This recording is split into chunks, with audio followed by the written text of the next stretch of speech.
of Maryland. We cover Liberia like nobody else does. This is Spoon 107.5 FM.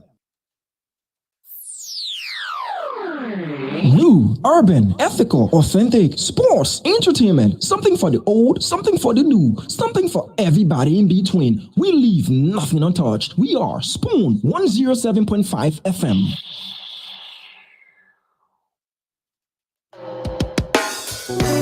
Yes, I, a special one from the CEOs, then coming with the spoon. And your boy, Friday the Southern Band. Charges on the beat. To the spoon to get your information. To the spoon to be part of my discussion. Spoon, spoon, spoon television. Spoon, spoon, spoon radio station. Spoon gonna tell you what is happening in Liberia. Spoon gonna tell you what is happening in Monrovia. Spoon gonna tell you what is happening in Africa. Just to spoon you will know. If the children crying for starvation, just to spoon. You want to get a news update, my brother, to spoon.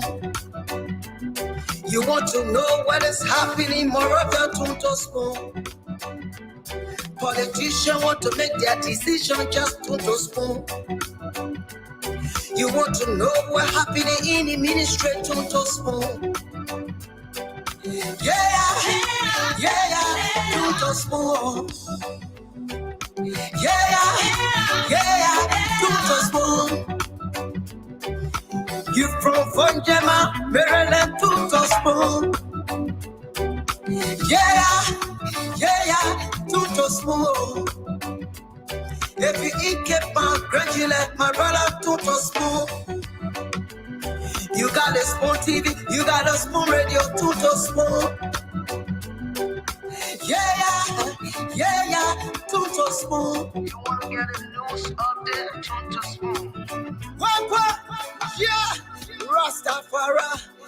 Kilibamba, kilibamba, kilibamba. Kilibamba, kilibamba, kilibamba. What I want?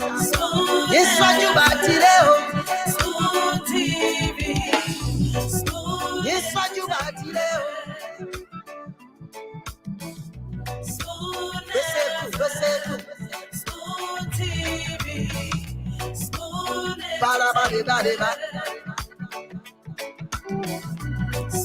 Skidibidi dabado.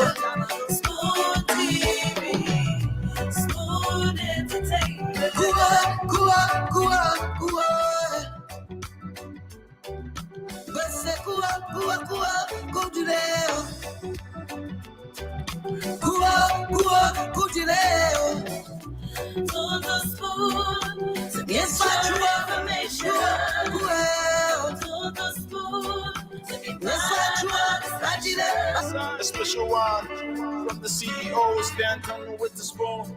And your boy, Friday the Southern Band. Charges on the beat. To the spoon to get your information. To the spoon to be part of my discussion.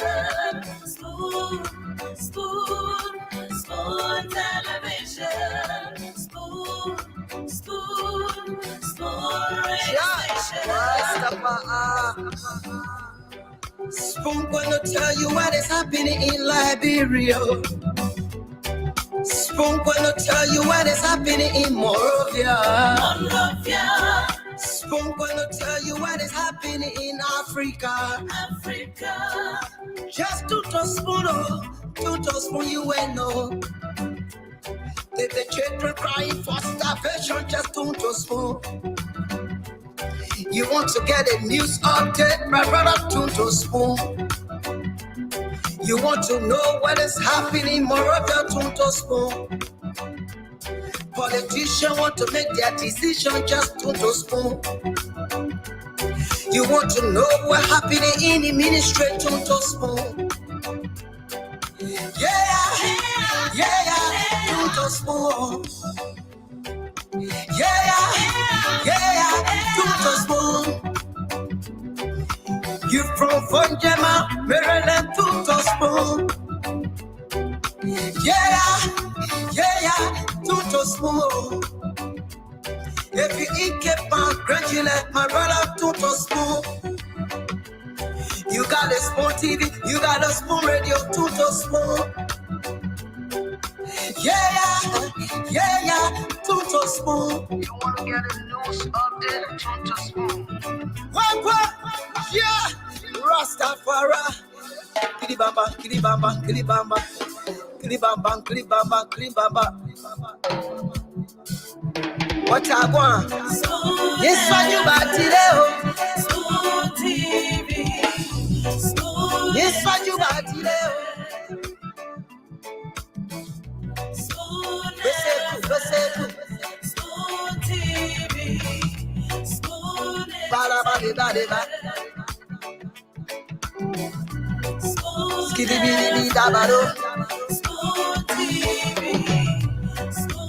Entertainment.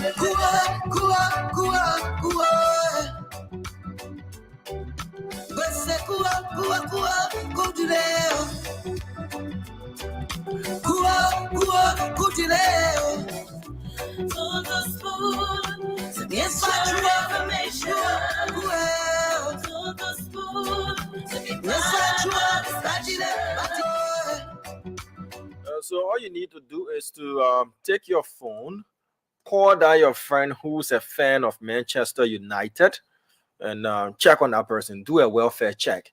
So I'll kickstart that welfare check by checking on my good friend and brother Mohamed Dukule, who also doubles up to be a proud son of Lofa County. You can tell what happened yesterday. And so far, Man United is in the mud. Crystal Palace, 2-0. So check on Patrick Honda. It's not easy for the Bravi, the acting commissioner at the Liberia Telecommunications Authority. It's not easy on him. Yesterday, Lofa were in the mud again. You know, at the moment as we speak, Manchester United is also in the mud. So it's not a pleasant 2 days for Commissioner Honda and the rest of the Manchester United fans that we know who also double up as Lofians. So, you know, we have to do that welfare check. So check on your buddy, check on your friend, you know, show them that they do matter, you know, that even though all of these things happening, they can still, you know, bounce back from that. So Commissioner Honda, I'm checking on you, you know, yeah, public service checking I'm doing on you, as well as Mohamed Dukule, you know, easy on you. My own big brother as well, Jeff Slanger. It's not easy. Not easy. Check on that menu person. But anyways, you're welcome. This is the Spoon Talk, the talk of all talks in Liberia. My name is Diamond Slanger. It's a pleasure being here with you. All those of you watching us around the world, whether via YouTube, whether via Spoon TV, Fabric TV, or Super TV, whichever means you watching us live from around the world, we love to say good afternoon, good morning, and good evening to you. To those of you listening to us in Liberia, all across the country via the frequencies owned and operated by the Spoon Network, either Fabric FM or Spoon FM, or better still, you're listening via stations that are relaying us all across the country. We love to say a pleasant good night to you as well. It's been a wet day. Most parts of the country it's been raining, it's been cold. We're in a rainy season, so you need to brace yourselves for that. You know, carpenters are making a lot of money since the rains came upon us. It's been stormy as well, so you need to make sure that you avoid your roofs being blown off, your houses being de-roofed, and we'll see the same reoccurring problems of flooding here and there. I saw pictures of Vartown. Again, we're calling on the Ministry of Public Works to intervene in that matter.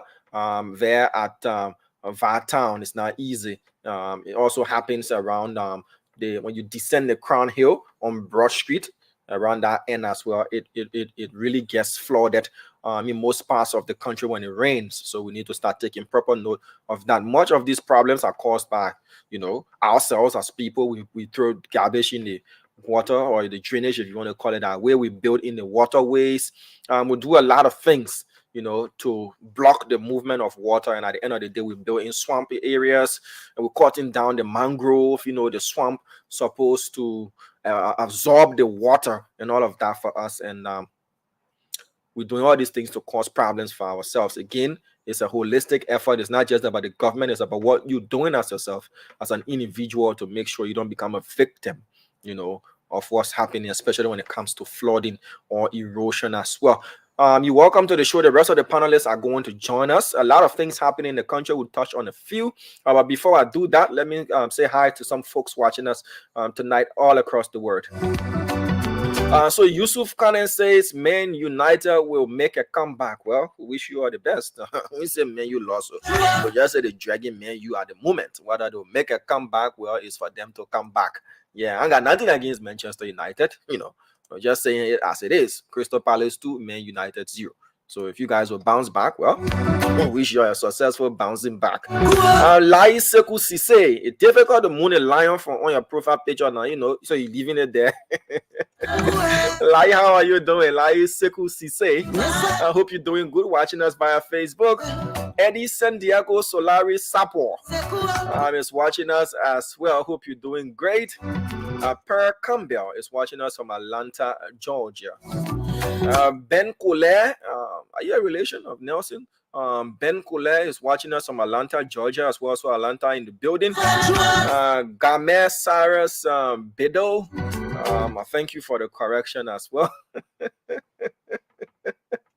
Oliver Keller, hope you're doing great. Grace B. Monoware is also watching tonight. Amara V. Kamara is watching us live from Jacobtown. Vasoko is watching us from Washington, D.C. Snare D. Snare is watching us from Unification. Tajunwan Sano County, Republic of Liberia. That's cool to know. Lawrence Appeton is watching us from Rochester, Minnesota via YouTube. Isaiah T. Sumo is watching us from Sinker Old Road. M. Madison Kamun is say, are there lions in Lofa? Just asking for my other village friends. I think it's figuratively that Lofa County has named themselves the lion, and that has stuck, from the song, especially that song that has gone viral. That once we rarely also, whether lions are in Lofa, I can speak to that. I don't think so. But that's their name they've adopted as the lions. So the leopards yesterday won the fight between the big cats. Mamadou Salio Jallo is watching us from Abidjan, Ajame. Hope you're doing great. D. Abraham Sa Jr. is watching us. Bill Carson is asking where is Boombreaker. He's definitely going to be on the show. Justin Coleman is watching us from Pinsville. Prince Louis says things are not fine, things are not fine. Lofa people, please take heart and wait for next year. Yeah. Your leader Tina. Yeah. River G saved us from noise pollution. Yeah, we know there would have been so much noise in the country. We know, but our friend is small too now. Yeah. Zugu Aaron, Columbus, Ohio in the house. That's nice. All right. Falo Samolu is watching us from San Diego, California. Nice. Baron G. Taylor Jr. is watching us from Providence, Rhode Island, the USA. Gamen Roberts is watching us from Dutchland, Germany. Amadou O. Sharif is watching us from Newark, New Jersey. And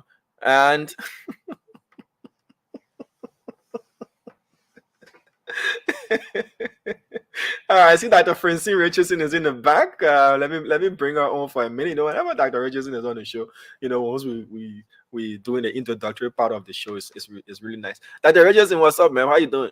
Okay, Tama, how you? I heard him 5 on the end. Super. Yeah.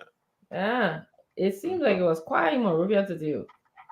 Yeah, you're talking about quiet? Yes. There were no lions roaring around the town, so quiet, pa. Yeah. No River G, them plenty. Them plenty, so. Yeah. And the reason I'm laughing like this, people wondering why I'm laughing like this. Not that I have anything against Lofa, no. But when Grangida was cheated, when that clear goal was cancelled, in terms of employment, we have many Lofians working at the institution, and they were laughing in the chat room. Afra Colley, Sylvester Worry, they plenty, just to name a few. And it's that team, man. Yeah, y'all go. I forget about it. That the football game, this and that. So, we didn't go that far. It hurts when you closer to it than when you're not close to it as we were. So, today African eat in the office. When I gain pepper tobagi, you can eat it. When I bring kid to the tobagi, you can eat it. Bye. Tell me you bow. You bow. And they print that federal t-shirt and all. Yeah, went that far. Yeah, they went that far. You know, they print that federal t-shirt and everything. I don't know why they would do it, but Mhm. they use it next year. Yeah, but anyway, they tried. They got a deal well trophy. But River G needed to make that history.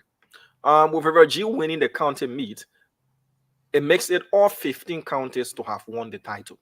That's very good. Yes. So they completed the circle. So Mhm. each county in Liberia has won the county meet. Whether Yeah. Nimba 6 times, Grand Yeah. Bassa 4 times, Mhm. other Cape Mount with 2, Yeah. Crew, and the rest. Each county in Liberia has won the footballing trophy Okay. of the That's National County Sports Meet. So that was a historic win for River G on yesterday. That's good. That says a lot. That means a lot for Liberia. Yeah. Well, I'm excited for them. I'm happy that River G won. They needed it for their county. They needed to make name for the county because a lot of people tend to forget that we have a county called River G. You know that, right? Because it wasn't always there. I don't know. When we were in school, River G was not part of our county countings. It was part of Grand Chita, I believe. Yeah. Yes, for a long time. Hmm. So only recently, well, it became a. Margibi also was not what they were. Margibi was a territory when I went to take Liberian history in school. So Is it so 1985 Margibi, if I'm not wrong? yeah. So Yeah, I think so like Margibi is that. 85 or so. Yeah, it's good. Liberia is evolving, so that's what I can say. So it was good. Like River G needs to be needed on the map. So those guys fought, they won, and they put River G on the map against Lofa. So that's fine. Lofa had the opportunities in the past, so it's about hard work right now. I understand those guys played very well. Yeah, and one thing we have to give to the Lofians, and it's a Mhm. model that we also copying from, because you copy from best practice, is the fact that few years back Lofa wasn't considered a footballing powerhouse in Is that Liberia, right? especially when it comes to the national county sports meet. But Mhm. with the consolidation of their efforts, Momo Saros, who's now senator, even our own Emmanuel Kotu, Alexa, and the rest of the guys, they put themselves together. They built a very formidable steering committee, Mhm. including a fan base that have been able to contribute immensely to their team. So Mhm. far, only Lofa I see that I've got a day called the One Lofa Day. They put themselves together, they raise funds, they support their team as a group. And Mhm. that has yielded the results that we see so far. That they have a formidable team. They well supported. Their fans Mhm. are united. You don't have one group collecting funds here, another group collecting funds there. They do it in a very, very organized fashion. So we must give it to them as well. With that, they've been able to build the status of Lofa County footballing wise in Liberia. So that's a plus for them. That's good. That's good. Well, they did well, but the Reggie won. So we'll give the spotlight and the credit to Reggie. But not to take away from the soccer, the county meet. Did you see the track and field? I mean, Um, our guys who qualified for the Olympics. yes, that Yeah, was awesome. Oh my goodness. Famula and also Cham Cham Mao. Mike coming on the show. Yes. I mean, there were I keep on looking at that shot. I saw somebody send me a short clip and how that they were passing, Cham passed it on to Famula, and Famula just he was just running like some kind of Iron Man, just ran and got in, it was just so exciting to see as well. So big things are happening for Liberians around the world. Yeah, We see River G is powering through, the winning, they put the county on the map, for like you said, for the first time now all the counties are all counted for in terms of winners. And then, the track and field match with Cham and Famla and somebody else, I'm forgetting their names of the entire team. But we just want to congratulate them. We're so happy that they're going to be going to the Olympics. They're putting Liberia's name on the map again. So that was good. But I just, I'm so lazy. So I get excited when I see people can run. I mean, now, when I was younger, I could move around, but So you used now, to run before? I used to play basketball. I have one of school players in basketball. I have the guard in basketball in Burmese and kickball. So Yeah, but again, congratulations to the guys. They made us. another CEO, another boom breaker. What you can do? What you mean by that? When you say that, like, Wait, don't use my mother to your pepper. When no, I want to know now. When you say something like that, then you need to explain it to me so I can understand. Listen, when CEO can't just say we're talking about sports, and Dr. Regis told me she used to play basketball, she used to play kickball. So I asked what she meant. So do you know what she means? I'll table that for later. As you rightly said, Dr. Richardson, congratulations to the guys for making our country proud. Usually we go to the Olympics just to showcase that there is a country called Liberia. Especially during the opening ceremony of the Olympics, we'll be looking out to see that just brought us proud. To see that Liberia was represented at the opening ceremony, and many times we don't compete competitively at games during the Olympics, but now that we see our guys made us proud, our male and female athletics teams, they made us proud at the All Africa Games. They came second and third respectively. Yeah. And now they've qualified for the Olympics. Yeah. And even qualifying for the Olympics again, it's not just Liberia to be at the opening ceremony, but they will be competing again. I remember few years back, number of Olympics back, we had Emmanuel Matadi, is that his name? One of the athletes who does the running for Liberia, I think it's some Matadi. Yeah. And Janji. There was another guy called Janji. We're looking out to see them just to compete, even if they don't win at all, just to beat our chest and tell our friends that look, that is my country, participating. So we know that this team will do better in terms of how they will progress. And I think it's now time for our government to reach out to them. I'm telling you. To reach out to them, because many of them, they're doing it on their own. They train on their own expense, or they want scholarships, or their own, to let them know that a whole nation is behind them. And that is what is needed at this time, to let them know the whole country is behind them. I remember Glendy said President Boyka had spoken to them during the All Africa Games, either via the phone or so. But we need more than that. Let them know that a whole nation has got their backs, so that they can do better. And we need to scout more talents, whether they're in Liberia or out of Liberia. We need to encourage them to represent our country. Yeah, even though we can't do so much for them at the moment, but that is going to help us along with Dr. Richardson. That's what I thought of that. Yes, and so we can support them, like you're saying. So it would be great. I want to just give a shout out to my cousin Dorothy. Harvey is watching. So she just said hi, Doc. Is Dalu in studio today? Another one of my family members stopped by his. Yeah, Dalu is just outside. He's coming on, right? Because one of my in-laws stopped by his building today, and he called me right away and said, "Wow, Dalu is doing big things in Liberia. He's got an impressive building over there." So going for that opening on the 14th. Yeah, so I said, "Did you take a picture?" He said, "Oh, I should have, right?" I said, "No, because I won't see it before you see it. I don't see it yet." Dalu said, "I'm going for the opening on the 14th." Yeah, Dalu said she went to the 14th. Yeah. So what's going on in the country? Is rather slow for me today. Slow day. Even though it's cold, it's raining, but a lot of things still happening to keep us heated in the country. Like today at the headquarters of the National Fisheries and Aquaculture Authority, the NAFA, employees there staged a protest action. They had a press conference that they have no confidence in the managing director, Madam Emma Glasgow. According to them, they listed several counts as to why they do not have confidence in Madam Glasgow's leadership. She's the Director General of the institution. She's been there appointed during President Weah's era, and she still has got a time in her tenure to serve. But according to these aggrieved employees, they've termed her as a dictator, an overbearing individual, who fails to listen to her professional colleagues.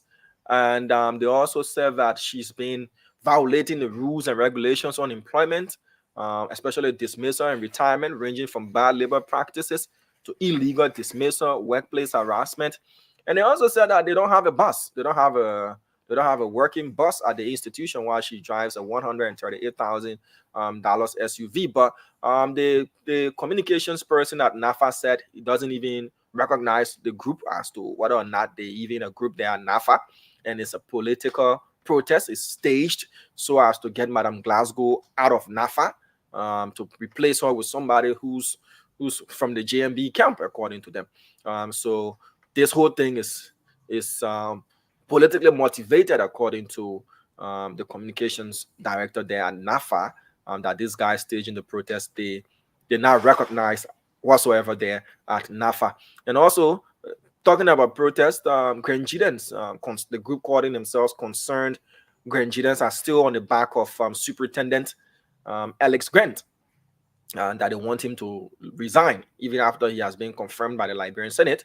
They're saying his appointment and subsequent confirmation by the Liberian Senate, brings to public ridicule the county, especially ranging from the fact that they accuse him of academic forgery, forging his credentials, for which he was denounced by university in Nigeria and so on and so forth.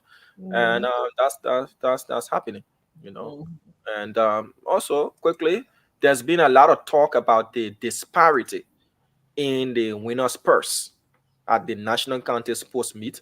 I saw that. The much attention was drawn to the third place winning purse, where the third place football team in Nimba County got $500,000 from the sponsors, $500,000 Liberian dollars. For the women, right? The kickball third place team got $50,000 Liberian dollars. So there's been a call for more money, to be pumped into the female game.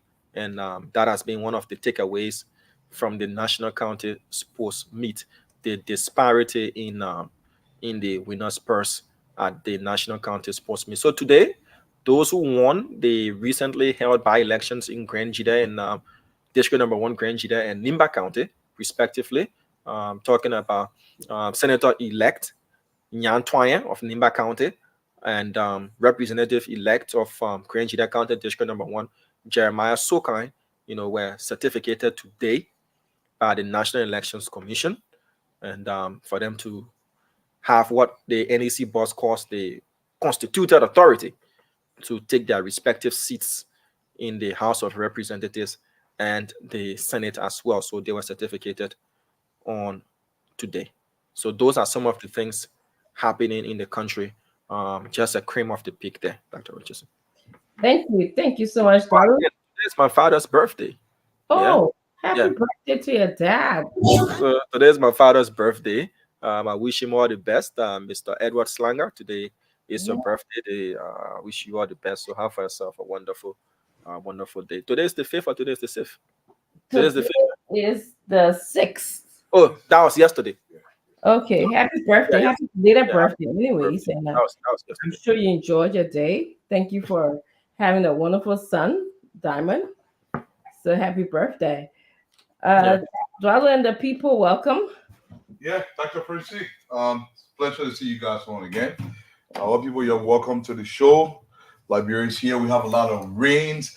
Dr. Francine, there was heavy storm here last night. The wind comes, I safe to say, it's being blown by the bear wolf that's trying to hunt down the piggy. It was huffing, huffing, and I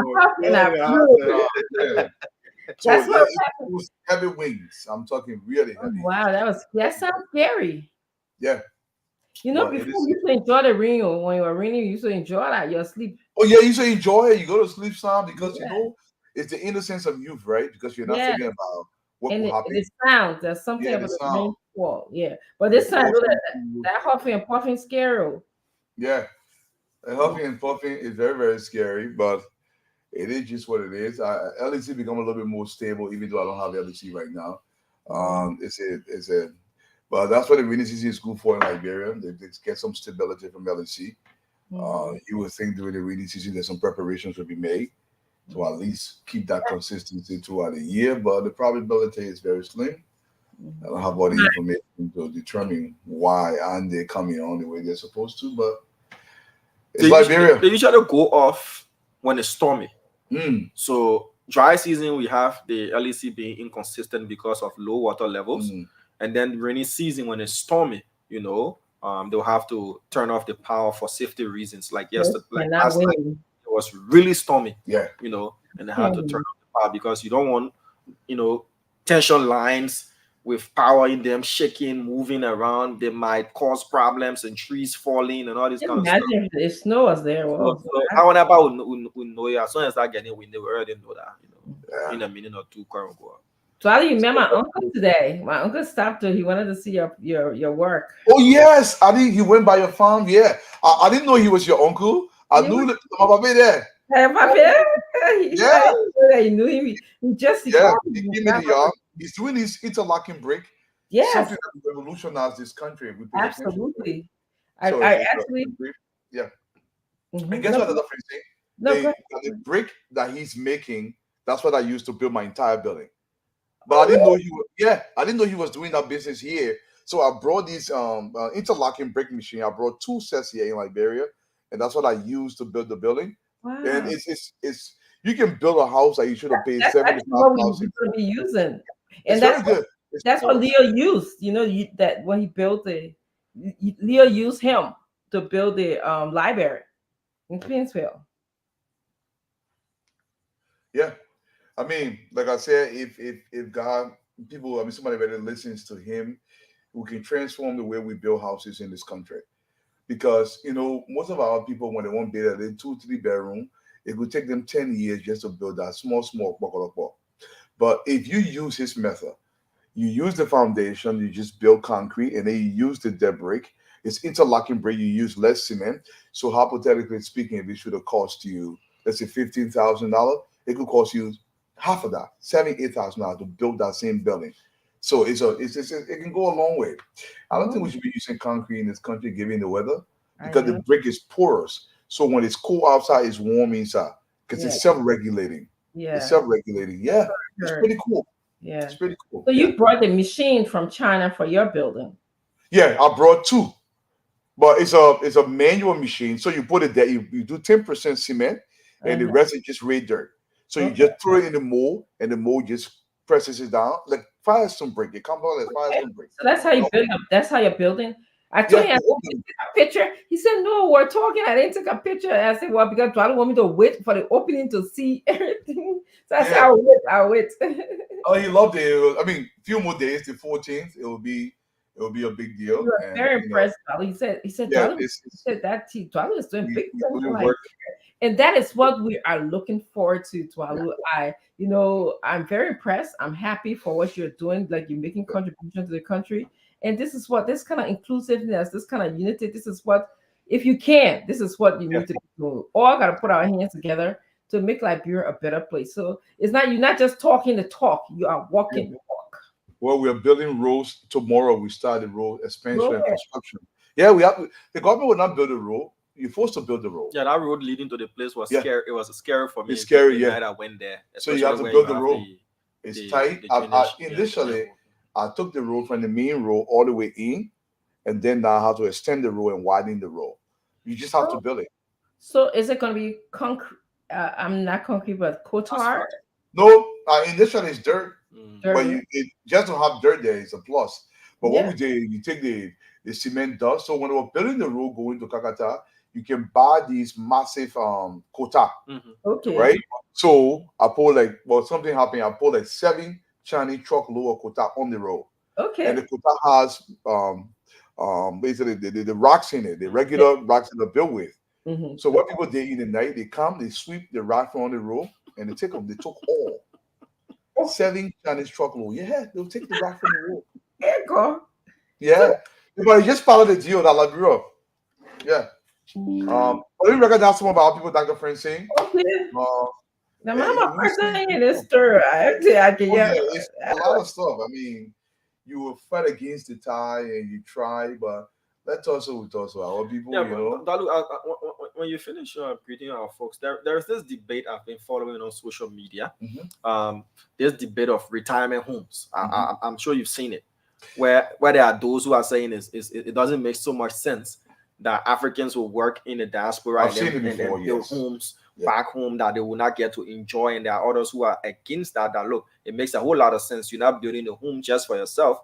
But you're providing employment for people, you're providing, place to stay for family members and all of that. So once you finish, I want you to weigh in on that, because that is a huge debate. Yeah, huge debate.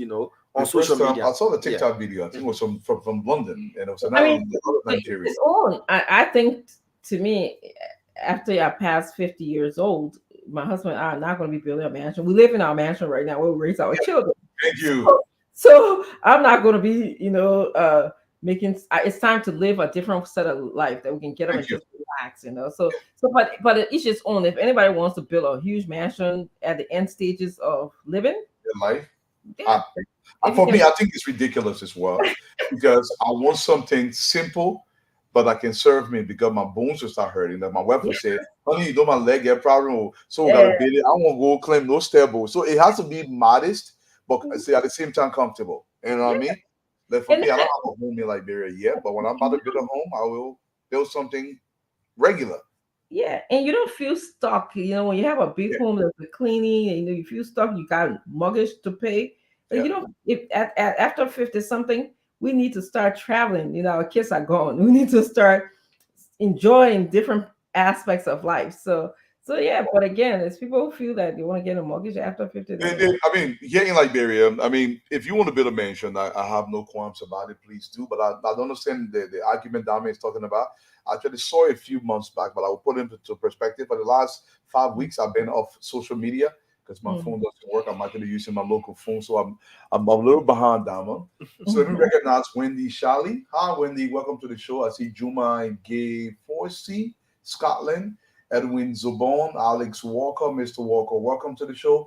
Yusufu Darme, welcome. Israel Jackson, Mary Chie, Johnson Patrick, I see Clarence Benson, Cully Patrick, welcome to the show, guys.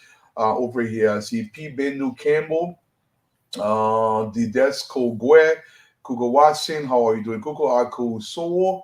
How are you? Dolo Leanne Lockwall, welcome to the show. Share the show, guys. Let's come and talk about Liberia.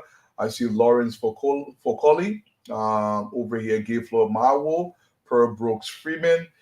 Pearl, how are you doing, Madame Baker Renzi? I see Air Gibson. I see Mary Ann Harvey. Is it Harvey? I see Roland Pioway, Romalia. This is going very fast. Talis Bala, Zubon Cully, Making Moses. How are you doing? Dwayne Myers, Yama, David Boker, Grace Falconia, everybody man from across the country.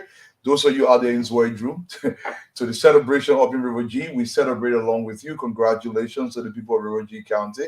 You've done well. To my sister Amiboti, how are you doing, madam? And to everybody who participated in the county meet. I believe Riverside County won the kickball team, right? So congratulations to Riverside. You guys did well. Everybody that participated, this is about celebration of us. And I think it was a great celebration. I'm glad River G actually won this thing, at least for the first time. Let's share this thing around. Every Liberian celebrates some fashion. Dr. Francine.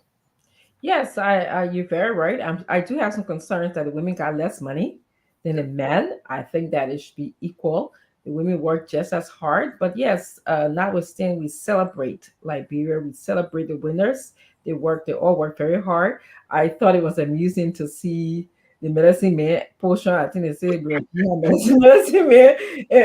I think it's all funny. It's all funny game. It's part. I think it should still be a part of the game because that's part of us. But I actually think that if it truly worked, we would be a first-class citizen. Would be a developed country right now. We wouldn't have had apartheid in South Africa. Forever. So, but I like it. When somebody put a picture of the medicine man, I thought it was funny. I just laughed about it. And a lot of people are saying River G used witchcraft to win, which I don't believe at all. I think they use good body strength. I just want to chime in a bit on the prize money.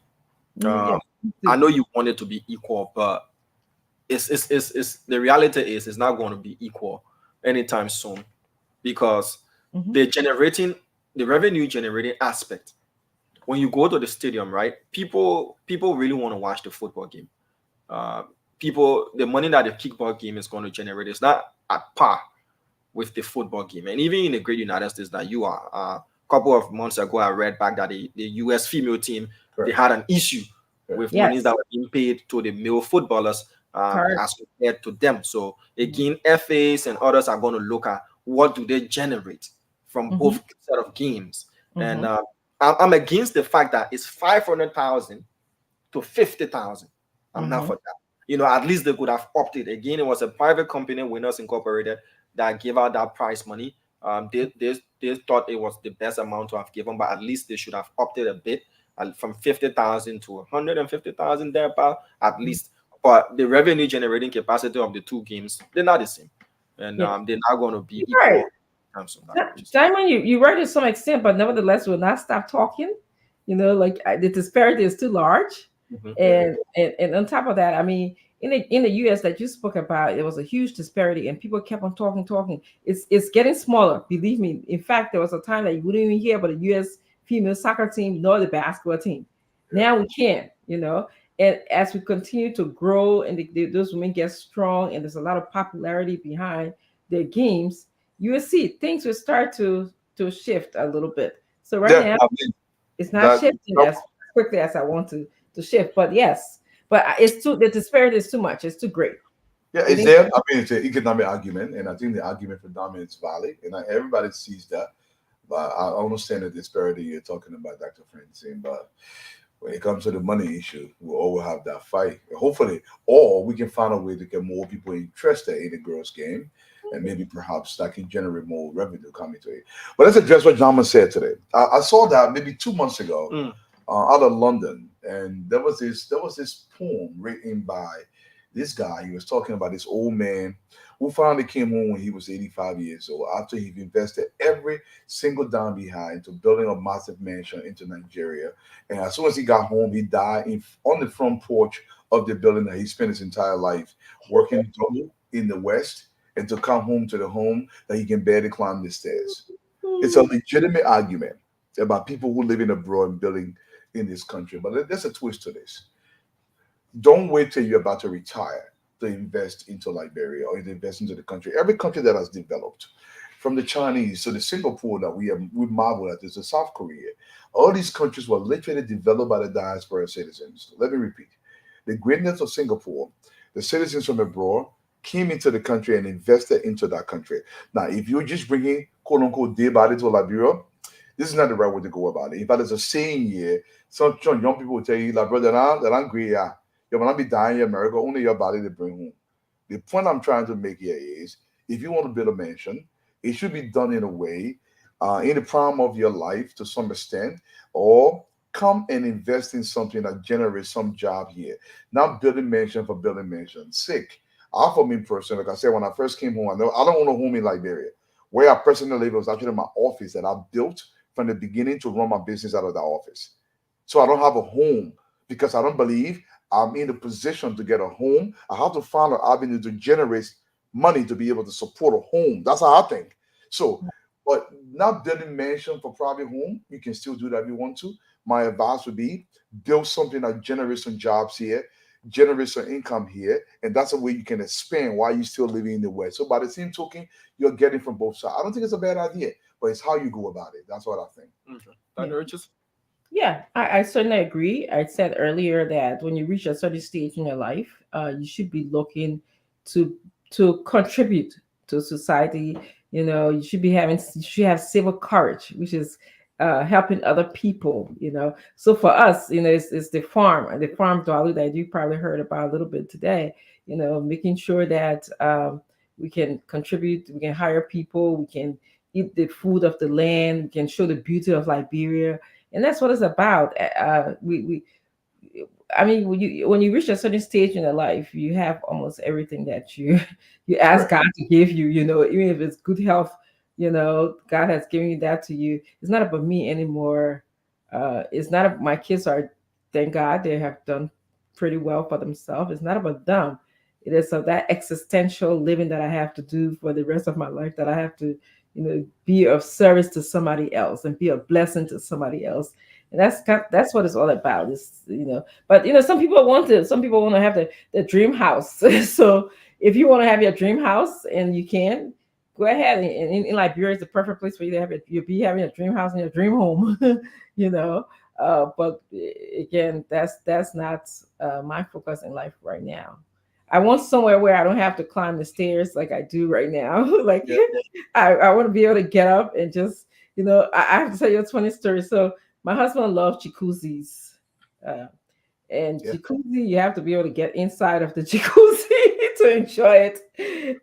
Zeus Carter is putting a point in on this argument where he said, Dwalu, that's a future argument. People out of Liberia have to first come, establish themselves, work for the money before building. All this takes time. Not all fingers are equal. Can I counter his point a little bit? And what Zeus is saying, can you please allow me to finish, because I wasn't finished talking. Sorry, man. And then you can have your time to discuss this argument. So he likes jacuzzi, and I was telling him that we need to find a jacuzzi where we have to sit in, because we get into that age where we won't be able to step in, because that's just how it is. That's just the law of nature. So for those people who at the prime of their life right now, they want to be able to get a home where they can put a jacuzzi, where they can step in. The body is still permitting them to do all of those things. That's fine. But we are looking at the long-term goals right now in terms of development and the way how our body's going to move. So Zeus Carter is saying that some people need to work hard to get a dream home. So Dwalu, you answer that, because that's not my trajectory. I mean, as a friend saying, and where your husband's there, they got some nice jacuzzis here in Liberia that's being ordered. So maybe find something nice that he loves. He did. He saw one.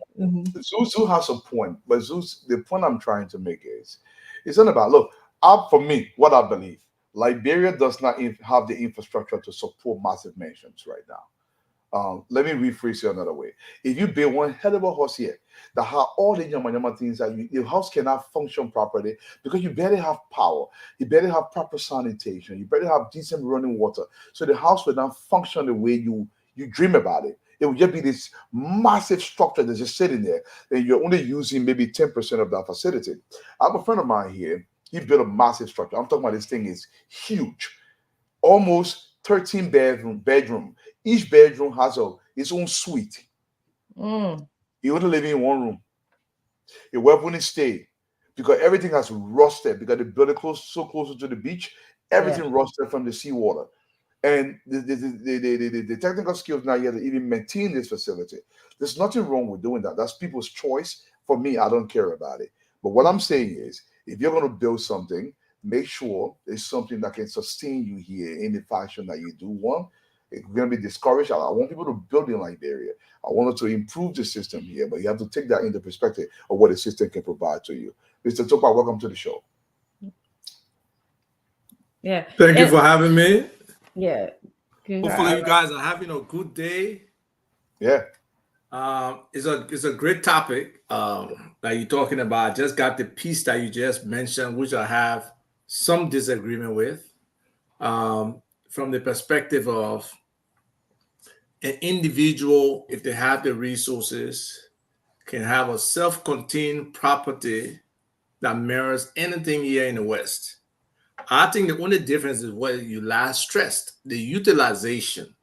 Because you get a 13-bedroom space. Seriously, how much space do you actually use as a human being?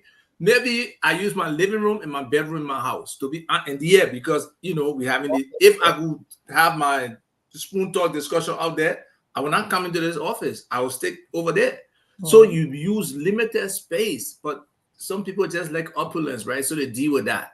But your point about the rusting close to the ocean is something we'll really have to work on in Liberia, and see how we can sea-proof or ocean weather-proof some of the things around. So nice buildings are on the side of the ocean, but quickly you see the deterioration from the ocean. The same with vehicles. I had a friend who parked his car with a friend who lived by the ocean and left for like a couple of years, and came back and nearly everything was rusted on that car. So, it's something that we have to deal with back home. But again, that's the beauty that we never take part of, right? Just being near the ocean with nearly 400 miles of ocean, of sea coast, but we have not leveraged to our advantage, especially with tourism. So, there are just so many things that we can improve on, Dwalo. And that was one of my thoughts today, but I will give the space for us to flow the conversation, but I was really thinking on technology today. The interesting thing about that, in this country, we don't get the opportunity to have beachfront homes. Those homes are very, very expensive. So, when people go home and they can afford to get it, so I guess they want to purchase those homes. But I spoke to someone in Liberia today who was telling me that in the Marshall area, a lot of people are building these huge mansion, very, very pretty homes.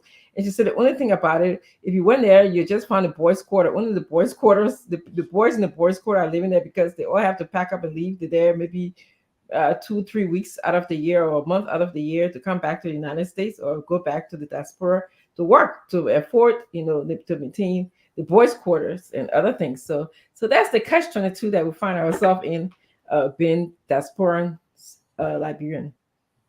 And not to interrupt, Dalu, that's why this diaspora fund is so critical, right? Because we can invest in different things. Look, healthcare is a huge investment. Somebody muted me? No, you muted yourself, but go ahead. Oh, sorry. Healthcare is a huge investment that's really waiting to happen. Some, top of the line, current hospital in Liberia that caters to, those who can afford the healthcare, but at the same time have a corporate social responsibility to also facilitate for the poor people who may not be able to afford that level of care. I really think that's a huge opportunity, and it's something that, an investment in Liberia should look at. We got 1 or 2 diagnostic facilities now that can really diagnose things, but actually administering the healthcare that people need in emergency situations or in critical situations is what needs to happen, because many of the people, I don't care at what age, but those in the diaspora who specifically want to go back to Liberia, they got high blood pressure, they got some kind of heart disease, they got diabetes and other stuff. So to the extent that they can have healthcare that can take care of them, that don't have to jump on a plane immediately, or at least provide a first level of care in some kind of emergency situation, it can be very beneficial. So, it's an investment thought that people should have as well. I agree. And Fadiga, before you come here, I'll give it to you real quickly. But I'll say you said something. One thing I've learned in Liberia over the last few years, our people, they're willing to spend money on anything. Plenty of money. They don't hesitate. There's this one country that I've come to. My brother Fadiga is living in a shack, but he's driving something that costs $65,000 with a Rolex watch. Liberian people will spend the money. They don't care. Without hesitation. Priorities are mixed up to me. Because there's no future. There's no future. It's in the moment, enjoy, flash, bling, anything in the moment. That makes sense, Abba. It's like the welfare queen. I'm sorry, back in the day. Yeah. The concept of the welfare queen concept. Yeah. Fadiga, iPhone 13 years that nothing. iPhone 14 like nothing. No, iPhone 15 now you're talking about. Yeah, I'm telling you. I will not spend my money on that. I believe it's a waste. Well, that's your personal preference. Okay. The children are keeping up. Look, this is my observation. And I always say the Liberia that we want and we envision will not come if we sit in America. I've seen so many things here that will stir your stomach, so many things that will make you cringe. I've also seen some good things, and I've seen a lot of things that need improvement. I'll give you one example today, just some of the things that go on here. I've gone to about 3 banks, and I went there. I used to work in the bank before. It's just way back when I just moved. And each time I opened those accounts, I was not giving full disclosure of what to expect, fees and something. I was looking at UBA and something. And I'm wondering, what if Man Kotati go to the bank and she doesn't know, put her money in the bank, and then they go and dime her? Why aren't they giving them documents? Just basic things to bring about transparency. It's just one thing to show you that the culture that we have created over the years, even though people have seen better, So there will be some good things, there will be some bad things with the housing and all the things. But I think people deliberately do things because they want it that way. Roads. Look, I told one of my friends were arguing. I said, you know what? I'm staying. When I finally decided I want to stay in Liberia, this is what happened to me. You see the Caucasian, you see a lot of other people here in the heat. But we come here and complain about the heat. Yeah, I don't like the heat. Honestly, I don't like the heat. Or we see no roads. I think people just don't want to build these things because they believe that when we come and we complain, and then some all run away and go. But if you leave the rocky roads and leave the dirt road and mud road and go in those mansions outside of the city or also the place, people are living their best life in this country. Some people, not all. A lot of folks are living their best life. They will pass through the potholes, pass through the rocky, dirty road, and enter in the beautiful mansion. Yeah. So I keep wondering, why will you pass through the dirty mud, dirty your car, and then go in your beautiful mansion? But I think, I may be wrong. I think the reason here is to make this place less attractive so that some of us that are very tasty, love taste, will run away. And then I realized, I'm like, you know what? This is more reason to stay. And then with all our voices, we can cheat it because some of these things are by design. It is by design. And Eduardo, I disagree with you. You can build a mansion if you want, if you can afford it. You want to build 10,000 stories. I know you're not saying it. Build it. We need beautiful homes. We need beautiful architecture. Look at the architecture. You see one house that got rainbow color. Tell them I say. When they was like, people building houses, putting all the different colors. No ordinance. Look at this other place, Marshall. And people just building everywhere now. You see beautiful mansion here, people squatting there. They say, hey man, the people here in poor. No. Look at Broad Street. The people have abandoned the capital. Look, I started going downtown a few days. Like, in fact, we have abandoned the capital in the night. There is no activity going on Central Monrovia. There where the gang are, there where no light, nothing goes on. That beautiful city, I remember back before the war when you enter Crown Hill, the Eurobank, you see Monrovia, you just see lights and beauty. Now the whole country is just dark. Dark. You barely see no activity, no beautiful restaurant. People moving to Cinco now, going to West Congo Town if they want to have fun. People don't go to restaurant again. I think beside Mama Point, downtown is virtually dead. So we need to reawaken this country. I mean, if you can come home. If you can contribute. But Liberia could use a little bit of talent from everywhere. Even if you get janitorial service, you can come and teach people how to clean. That's how bad it is. Yeah. Thanks. How was the birthday? Happy belated birthday. Thank you, Fatiga. I heard the news. I got some clip. I will share it with you because I won't put it public. I got some clip. Weird, good clip. From where? I know. You had a drone boy house? Where you went yesterday for the birthday, I got some clip. Yesterday wasn't the birthday, though. Whenever you had your birthday, day for yesterday.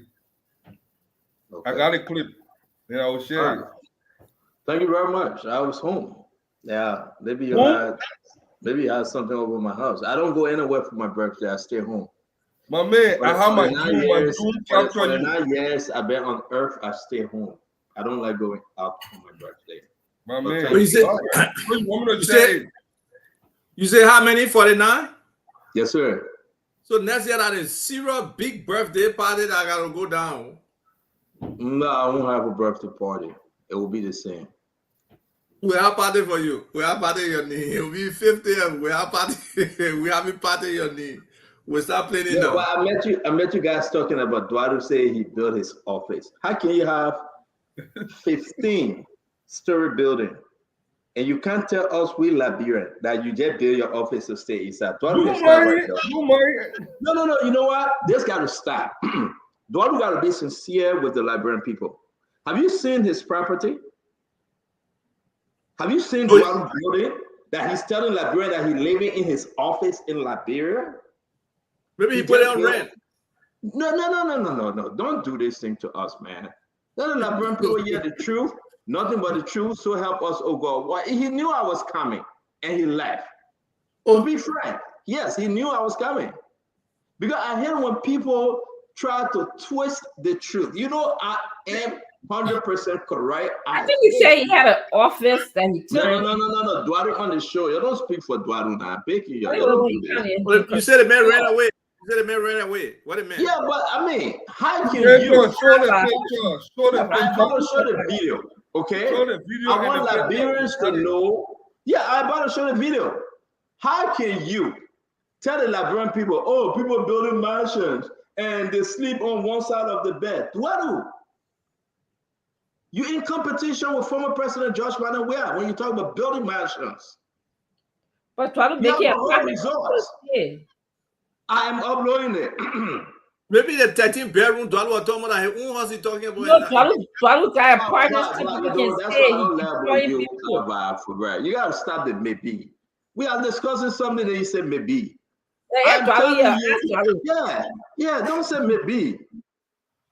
I about to show you. No. Dwadu, forget about hello business now. Forget about it. We finish passing hello. No more hello business. How can you tell the Liberian people say on this show, even before we start the program, that you are okay and you blame the Liberian people for building their home, suffering, leaving the United States, going to hustle? You blame them. But Dwadu, the video that I get about one of your many properties, right? This only one that costs almost $2 million United States dollars. You bring your own design of furniture, and you want us to believe. I'm a believe. I'm in possession of the video. You want me to believe that it is okay. Let me put it one off first. Get back if you want to get back. I'm going to upload this thing. And I beg you, don't twist it because I get a whole video. I got messages that you send me. So if you twist it, mean that you want me to go all in. Seriously speaking, guys, you know I got to upload it. So let me give chance to, don't tell me they got to delete this to you. If they got to delete this to you, and I will get so mad. For real. Oh, my people, they better not delete this thing. Are you kidding me? Look, somebody made a comment. Boy, I did a check in the hotel room. Yeah. Why are you checking for that man's video? Somebody made a comment here. They need to break up the whole of Central Monrovia and give it to investors. Central Monrovia is a leave that Elson comment. But listen to this, yeah. I beg you. Dwadu, if you are sincere, Dwadu, it's in the old chat room. Look, you saw it before, right? Yeah, I was playing the video. If this guy is sincere, I beg him, Dwadu, you got to send it back to me if you are sincere. Be truthful to the Liberian people today. Let me find it. But if you can't find a proof, we gotta move on. No. Remember, stop. Don't protect your man, Dwadu. Don't do that. The man said that he said he want us to believe that he living in his office. And Dwadu. Dwadu, you live in an office or you live in an office building? In one apartment there. Which one? Why you want Dwadu to change this thing? No, Dwadu, don't answer that question. I want to show the library. Why you behind Dwadu? Why you trying to save him? Why? The man, when I'm making you the chief executive officer for the company, you open it, you can do anything. He will not give you that position. I got too much on my plate to do that. I can. Look at Dwadu's first building. His first building. There's a man that say he living in his office. He telling people, so don't build nothing big. But look at his first building. The one he living in right now, that he have furnished, that the video I'm looking for. And I building look like around the main boulevard. My man, look at, I don't know the location, but look at Dwadu's first building, ladies and gentlemen. Say anything you want to say. Dwadu came on the show today telling us, Liberian, that it's bad for you to be home, buy $64,000 car. Have you seen Dwadu car he have here in America? 3-1 Land Rover Defender $176,000 are custom made. Duaru got that car last year. He was on waiting list for 8 months. Are custom made. Duaru, I'm not listen. Let me say this. I'm not mad at Duaru. No. Let me point to yourself because I'm mad. I'm not mad at Duaru that he have obtained all of these things. I'm mad because Duaru telling the Liberian people say, don't enjoy yourself. Don't get cell phone, iPhone 15. I'm not going to talk about your children, but all Duaru children get iPhone 16. Damn it. If you go back to the picture that he and his wife were on vacation, look at the cell phone she got in your hand. I mean, we shouldn't do this to our fellow Liberian. No, man, Dualu is being deceptive. That's the word I'm looking for. That's the word I'm looking for. Dualu is contributing. He's giving people a job in the country. That's what he said. Well, the first thing I'll say the same time, on the 14th, we're opening our billing. You're invited. Yeah, on the 14th. He's making an official announcement when people say I was lying. You heard what he said? So Dualu, that's an elevator shoot in that building? Don't mind Stanton. I ask you a question. That elevator in that building? I plead the fifth. Dualu creating jobs for Liberians. He's providing homes. That originally say he's not being fair. You are not being fair. Because of Duaru, I went back in the old phone to get that. You see our charge there? Ain't you see that? Because Duaru, 36%. My man, somebody who ain't got iPhone 15 can use that old phone. Just send it back home to somebody. My man, I'm trying to send it back home. I got a lot of them here. I'm not a Duaru. On my phone, I old phone. You see here? This is 3. Only one phone I can use. I got a 7. Okay, I was saying one of my picking names so you can send it to him. You see, but for Duaru to come out and study people, that Duaru is in competition with former President John Weah. Look at the man complex in Marshall. I've never seen a compound. No. He worked for his money. He worked so hard for his money. So hard for his money. He worked so hard for his money, so you better treat him right. The coffee rolling. I drank a lot of coffee today, man. The Wawa gift card, just plenty, man. That's good. That's good. But ladies and gentlemen, Duaru deleted the video that he sent me. I beg you, Duaru, please send me the video again. Then he deleted it. Duaru, send me the video again. I'm begging you. I promise not to show it. Just send it. Damn, today is the great Robert Clark birthday. I promise not to show it, but I beg you by saying it. But let's start the show. First of all, starting the show today. Anybody know Robert Clark? No. I mean, nobody know who Robert Clark is about. But let's start our show by. The great break dancer, original IE superstar. But let's start our show by. I know who Robert Clark is. Happy birthday, my man, Roberto Clark. Happy birthday. Robert Roberto Clark, your name. Thank you. Happy birthday. I really don't know you, but happy birthday to you. Today is the birthday of the late President Samuel Kanya Doe. Today is the 6th. Today is his birthday. We want to wish the late president family the strength, and we take this very seriously. That as he celebrates a heavenly birthday, that God can be with his family. I also want to say, you're right. I saw Robert Clark trending on Facebook. To you, Robert Clark, though I don't know you, but because of some of my friends like Ava, I say celebrate you. We celebrate you. Happy birthday to you. We're going to get into the program. It's very important today that we discuss some serious political issue of national concern. I want to say to everyone, again, remember that River G won her game. Congrats to River G. They beat Lofa. All right, they beat Lofa. Make no mistake, that Rivers G is the champion. You got a country that have over 6 tribes, different dialects. They got small River G that they pull all of Grand G that they beat you like that. I don't know the mind. My man, me finish. Don't make it big, man. Don't rub it in that. No. I will come to you for the River Cells team. But let me feel on my own. You got small River G. Small River G. From nowhere. I took up orange. Okay, no problem. No problem. But you still get small River G that beat. You can put any other country to them. But the picking they can play. They beat Lofa country. And I was happy. They beat them one, so they can play. All right. But we got some disturbing information coming up, folks. Let's welcome everybody. Today is 72nd birthday. The former finance minister, Ditwe. Today is his birthday as well. We want to say, Ditwe, happy birthday to you. Probably his son was causing the hell out of me, no problem. But I still force my birthday on you. I still force the birthday on you, Ditwe. Guys, here we are. You remember the FIU or FIA or FUA story about Stanley Fall? Can anybody tell us where we are with that story? With the massive document we have in our possession.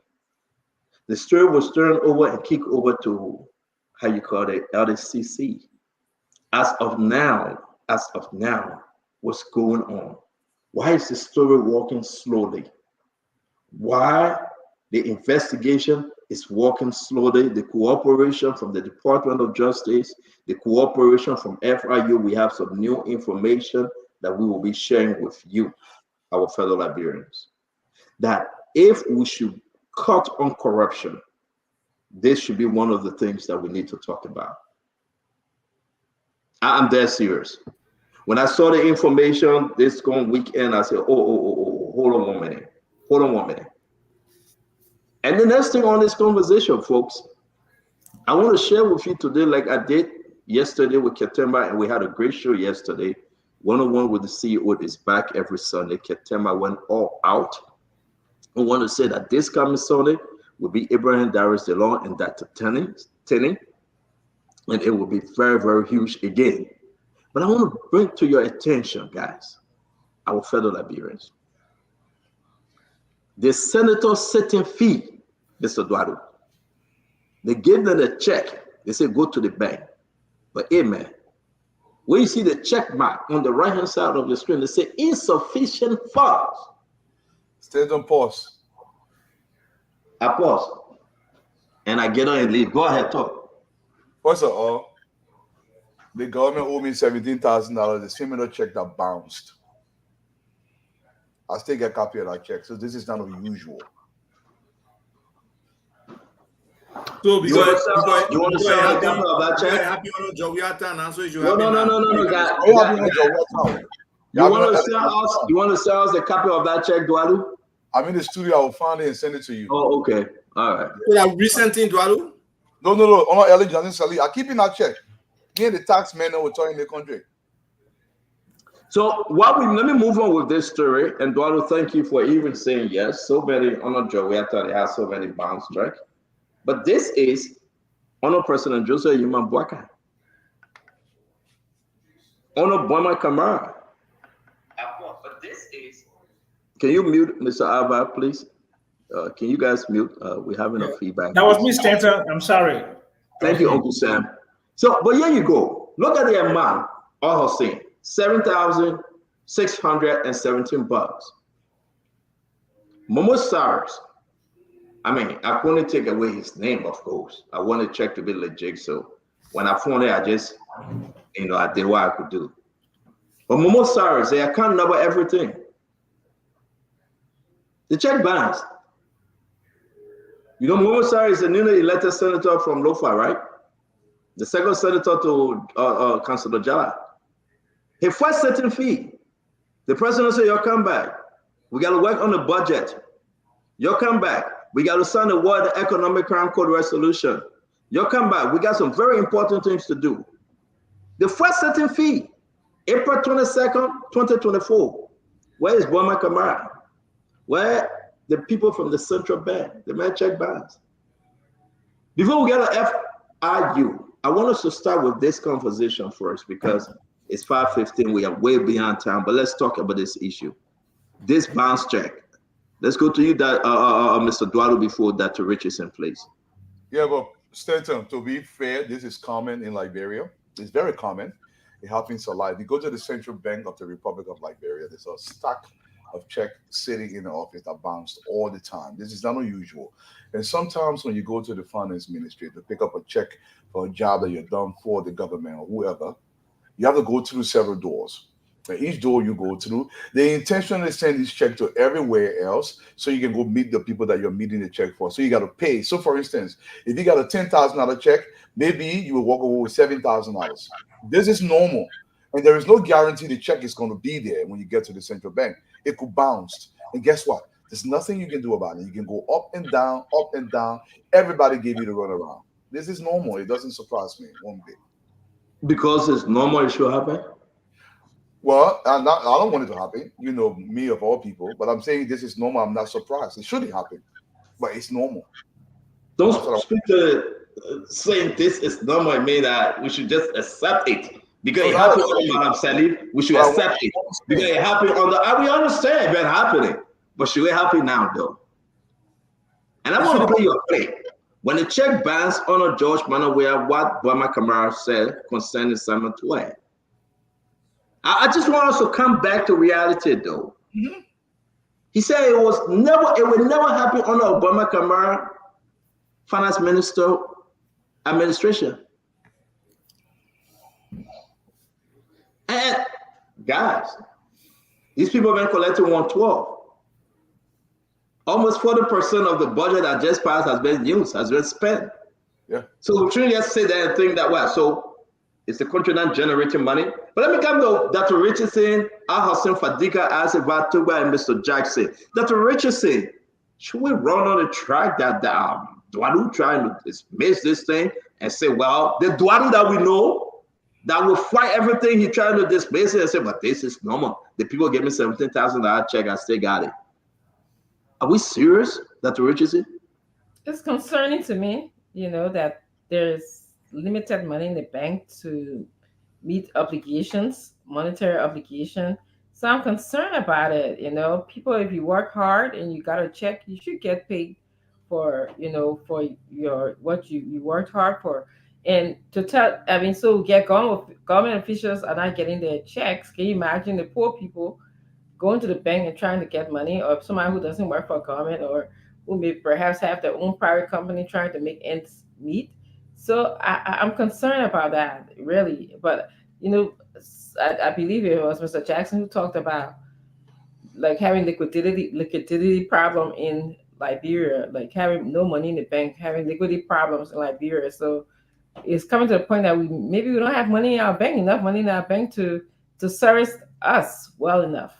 That's a problem. So for Fadiga, no money in the bank. Here we go. The senator checks insufficient fund.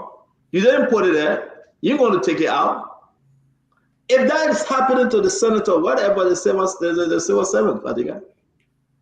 I don't know what's going on, but you notice something. You notice how Duadu was very casual about it. Duadu is one person who will blow that alarm. You see how calm Duadu is? That's how we normalize things in Liberia. Things that will make you crazy in other countries, things that will make you beat your head against the wall. I agree with that. True. Like that in Liberia. Look at Duadu is calm. That is to say so normality. I think I said all the here. Where by anytime? That's how it is in Liberia. Same time, we normalize a lot of stuff here that will keep your head scratching. Government is a mafia organization in this country. You have to, I'm being very honest. You have to know how to talk, how to walk, and how to normalize things, accept things that Duadu is saying. So, am I surprised? Yeah, but is there somebody on your jackalope vein? Somebody choking you, somebody threatening you? Because I'm trying to tell something here, Fadika. If he's saying that Duadu answered the way he answered is different, if he were in America, he would have answered differently. That is concerning. This is not the Duadu we know. I got to answer. No, you gotta wait. No, you're not answer. You gotta wait. We saw the thing. The man was so calm the man was so composed. He like, you know what? This guy talking about 7,000. And he said, you know what? I just lost 17,000 is nothing. That's okay, yeah. But that's how Liberia is. You have to a lot of things have been normalized, but the devil is in the detail. I look forward to hearing the detailed explanation about that. Hopefully we have Burma Camara here to explain himself, because it makes no sense. The budget yet passed, probably no money there yet. We need to go print more money. They just printed money. They brought it in the country, 15 container full. We got all the document. You can't talk about printing money. Do you know that? No, this administration or the past administration? The leftover money that was printed came in March and April. They had 25 million in coins. I'm going to post a letter. They wrote a letter to Double Jala LRA. They wrote a letter to Justice Minister. We in possession of all this document. So if you talk about printing money, the government has some money that they just brought in. Under this government, under President Boycott government, the guard continued at the port. It was escorted by the Liberia National Police. A letter was written to remove charges from those continued by Double Jala. It was approved. The letter was written by Sylvester Grisby to the Minister of Justice. We have all these documents. We share it. So you cannot say, well, they need to print some more money. No. The man check bounce. Alba the man check bounce. At least it's Momo Cyrus and they can do something about it. I did 30 seconds. No. We got to run. We run at this time. Alba. Look, what Ahussein is saying is true, right? Some of the worst things that can happen in any normal society have been normalized in Liberia. Thank you. It's criminal to bounce a check. It's criminal. Mm-hmm. There should be serious repercussions for government of Liberia to bounce checks for business people. Look, we have proposed, George Formula and myself, over time and time again, a Prompt Payment Act. That's how the economy churns and spins. If you can pay these business people on time, it gives them the opportunity to expand, to do more. They got cash on time. They can order them. Look, there are just so many things that just need to happen right. And hopefully this government can start to do some of those things. But right now, the point you were raising earlier, Stanton, a lot of things are being buried or just pushed to the side. We can have that 24-hour Christmas tour mentality in Liberia, that after we play around with it for 24 hours, then it's gone. That FIU thing, that you know how much money they play around with it, or they were laundering or whatever they were doing, that we're not following up on our investigation. Some of the other economic situations that have happened, there's a whole list of them that we can bring out if people want.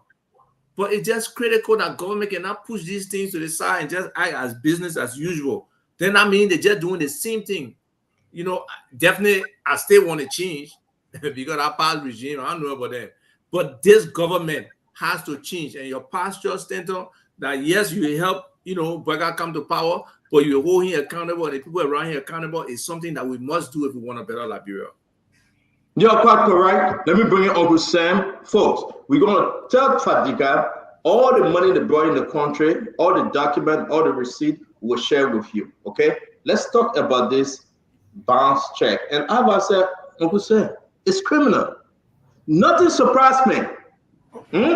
For me to see a bounce check under this government, under this administration.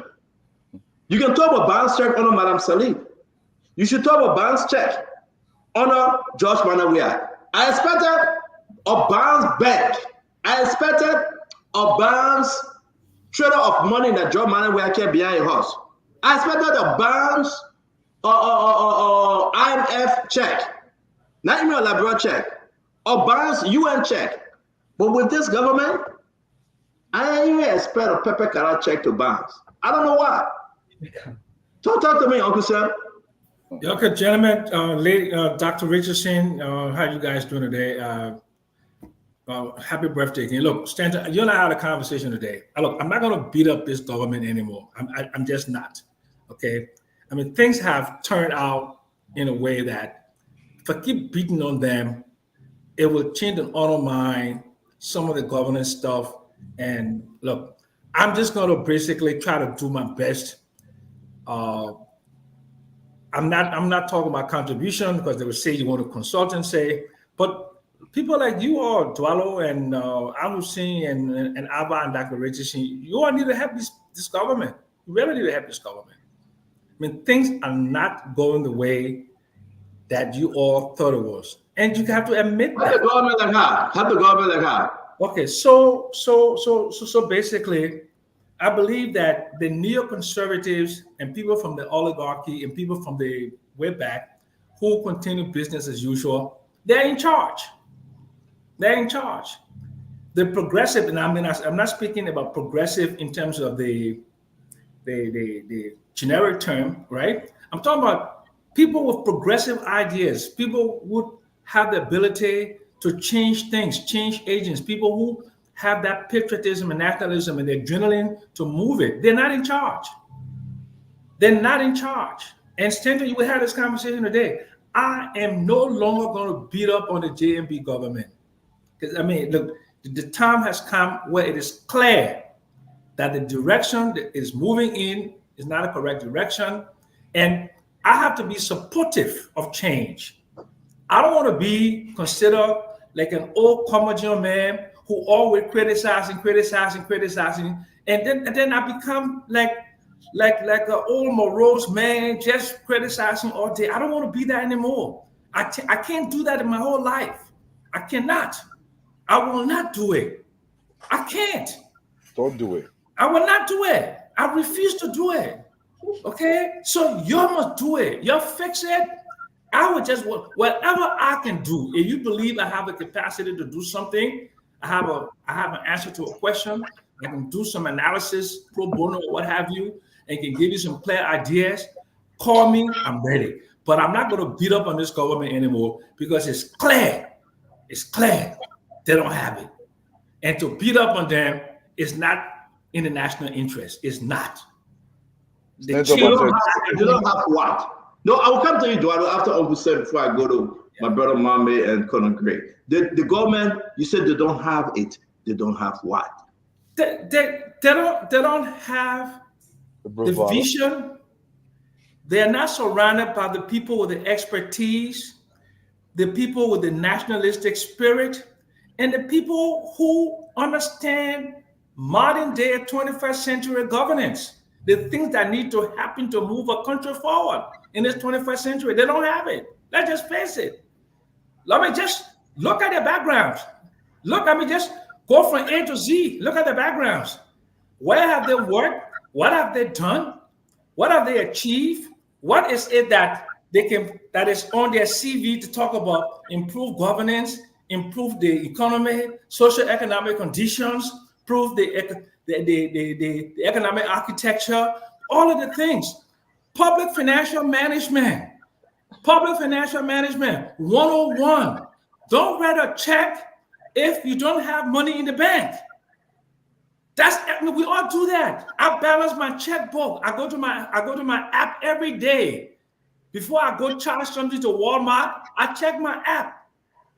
Are they not checking their app? If there's no app they have, or they have not developed a system where they can do something simple like balancing a checkbook. Come on, guys, man. I mean, I'm not going to criticize that. We know the system is rotten. Y'all fix it. I beg you. That's what I Thank you, ladies and gentlemen. Let's go to Mr. Duadu. Mr. Duadu, you got your 10 seconds, sir. Thank you. Having dead body in the street is not normal. But if it happens with increased frequency, it becomes normal. Having seen dead body in Liberia in the street for days, sitting in the street, is very normal here. You have to understand the distinction between normal and accepting something. When I tell you check bouncing in Liberia is normal, it's really normal. It's regularly. Government check bounces as if to say this is normal. So you have to understand accepting something and being normal. In Liberia, it's very normal to see dead body in the street for days. In Liberia, it's very normal to see garbage everywhere, even in front of the executive mansion. It is very normal for the ministerial complex to be dusty after three years and nobody can beat it. Very normal to go to government offices and nothing works. The toilets won't work. It's normal. Not accepted, but normal. I want you to understand the distinction. Thank you. Ladies and gentlemen, let me bring this back. There you have it. Mahmoud Cyrus, Senator, Lofa County, Republic of Liberia. His check worth $7,617. That he's the first sitting senator for his check to bounce under this government, under this new government. He's the first. I have asked all of them. I have gone above and beyond to make sure. I thought somebody thought the check was bounced, but it went back, and they actually the check bounced, but it went back and they were able to get the money. Momo Sarah is staying in red. His check, reason. As you see, 3816, that's the check number, 3816. The amount $7,617. All right, May 1st, 2024. Imagine this check was sent to the bank 8 days after it was issued. Remember, it was issued on the 22nd. 8 days, over a week, they sent it to the bank. Return, reason, insufficient fund. Let's be real with Liberian people, my friend. Let's stop the tabata. The senator check bounce. We will move to civil servant. Have they gotten the pay? We ask the question, somebody that making $100, $200, before you fire them, did you pay them? With the 40,000 people still outstanding, probably going to be fired permanently for 6 more years. Babaru Abula Mame. I mean, Momo Sarah as a senator is experiencing what many of the ordinary civil servants experience. It's bad that it happened, but it's better that he experienced it. And I hope other lawmakers too experience it. So they know that we are in a very tight situation. The country, forget about the country we inherited. We're going over 90 days now. The country that we have, the challenges before us are just enormous, too much for us to play with. I think they should send a message to all the different stakeholders. It might sound small, 7,000, no man, government gets 7,000. It might sound small, but it is an issue. It is a red flag. And we hope that we can avoid it going forward. Simple daily reconciliation. Simple daily reconciliation can prevent this.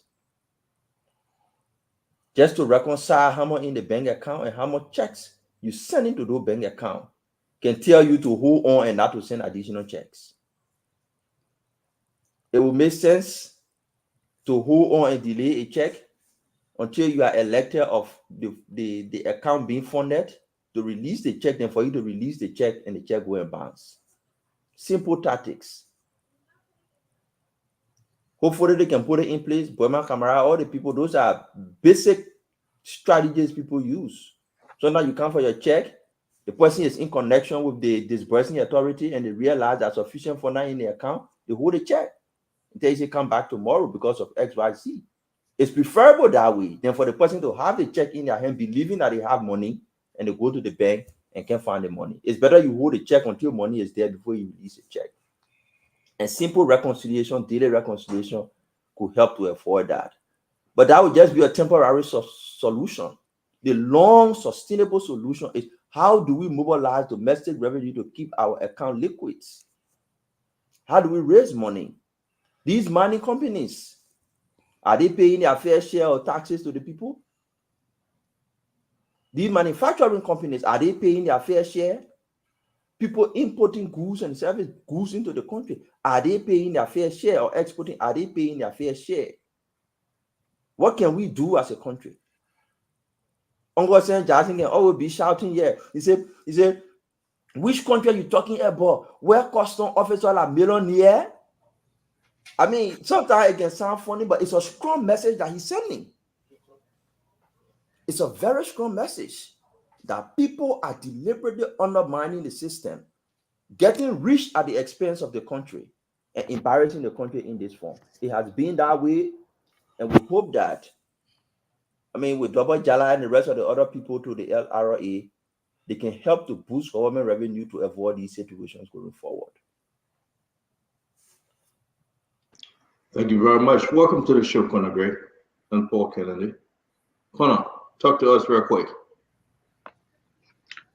Hello, everyone. So I think it's about time we start putting Boy McNamara under the microscope. I want to take a real look at him and question his ability to perform the job. I do concur with Mr. Jackson.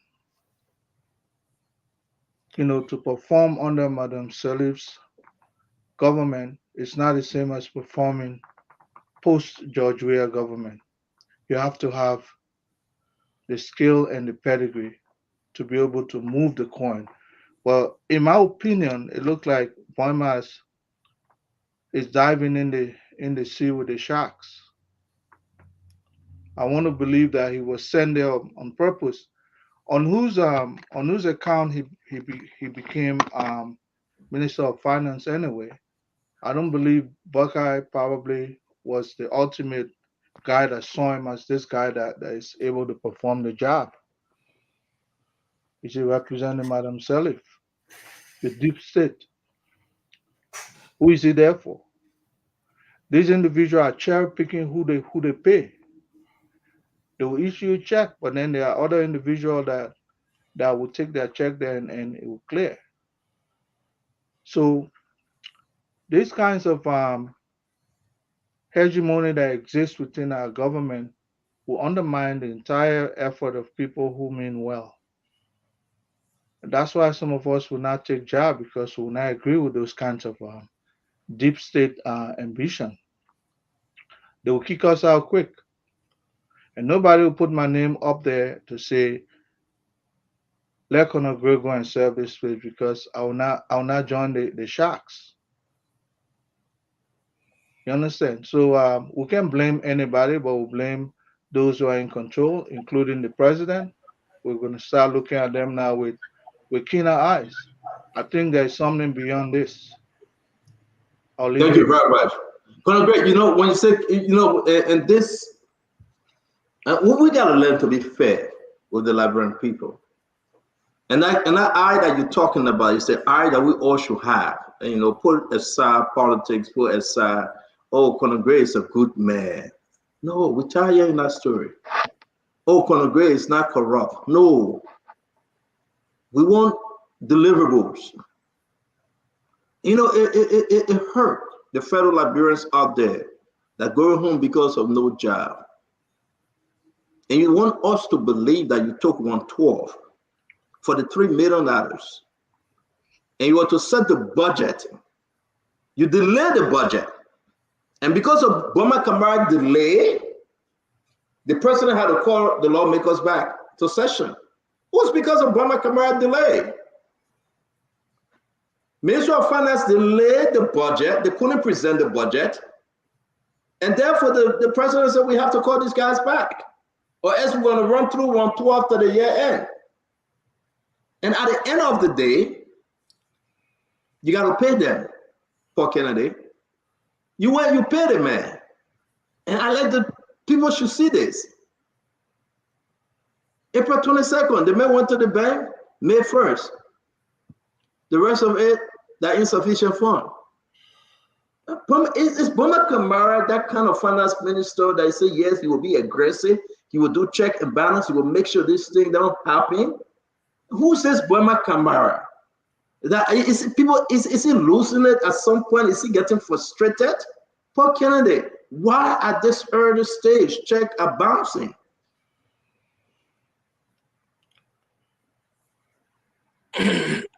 Thank you, CEO.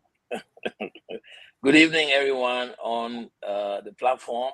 I'm always honored to share this platform with all of you great people. Let me reach out to the listening audience to say good evening to all of them. Look, let's be honest, yes, Tento. If any one of us will sit on this platform and think Boima Kamara is a novice or is incompetent or is uninformed on financial matter, then you must not know Boima Kamara. Boima Kamara was one of the smartest, or is one of the smartest graduates of the University of Liberia. Y'all go check his record. I don't know this dude from anywhere. I probably met him once or twice. This is not a Boima Kamara issue. This is a system issue. And I mean a financial system issue. I mean, come on, man. Fadiga, you drive around Monrovia on Friday evening from Broad Street all the way to Clarendon, you will not find one money in the ATM. 1 cent. All of the ATMs will tell you system down, insufficient fund, no money, inoperable cash. You will drive from one street to another and you will encounter the same issue. In fact, in 2020, the US government took 318 Peace Corps volunteers that were here and sent them back because of lack of access to cash. So why are the checks bouncing? So in root cause analysis, we ask the 5 why. Why are the checks bouncing? Then somebody will say, well, maybe the money is not in the bank. Why the money or the finance ministry did not make the check available on time? Why did the finance ministry not make the check available on time? Or because they sent the money and it took 3 days to 3 business days to mature. Why did the check take 3 business days? You ask the 5 why, you will come to find out actually that there is no money in the bank. That is simple. So Boima Kamara will write the check, and if there's no money liquid to be able to feed that check that Boima Kamara has issued you, you are definitely not going to get the money. I'm a civil servant. I work sometimes the month end 10 to 15, 20 days before I get paid.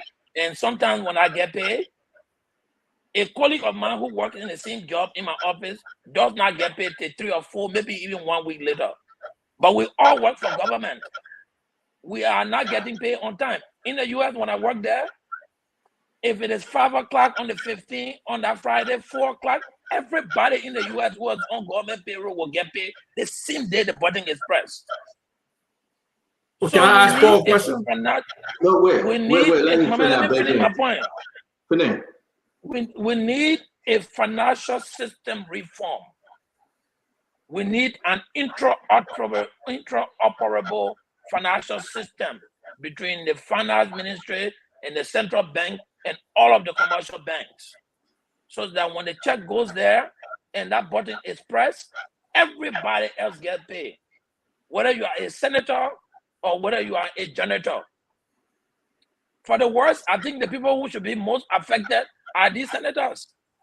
Because if they were actually looking at and reviewing these systems and making sure that the executive branch of government was held accountable for some of these things, their checks will not be bouncing.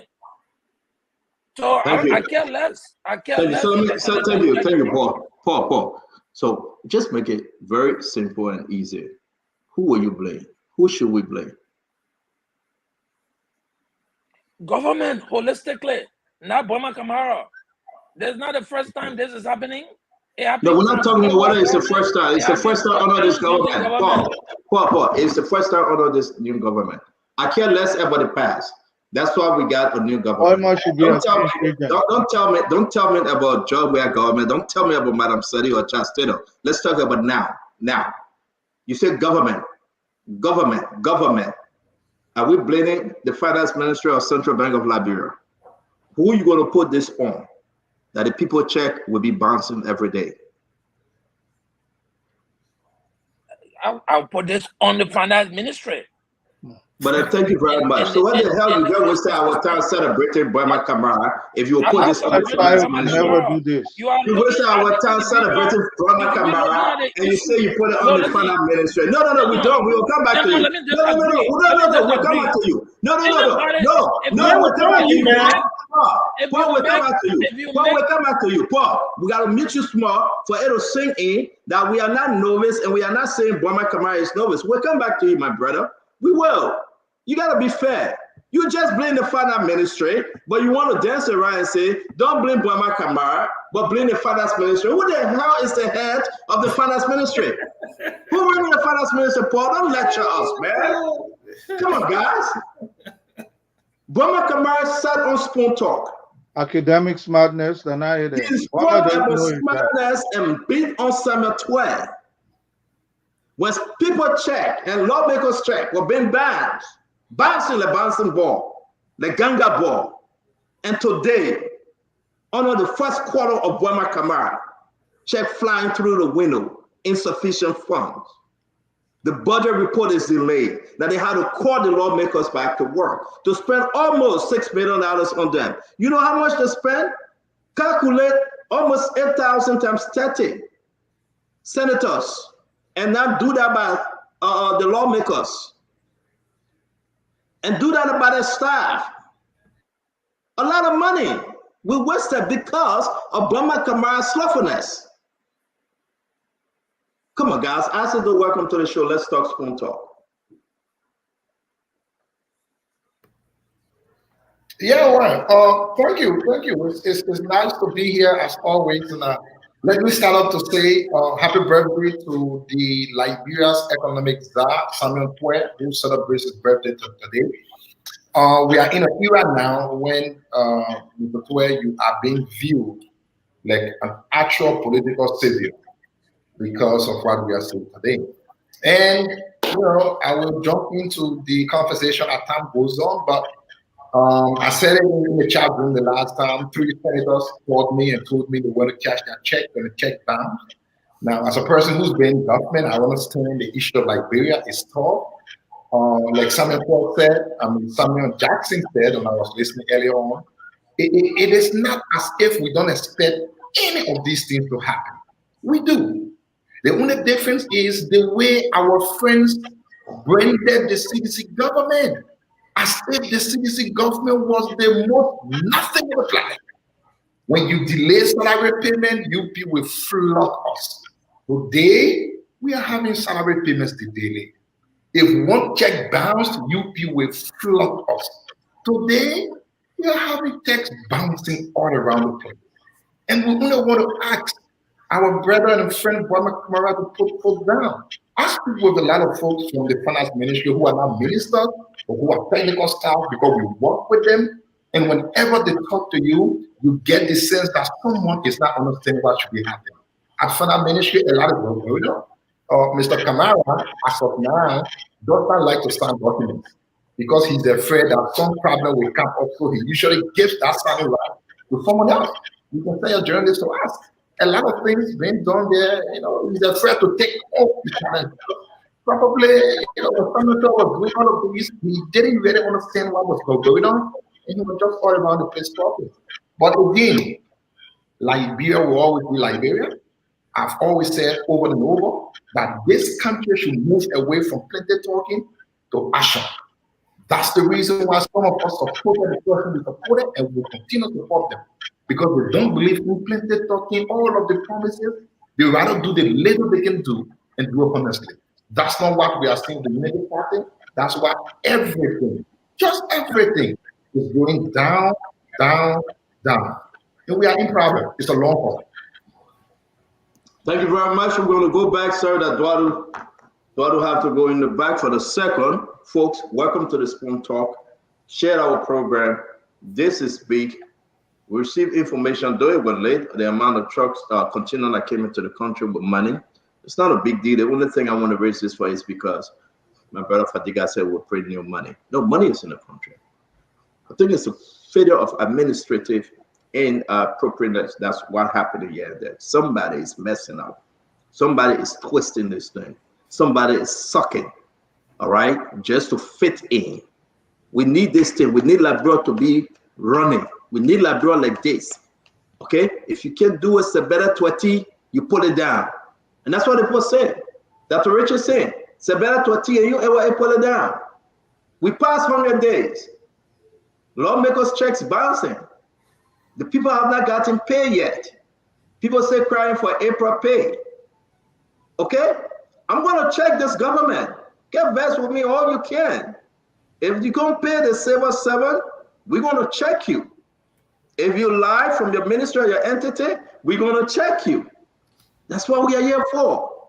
So to understand the whole big picture here and there, and let's get away with this whole bounce check, because we got a lot of story on they say FAU or FIU. Which one now? Did they change that whole thing, Mame? FIA.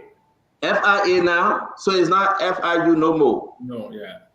Okay, so we use FIA. Dr. Richardson, before we come to FIA, and what is actually happening to that massive corruption, $6.2 million from FIA. Standing for, he was suspended. But what's stopping LDCC from coming up with some kind of indictment? Big people names from the past government. Hey, I said, you got to come back. Their names are involved, so therefore somebody is sitting on the jackalope vein of someone. Dr. Richardson, talk to us 30-second quick on this bounce check. Let's do a quick 30-second, then we'll talk about FIA.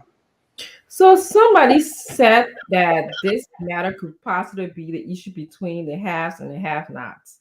If you live in Liberia and you can get money, you know, whether it's from somebody from the United States or whether you yourself can go to the bank through crooked ways and get money, you're fine. You don't worry about the effects of the banks not having money.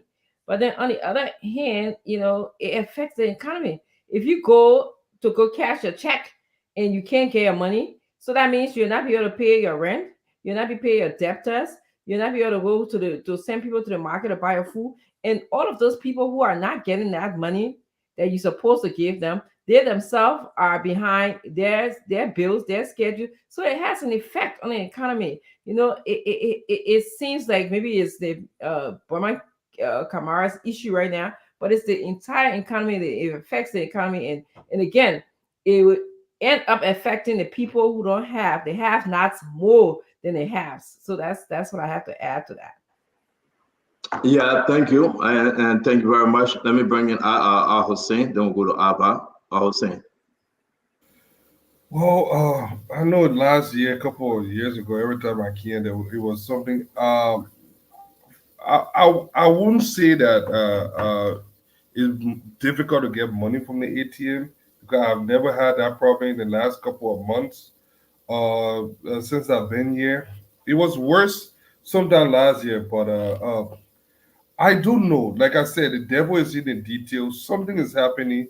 Like everything else, I was very critical of this government of our first 100 days. There are a lot of things that I believe that we are lacking and we need to make improvement. Even though 100 days is not an effective measure of anything, it's just 100 days. It doesn't mean that we'll develop Liberia in 100 days. It's just to set that benchmark, and I don't think we started an effective benchmark to move forward. So it's kind of troubling. But notwithstanding, stand on the difference between this administration and the past administration is that we can sit here and criticize this government. They will listen and do something about it. The fact that even some of us die-hard supporter of JMB and the rescue mission, we can come here and be vocal and still say it. The last administration, nobody could tell the emperor that he was naked. They stood there and said, Kwaku is strong. And now that one messed the whole country up for the last 6 years. So with us being vocal and calling the government out when they do wrong and praising them when they do right, I think we are heading in the right direction. It's just a matter of time. Only time will tell. Yeah. Okay. All right, Azavan. Yes, quickly, let me understand from Paul. Paul, when you say no money in the bank, what do you mean? The bank does not have money, or there's no money in the government's account? Because there are two different things. No money in the government account. You know that. But then is that a lack of liquidity in the country? No. Now in the bank, like the banks have money. The banks have money. Yeah, that's what Amula was saying. You know, it's about processes. You know, if the government would say, so maybe there could be a contradiction, right? The government looking at something that say our account XYZ, we are writing so many checks. And you remember the case with the 20 million and the 40 million, that reconciliation, We still ain't got clarity on that to know for sure who's what. So government not having money in the account does not mean there's not money in the bank. It means the government is not managing the finances. And to Stanton point, Kamara Buema was very hard on Twitter about bounce checks. So for this early in his administration, for him to be bouncing checks is a disappointment. You know, we need to do these things right. We really need to get, somebody even talking about today, we're still handwriting checks. Handwriting checks in 2024. You know, just some of the things we look, technology, I'm not going to start today earlier with technology, but the hot topic about all these things are being left on the side that government not looking at is more important, you know, for right now, for the news feed and everything. But seriously, we have to look at this country holistically, how we can use technology better to ease some of these problems, to have real-time information available to decision makers, to actors in the political and the economic process, to help them better. So, you know, it's just hard to swallow some of these things that would be easily resolvable, man. So, you know, can I just real quick. I think it's both. I think the government do not have money and there's not enough money in the bank accounts, because there were many business people that I spoke to while I was in Liberia recently. One of the reasons they couldn't even get loan, and there's another reason why the interest rate is so high. So I believe that there's something going on with not having enough money in the bank. But I guess in cases of bad scarcity, the demand goes up. So I can understand. So thank you very much. Uncle Sam, come in, man. What's going on with the money issue? What's going on? Knowing very well. And I'm just saying, listen, nobody asking you to beat on the government or not to beat on the government. It's up to you. But let's just speak truth to power. Let's just speak truth. Let's just do it for the sake of Liberians out there. Okay? What's going on? Okay, so there's some things that I know that I need to say, okay? There is a degree of illiquidity. There's a liquidity problem in the banking system. It's not severe as it was in 2019, but there is a liquidity problem in the banking system.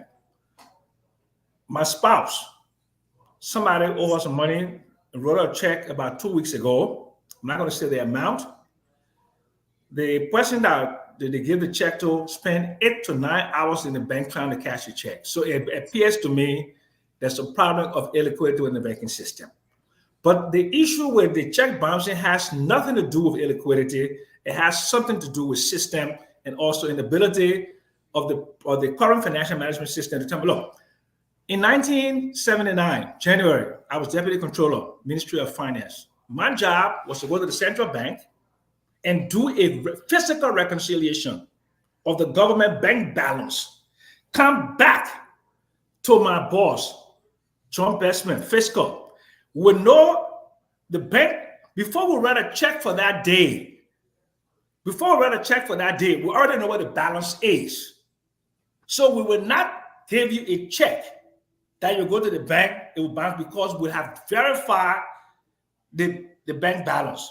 And then we used to have something called a cash management committee meeting on a weekly basis every Monday. We have that. And we make in terms of who will pay, the priority list of payments on government accounts. So I don't know what, because of the electronic age today, what is being done. But it is clear to me that some of the things that Mr. Kamara should have done when he took over is to look at the efficiency of the cash management system. Apparently, he didn't do that. So he may be a genius in terms of high academic prowess, but remember when he was appointed, I said, I know him to be a very good central banker because we worked together before. But I don't know him to be a good fiscal officer and a good economic development officer. I said that. I was very clear. Didn't I say that? I said that. And when I say something, people beat up on me because of the thing. I say, I know everything. I won't do this. No, because I know him. I know his strength. He's as a monetary economist. Yeah, right? As a monetary economist, second to none in the country. Second to none. He and Dr. Dukley, they're on the same level, right? But when it comes to being a fiscal officer and an economic development official, Burma is very weak in that area. I said it before, not to beat up on him, but the first thing Burma needs to do is to look at the financial management system, the cash management system at the central bank, and to whatever is wrong with it, to tweak it. Not to be writing a check and not knowing what the bank balance is. That's his fault. He should take responsibility. But I don't think this is egregious enough to make a determination as to whether he should stay there. I think for him it's a learning curve, and I believe because of his integrity, I think. But he needs to learn fast. Because he cannot keep making this mistake. Because if it happens again, it will undermine his own effectiveness as finance minister. That's my. Well, he was there before. Thank you very much, Uncle Sam. This is the issue we are. Hold on, Alva.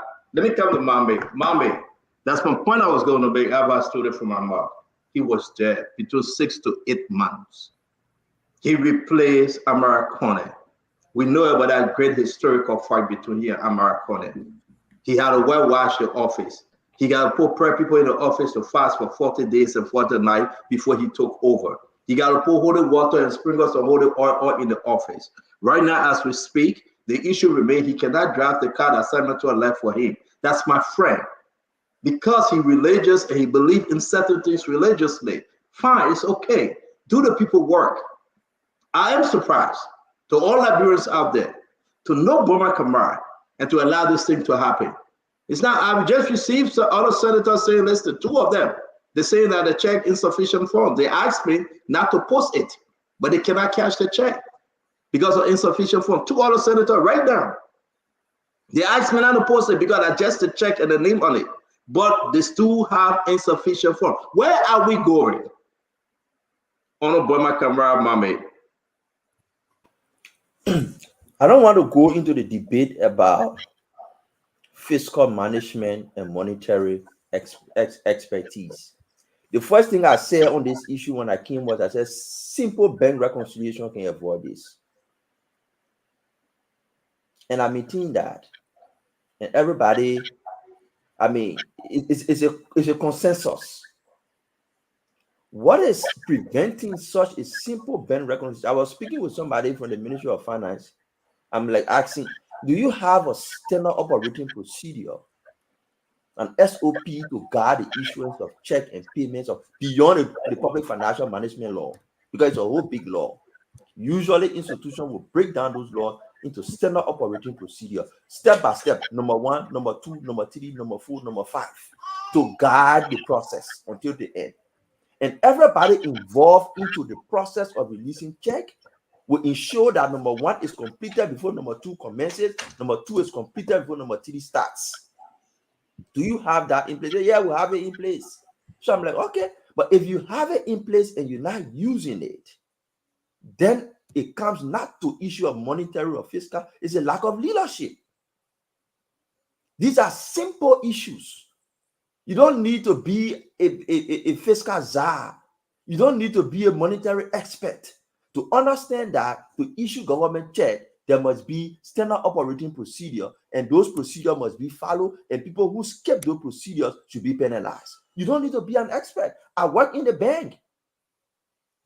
I work as manager for commercial banking. When we processing loan, before we can sign on loan, we make sure we contact cash officer to ensure that the bank balances are strong enough to disburse the loans. Even before we can move into appraisals, before you get a customer hope, we do analysis of the 30 days or 90 days cash position of the bank before we move into doing analysis and appraisal to disburse loan. You don't need to be no expert to do that. Simple leadership is missing somewhere. That's why people are issuing checks when there are no money in the account. It's not expertise in fiscal management. It's not expertise in monetary issues. We can handle that at a higher level, but for this one, it's lack of leadership. Thank you very much. Let me show you guys something real quick, and Greg, you can come in. Alberto Paul Kennedy, Fadika Azido. I think I see Fatima in the back. We'll bring her in too. But let me show you guys this. Because where is my brother Hussein. Fadiga, so on the 24th of April, read this, is very good. I extend greetings on behalf of the management of the Central Bank of Liberia and write to inform you about the arrival of a consignment of coins in the country.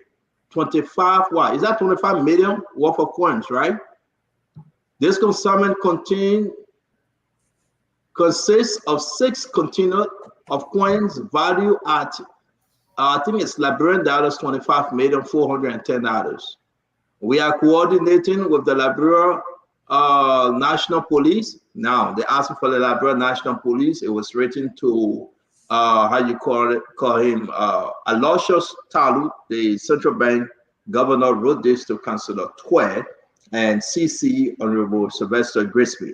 Now, it's not only coins. I just want Fadiga to know. These people talking about real money too. It's not only coins. Let's see this next letter here. The same thing to say, no, this one say the FIU, we'll talk about it later. The FIU officer in charge is traveling to New Mexico. He and his deputy, Honorable Amos Baka. So we'll put this one down. We got a lot of information. Let's see this one. There you go. The same thing about the money coming into the country. Deputy Bank Governor at Yemane PSC asking James Double Jala, that they remove taxes on the continuum. These documents, they are very, very important now. Okay? When you see this document, take a picture of it, keep it. These are historical documents. We're going to share on our pages. This thing, they are very important. The money came in the country. We are sharing this document with you. Don't ask where we got it from. We got it from your house. You send your driver to give it to me, ask why. So please don't ask me. Okay? These are very, very important documents. The money came in now. The money that came in is the remaining money that was signed off under George Manawea government. Joseph Boakai government never printed any new money. Let's just get that straight. But this money that coming in is the money from the George Manawea, the remaining money that's what coming under Joseph Boakai government. As you can see, in the month of April, they receive it.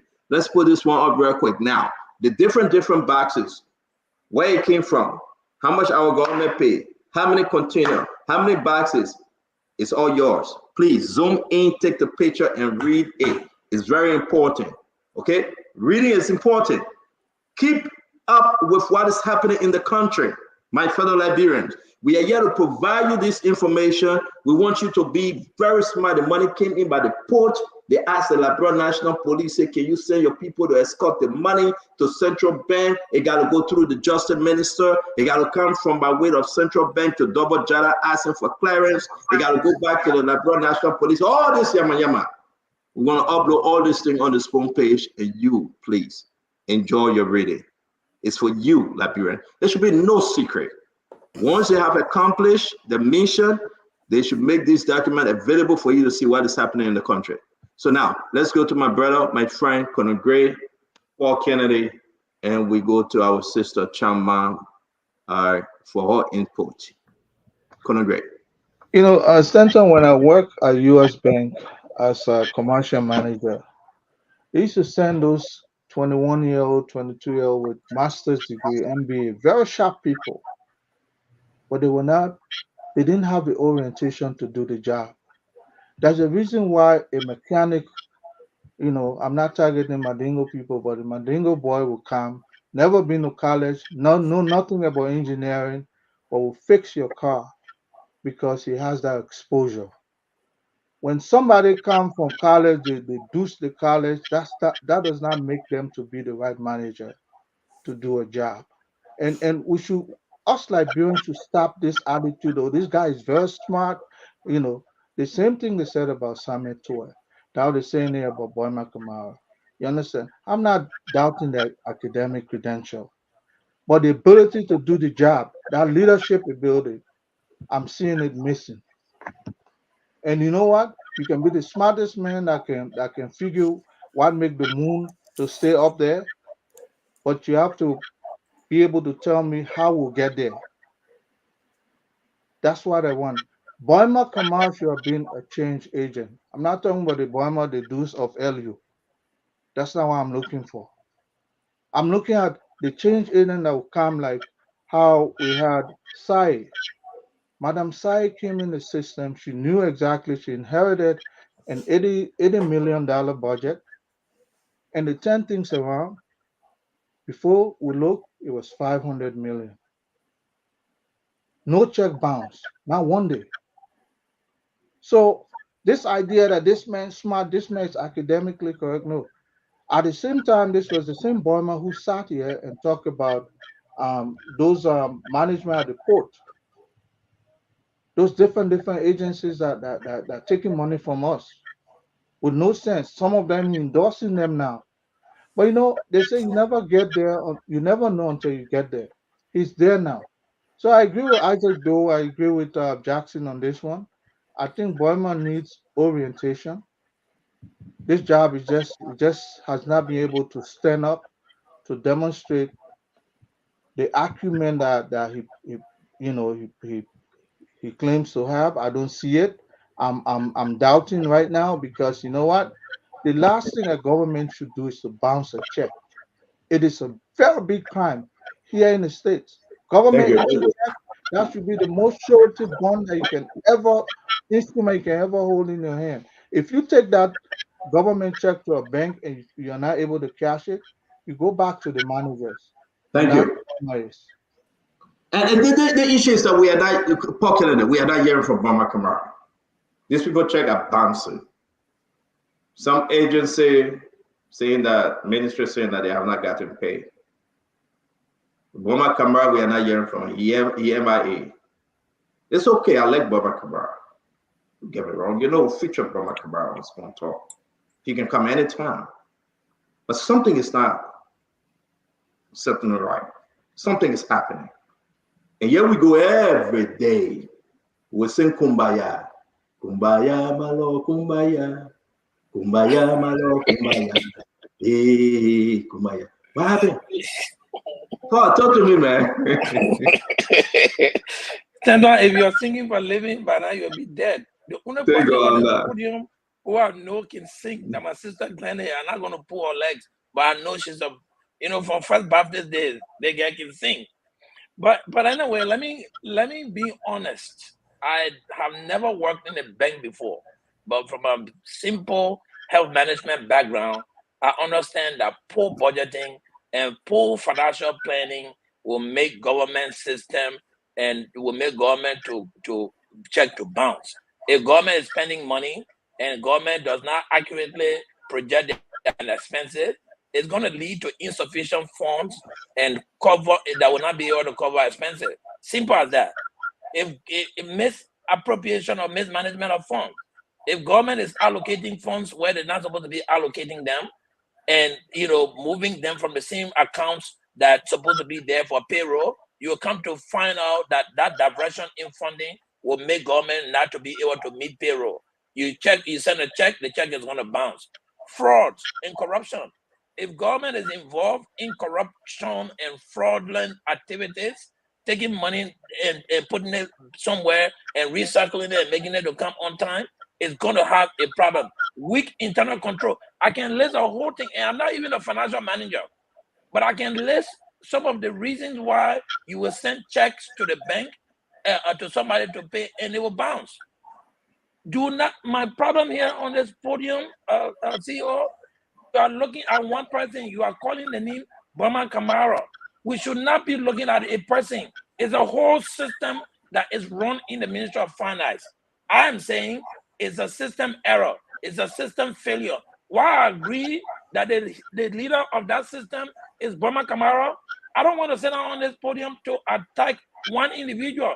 Because if you brought Ben Bernanke or Blambra here, and they did not look to see that those systems were adjusted, the institution was built.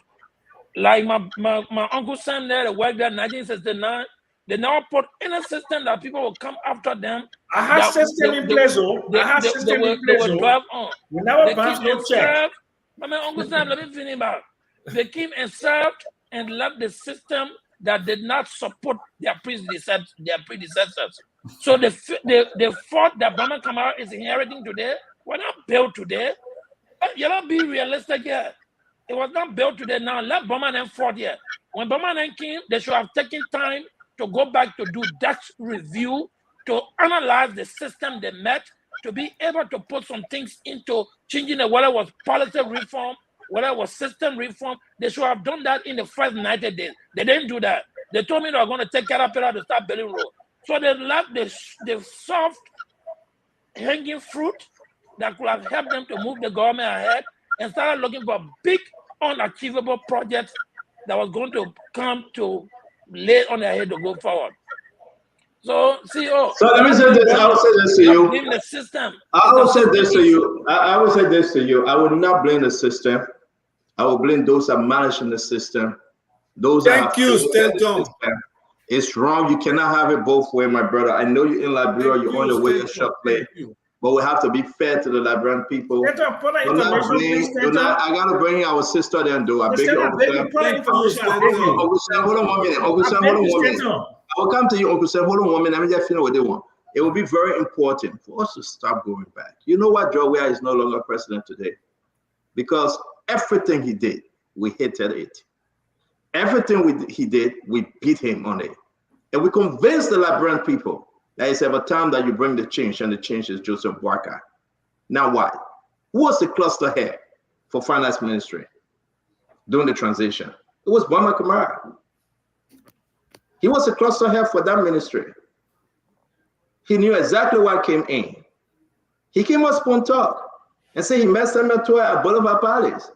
They were eating Chinese food with lobster tail. He said it. He can't drink. He said he drank iced tea. He said it. He and Boma Kamara and Samuel Toy were eating and discussing transition. Here we are today. Everything Samuel Toy left with him. So shall it be. Harmonization. Samuel Toy said, "Man, you're keeping." He said, "Yeah." It stayed in the book. Harmonization is there. YFE. Samuel Toy said, "You're keeping." He said, "Yeah." YFE stayed there. Bounce check. Samuel Toy said, "You're keeping." He said, "Yeah, we'll continue." Because we 1 year, yeah, it stayed there. Can somebody look in the eyes of Boma Kamara and just tell him not to walk the walk of Samuel Toy and talk the talk of Samuel Toy? Let him walk the walk of the Liberian people and talk the talk of the Liberian people. If you don't have it, you don't have it. If you don't have it, you don't have it. If you know the budget is messed up, tell the Liberian people. If you know the senators put you all the scratch card, all the fuel money, all the get from money, all the extra money on it, tell the Liberian people. Tell the Liberian people, Glendy, you cannot bring back the job money we had finance ministry. You cannot. That's not what the people want. Hey man, Sister Glendy, we're talking about your son and the Victory Alliance. Don't bring it up yet. I want 10 minutes on that, but I want you to talk about the issue because it looks like Uncle Sam. I'm coming to you. I'm coming to you, Uncle Sam. I beg you before we go to Glendy and Asido and Fatima. We have to do FIA, but it is important for us to talk this. We are now smelling the recalibration of George Manneh Weah Finance Ministry. And I want somebody to help us. Hope we are not walking that walk. Uncle Sam, you got 10 seconds. Okay, great. Mame will probably know this. You know about IFMIS. IFMIS is the Information Financial Management System at the Ministry of Finance. It is there. That's a system, okay? And then in the revenue side, we have ASECUDA for custom. It is there. It is working. So for somebody to come and say the system, Burma should be learning. Point of correction. IFMIS isn't working now. Point of correction. Okay, but then if it's not working now, you should make it. Okay, but let me finish. But it's there. If it's not working, find out why it's not working and make it work. ASECUDA. If it's not working, make it work. That's the system that we keep to you. When I was economic advisor to the Bureau under the LA administration, we developed those systems. Thank you, Sam. I didn't leave no system. Thank you, right, guys. Guys, we got to go. We cannot reach everyone.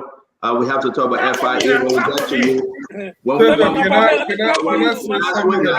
guys, I beg you, we just got to give our two sisters the chance to speak briefly because we got to talk about the FIA. It's a big story, $6.2 million, and folks are doing a slow walk on this because of some political interest. That's the information we are receiving. We got a lot of documents that came in today we want to share with our folks.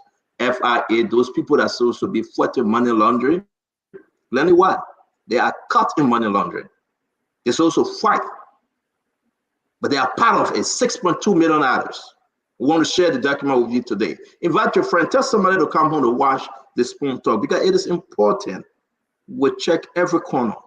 Glenny, we're going to give you your time and go to Fatima, then we'll go to FIA, please. So I think for me, I think I've said this before.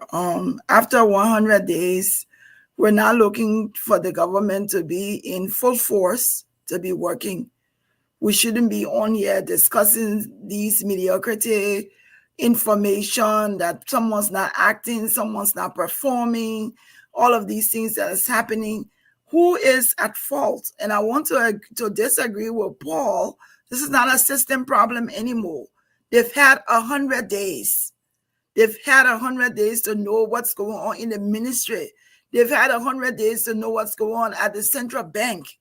We cannot continue to patch the system up and keep saying, oh, the system problem, it wasn't working. So there's no.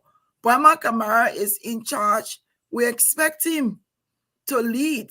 One of the things somebody sent me a text just now saying is that why is it that someone like Steven Johnson, who is in financial management, why is he not at the finance ministry? Hallelujah. Why is Baka Jalaba not at the finance ministry? Hallelujah. Why are they taking those people with financial background, taking them away from the area of expertise and putting them somewhere else and then putting people at the finance ministry who don't have the expertise? Exactly. So we're done with crunch time of 100 days. This is governance. Good governance is what we're looking for, and we expect them to lead correctly.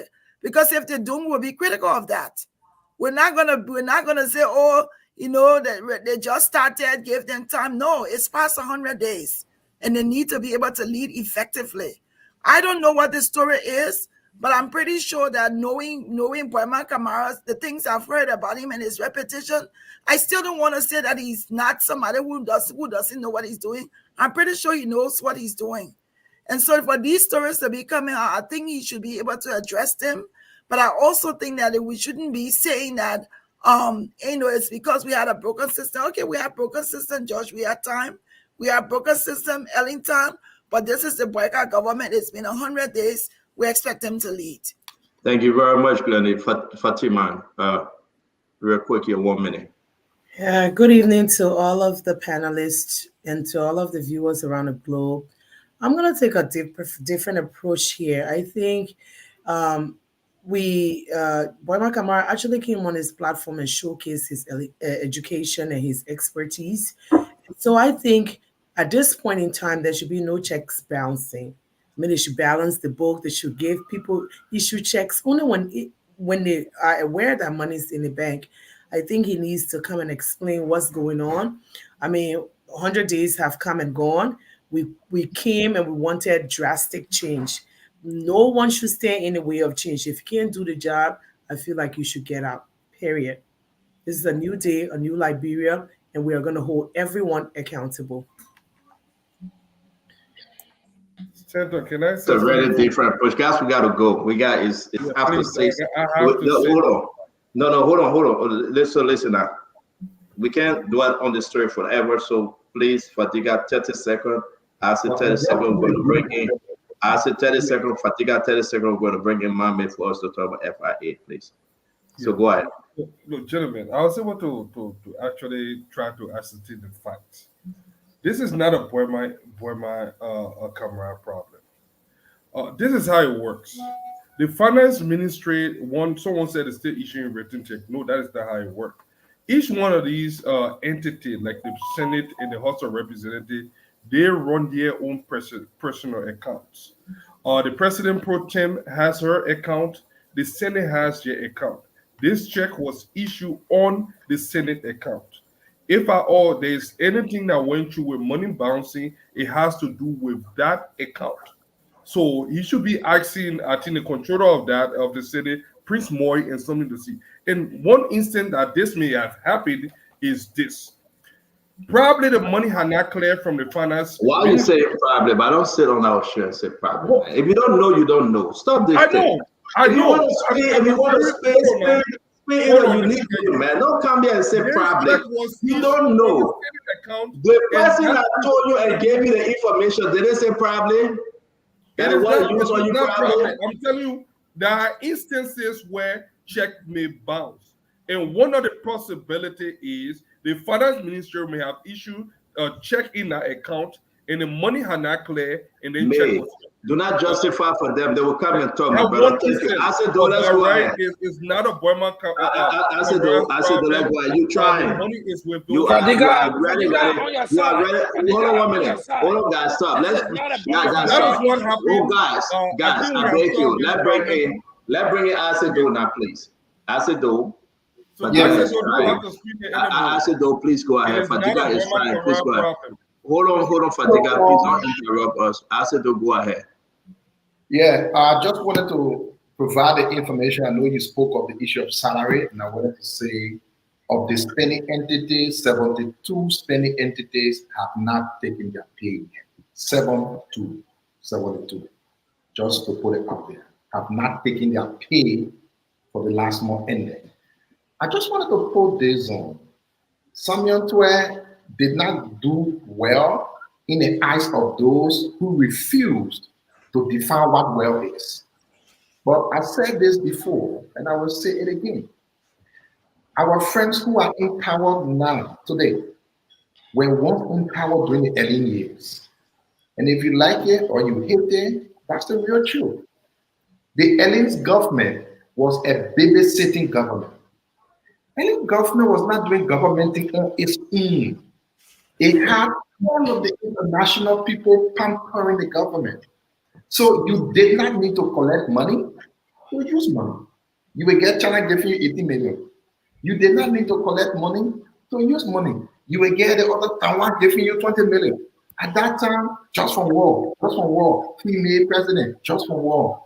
But today, you will have to collect your own money to use it. Meaning, you have to put all of the right things at the right places to get money. Once you don't collect money, Japan are giving you no money. That's the problem. And just imagine, the government hasn't yet gone into the IMF program. At the time the government enters the IMF program, you will taste what coconut. You understand that? Thank you very much. Thank you very much. So let me come to Mame. Now we're done with finance ministry. Information coming in. We have to continue this conversation tomorrow. Tomorrow we're having the transport minister, I believe, Salif Tyler, as our guest. And we're also doing, I think tomorrow is the 7th. Dr. Richardson will give that announcement. Yeah, maybe we'll make some changes. But want to say to everyone, listen, let's talk about FIA. It's important. A lot of bad stuff has happened. The people walk away with 6.2 million United States dollars. They're 6.2 million, and they're walking away with even more. This is bad for our country. When we broke this story, President Bouaka suspended Standard 4. Today, we get announced the new people in power, the officer in charge. As you can see, I think this is it. They are traveling. I put this in the chat room. They are traveling to the United States, New Mexico for more training. This is the letter. Take a picture of it, zoom in, and inform yourself. This is the letter. They are coming on a training conference. As you can see, it's well organized, New Mexico, USA. Honorable Mohammed Nassar, officer in charge, and Honorable Amos Bouaka, Deputy Director General. They will be here from July to August. Now, that's the side key. Bring up to speed, Mommy. What's going on with FIA? Plenty things, Anton. We spoke to there are two parties there in confusion at the FIA. Two parties. One lawyer to the former director, one lawyer to the former deputy director.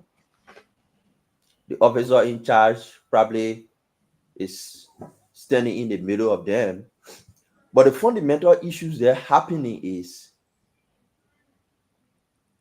the agency that's supposed to be fighting financial crimes, fighting money laundering, and terrorist financing, was engaged in the latter part of the Weah administration, September, October, November, December, into transfer of funds on unquestionable names to their account and withdrawals on unquestionable names, amounting to over 6 million. The financial statement is available. Something will put it up. The president is investigating. The president has commissioned an investigation. But what is disturbing about the investigation is it's taking long. There are indications that people are stepping on the investigation. People are suppressing the investigation at the LACC and outside of the LACC around the president. This is in September, and this is for Liberian Dialogue. Total deposited, suspicion deposit is 1.something billion LD. The suspicion withdrawal, 1.067 billion LD. You transform that using the current exchange rate, you're talking about around $5 million, $5 million US dollars. What was shocking and created the condition for people to want to investigate, sometimes you can put the other one all in the US dollar. The same day the money was deposited, 500,000, the same day it was withdrawn, September 23rd, September 22nd, 2023. Deposited 500,000, withdrew 500,000. This is the investigation. President commission, President asked LACC and other parties to get involved and investigate. It's taking so long to conclude because actors from the government in the past and those in government today are trying to step on this investigation. It's a cause for concern. It's a cause for concern. So that's the introduction of what is happening at the FIA. There are other things happening around employees. The president issued an executive order and said, from this period to this period, nobody should employ, nobody should be promoted. Right after the election was announced, the FIA promoted people and tripled their salary. When actions are taken to reverse that decision in line with President Weah's own mandate, you see that witch hunt. How can you describe that as witch hunt? The president you serve in honor issue an executive order and say, don't hire, don't promote. But right after the election, you promote people and triple their salary. When the new leadership takes over and decide to review and has taken action, you consider a witch hunt. If there's a witch, then we need to hunt it. But you can describe that as witch hunt. It's a violation of the president's executive order, and the actions taken are just appropriate. So let's talk about it. Who are those trying to step on this investigation? GSC has been invited to go and do an investigative audit beside this particular transaction. Why is it taking GSC so long to go and commission an audit? This is a insecurity protocol, a crime scene. This is a crime scene. This is a crime hotspot. Why should it take you so long to resolve this issue? Why should it take you so long to move in and investigate, to safeguard people's resources? Some of the money these people take can build schools, can put drugs in the hospital. Why it take you so long to do it? What are your thoughts, Uncle Sam? You know something, Mommy? I always say I feel sorry for the other reformers in the in the GMB administration or the supporters, okay, I really feel sorry for you, because the political will to change, it has to be drastic. It has to be uncompromising. It has to be so dramatic that it has to be painful. But I have never seen one pain that the country has undergone to see a change. No pain, no gain. And if you have people monkeying around who are supposed to be investigating, prosecuting financial improprieties, financial movement, and those people are compromised, do you know what that does to Liberia's financial system? Automatically, Liberia becomes a red zone. It becomes a red zone.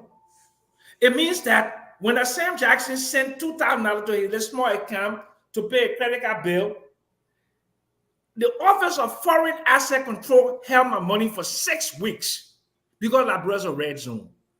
And I don't know if it happened to all of you before, but they kept my money for 5 weeks to investigate me. Not because of what I did, but because of the country I come from and the suspicion they have against Liberia. If I were not clean to pay my taxes, to do things in America, I could be in serious trouble. So, mommy, y'all don't play with that, because if you don't get to the bottom of that and Liberia gets a red flag, the whole SWIFT system, the Society for Inter-Worldwide Finance Transfer, Liberia may be blocked from that SWIFT system. You know that? It will undermine the financial structure of the country and will bring bad instability to the country. So I'm with you on this one. Let them do the investigation. Let them come with the findings. And wherever the chips fall, let the chips fall there. Because Liberians, you talk about illiquidity within the banking system. Do you know why there's illiquidity within the banking system? Because Liberian financial architecture is not fully integrated into the global financial system. We're not getting credits from our corresponding banks. To open up a letter of credit to import, you have to put the physical cash in the Liberian bank, and then the Liberian corresponding bank has to block those funds before you can finance trade to Liberia. That's the problem we have. And these are some of the things I thought Boima and others would try to fix. So these are outstanding matters that need to be fixed. And that's my point. Thank you very much for asking me, Mommy.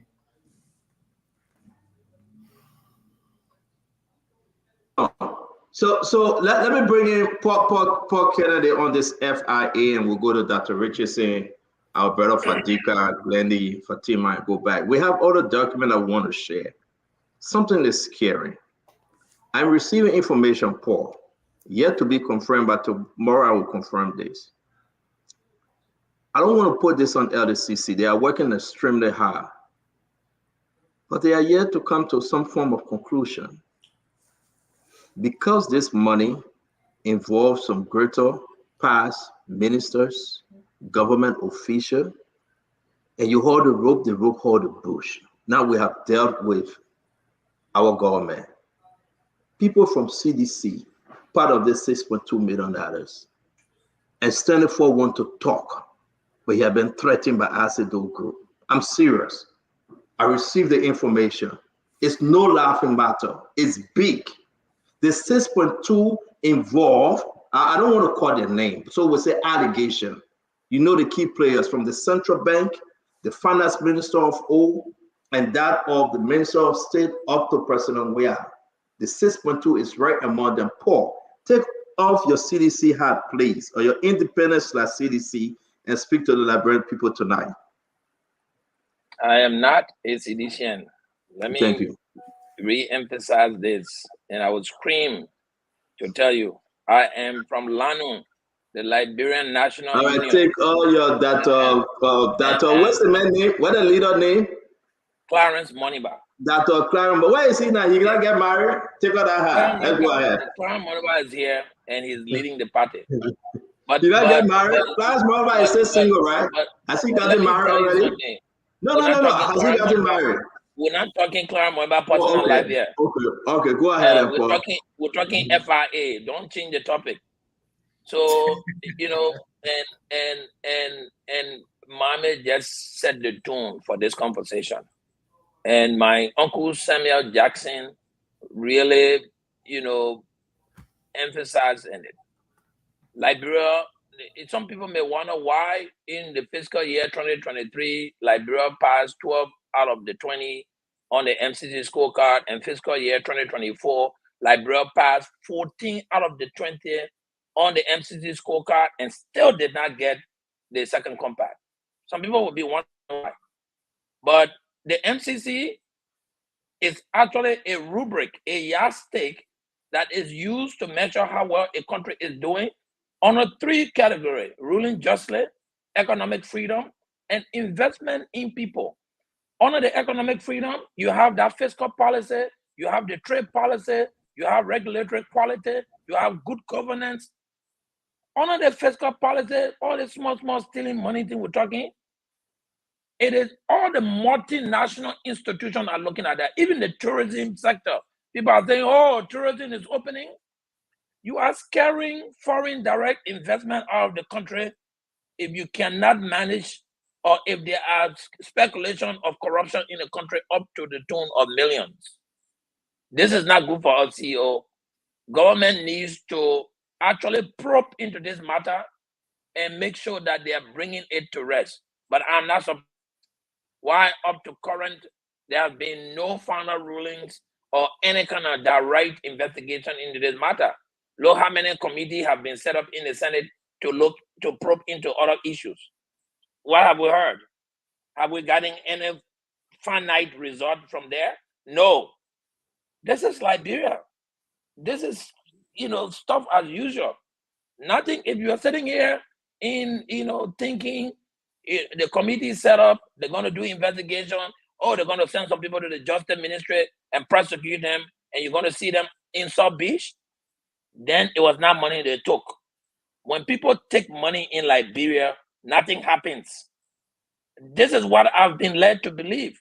In fact, what happens is those people who take the money come back and run for Senate and run for House of Rep, and they get elected by the Liberian people.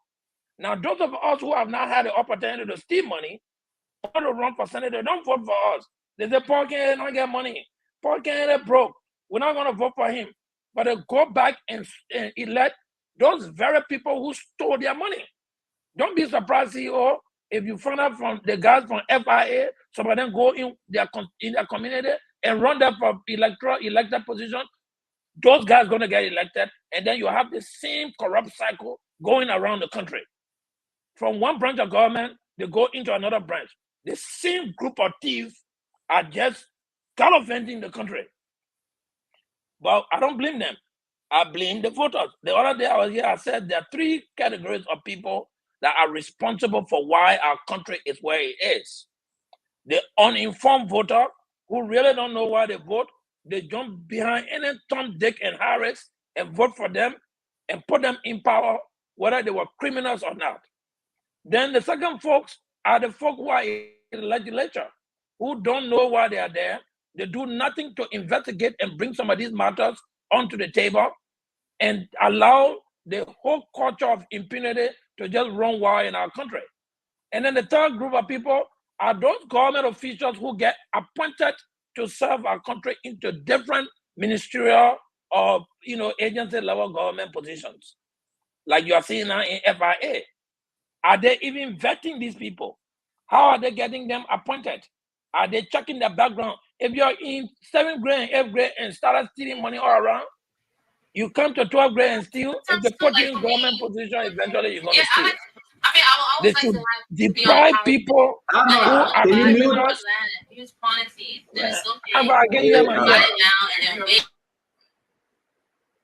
Thank you. Can somebody tell him that he got his something up? So I mean, we have to put it back. Liberia should begin to vet people who have criminal nature in them. If you are in the Ministry of Finance and stole, nobody should put you in the Senate or in the House of Rep.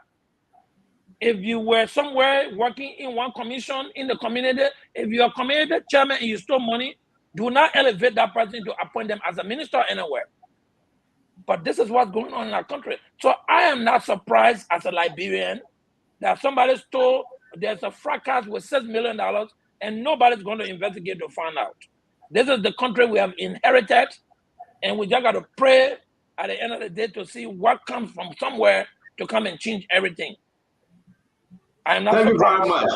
Thank you very much. I think we'll keep our sister for last. They look so beautifully up there, three of them. The doctor, the master degree holder, and the PhD holder. They're right up there. So let's just take a pause for a minute and go to Asido Fadika. I want to bring in Ava, but he gets something playing that is so bad. Yeah, beauty queen contest. And Aximo. What? I said we yell at beauty queen contest. I say you got master degree, a master and PhD. That beauty queen I'm talking about. Yeah, you're smart. Well, what's smart will be contributing to this conversation equally. Speak, Doc. Speak. I say. Dr. Richardson, please go ahead. Thank you very much. Yeah. Mama said we really got to go by our schedule. Seriously. Mama said investigation is taking too long. And what it sounds like there are some hands involved that perhaps they don't want to make their friend look bad, or they don't want to take their friend from the job. And they need to be removed. They need to go. You know, money laundering in Liberia and other parts of the world, that's a serious crime. And it makes our country look bad.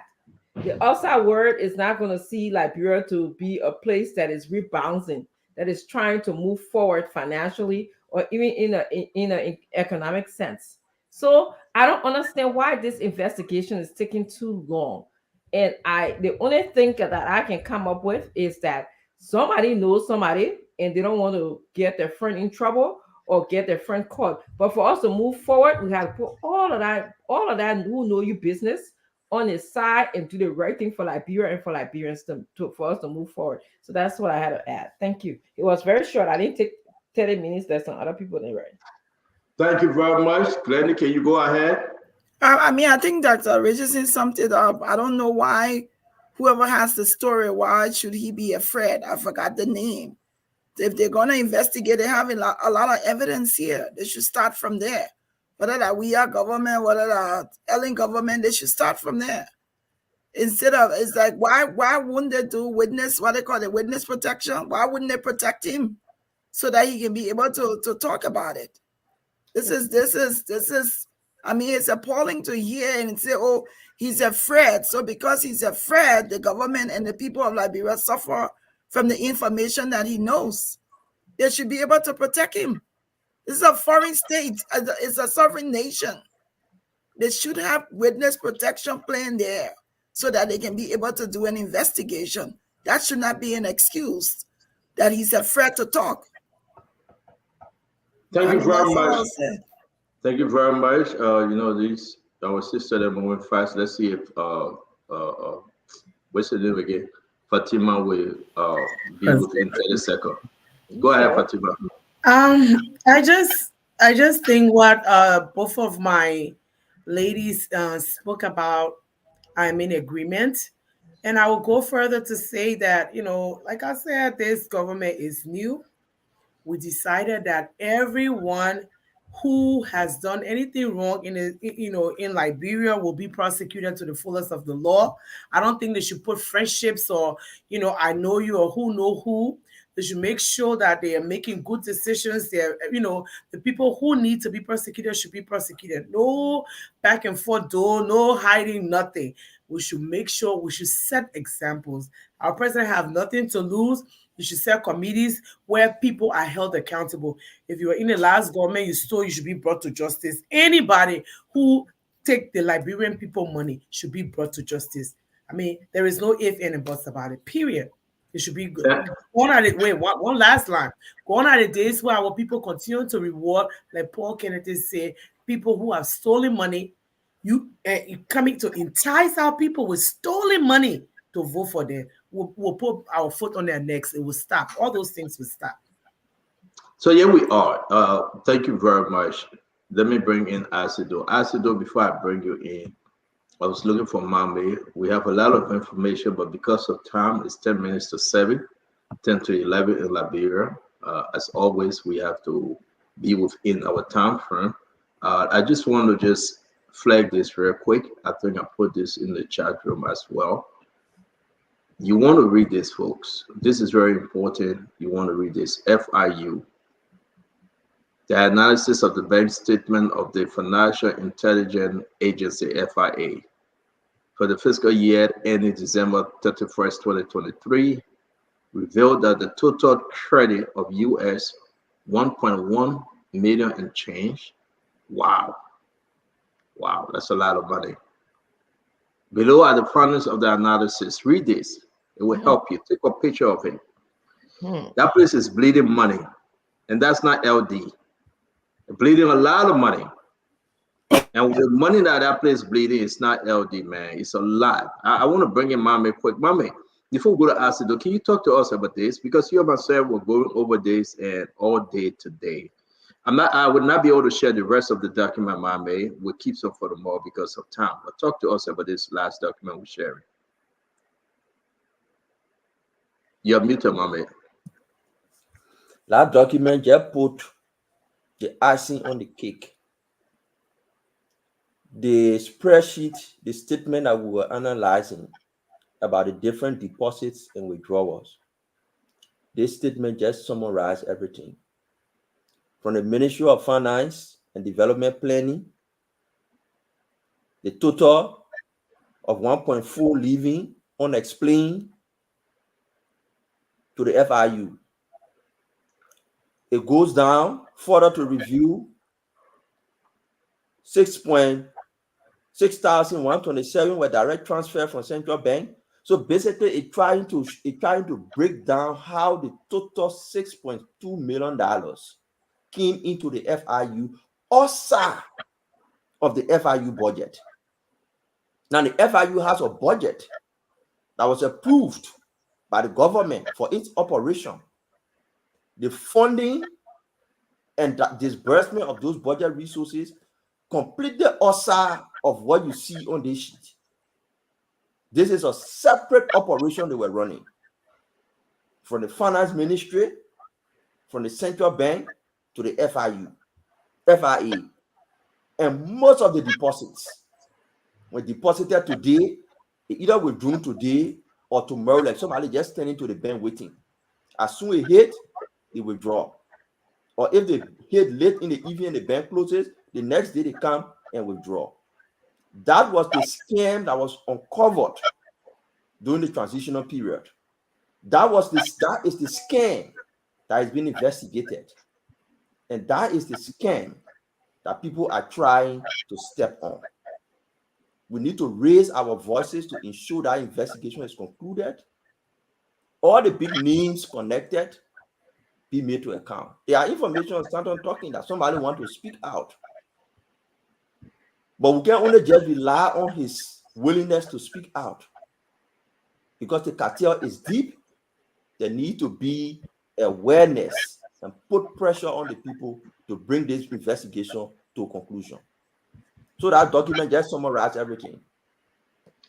So we just want to say, let's go to Asido, Fadika, Konangre, and we'll bring in Abba. We saw he eating, so when he's done eating, we'll bring him back home. So let's go ahead now. Asido, what Mame, listen, it's a whole big, Dr. Richard said, like a 500 pages frame of paper, right? From Central Bank and all the other connecting bank, FIA and LDCC. It's just right there. But this involved the president, the former president, George Manawea. It involved the former finance minister, Samuel Tway.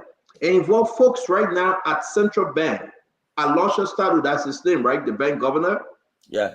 And they also involved our own sister, Yemane Piesse. When I was going through the document, my head was hurting seriously. I went downstairs to get something to drink because there's no, something to get medicine.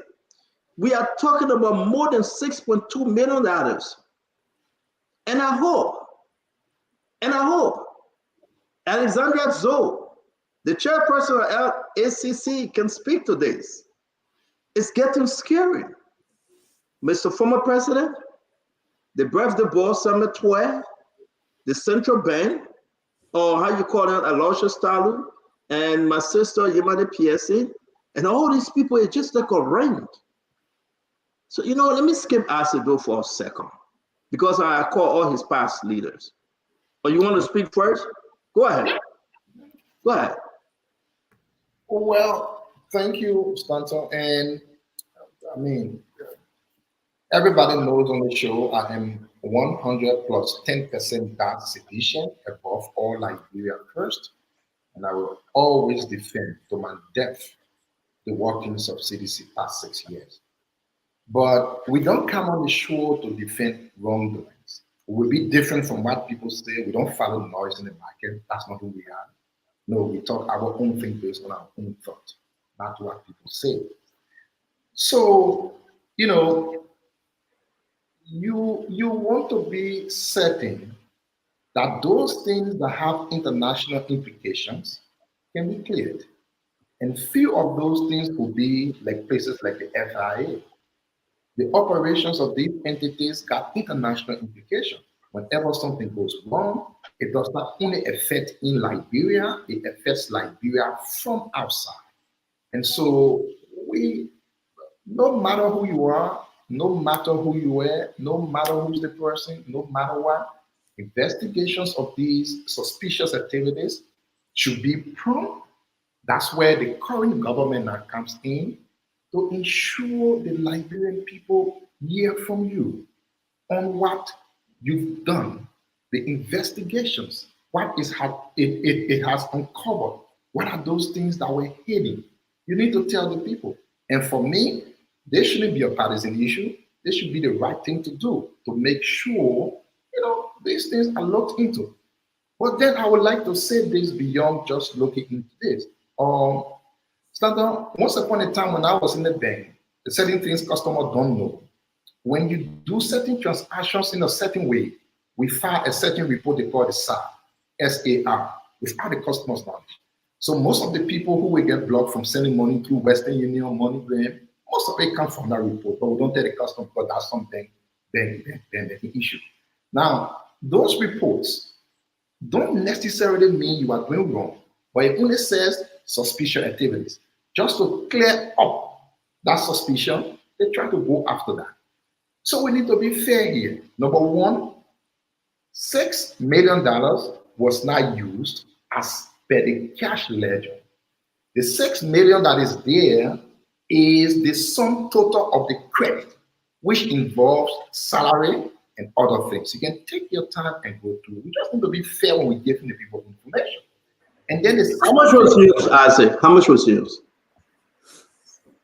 Well, I'm only telling you based on what you said. No. You said 6.2 million. They never touch it. It wasn't used. And everybody listened to you quietly. No, no. I said, no, sorry. I said, don't do that. Please. How much was misappropriated? So, Stanton, Isaac Doe will never tell you money were misappropriated or not, unless the rescue government carries on an investigation. Well, you cannot say that, but you can only say 6.2 million. No, that lie. Thank you. Don't waste our time, man. Don't waste our time. You can tell us how much was used. You can tell us. Let me just end. So again, Stanton, suspicious activities will not necessarily mean crime or corruption. We need to understand. In this report, Isaac, that 6.12 million violated Liberian Constitution. which require that no money shall be withdrawn from the treasury except in consequences of appropriation made by the legislature. So there's a violation of the Constitution. It's not reading anything we put in the chat room. Okay? No. I say, you're not being fair. You are not reading anything we put in the chat room, but you want us to believe you and say, Glenny, James Jr., nothing. There was nothing of that. Almost everything I have said on the show came to pass. You don't have to believe me. I am not saying they shouldn't hold people liable. I am not saying they shouldn't investigate. I agree with everybody.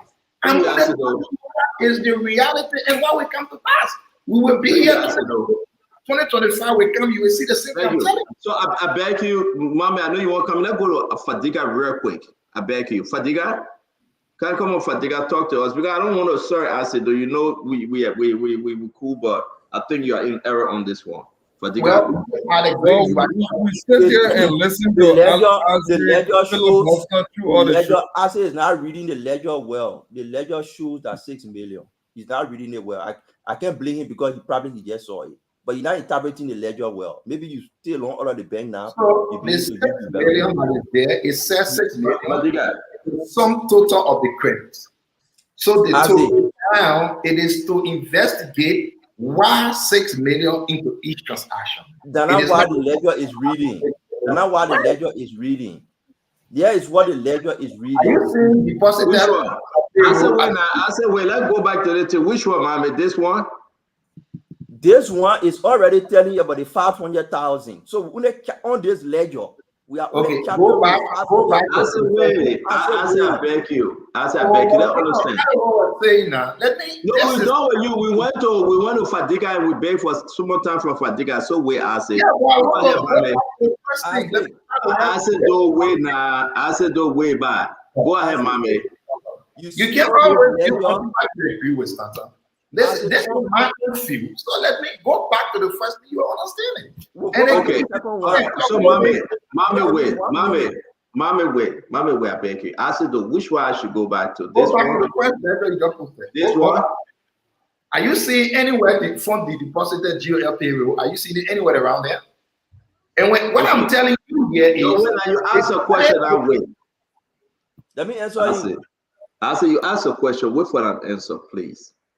Go ahead, mommy. So in the calculation on this, I'm not asking for. I said, wait, my man. I want to answer you. I'm asking mommy on financial issues. I mean, we can go on. No. I said. We want to know. All right, guys, listen. I beg you guys, listen. I said, listen. Everybody, no, I said, wait. Everybody, I say you are not listening. I say you are not listening. I beg you, wait. We'll give you 30 seconds. When you finish, we gotta move on. Make your point. I said though. I'm only saying I was not asking mommy to explain to me. I've said what I said. Again, I agree with everybody. There must be accountability. We need to investigate. I agree. Suspicious activities are things that we need to make sure those suspicions does not mean crime, but we need to be clear on it. I agree. And I was going to provide me a little more information from me that I don't need response from anyone. Again, I have been to show everything I have said come to pass. This will be one of those things. Let's move on. And thank you very much. Yeah, it's a correction. Thank you. Mommy, please go ahead before we go to Fadiga. The total, Stanton, please put it up for the correction. Which one? Public information. Which one? This one? Yes. So you see this ledger. There are payments there for deposit to GOL payroll. All those payments are not captured in the analysis that is done. And here is it.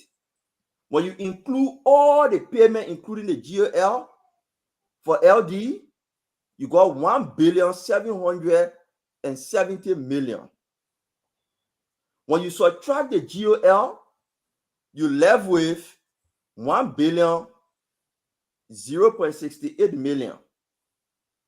The point I'm making is the calculation of the suspicious account is what you see in the red. The one you see in white is not captured for suspicion because we know that GOL payroll. Are you understanding what I'm saying? That what I say is missing or decided to spin. The white version is for payroll, is not captured. all the places you see red on the ledger are those resources that are considered to be suspicious. And if you add all of them, you'll be having $1.07 billion. When you apply the exchange rate at 192 of the 1.06 billion that is considered to be suspicious, you'll be having 5.5 million that was suspiciously deposited and suspiciously withdrawn. When you take that 5.5, and add the 500 million there, you already in 6 million. So ASIC's interpretation of the ledger was wrong because he was not taking into consideration the fact that we were only focusing on the suspicious transaction that we color red. And those suspicious transactions, when you total them, is $6.something million. That is the clarity. Thank you. So Fadiga come in now. It's after 7, after 11 in Liberia. Fadiga come in. We get a very big announcement to make after Fadiga, a very big announcement. Go ahead. This will be quick. Look, it's interesting for us to sit here and watch my good friend as he disappeared when he tried out for me disappear. Philip he ran away. Filibuster throughout the show, and he cannot give any account. Look, I was looking at something. Did you guys see DMP Cooper Intelligence? Which one? This one? Yeah, the one I said no. Go the other one. No, the first one. The first one. DMP Cooper. Yeah, yeah, but they were in the red on the other side. Yeah, you see it? Yeah. Cooper Intelligence. Like most of those security institutions, like even the NSA, intelligence is one place that money get funded through, and you don't have to really give an account or explain anything much because it is intelligent. Look, Liberian government is a cabal. And it takes 2 or 3 or 4 to tango. Is an organized, like a criminal syndicate. There are a lot of hands involved in it. Look, Stenda, I have learned a lot being in this country. It's a very unique country. I don't think it happens in other countries, but in Liberia, it's very different. Looking at the FIU, the only thing I would say today, now just go to this so that we don't waste too much time. This administration was elected for a reason. I think I see President Boyka as a legacy president. That's why I always say it here. He has little to lose, or he will most likely not go 2 terms. So if in our lifetime, it's another window of opportunity. The first was with Madame Salif. We lost that opportunity. Everything could have happened on her. War, economic crime, all the different things because the country was ripe with EU and all the people on bill and everything. Now we have had another opportunity. With this thing, along with so many other things that after recovery, if we do not get it right, we are in trouble. This thing needs to be investigated because it clearly shows that some government institution or some individual or funnel money through this agency and got disbursed. Thank you. It's very easy to find out who did it. It is easy to find out. It is there, Fadiga. Fadiga, it's in it. It's there. It's in it. We got another document that we'll share tomorrow. It's there. Oh, it's there?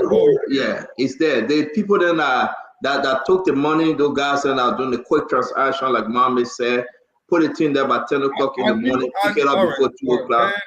Yeah. Oh, then I'm ahead of myself. But yeah, that I knew that somewhere or another, it was there. So, will they ever be prosecuted? Will they ever be held accountable? You hold the rope hold the bush. If I see it, I will believe it. You hold the rope hold the bush. I will only believe it if I see it. So people are asking President Boyka, how long should LACC take? How long?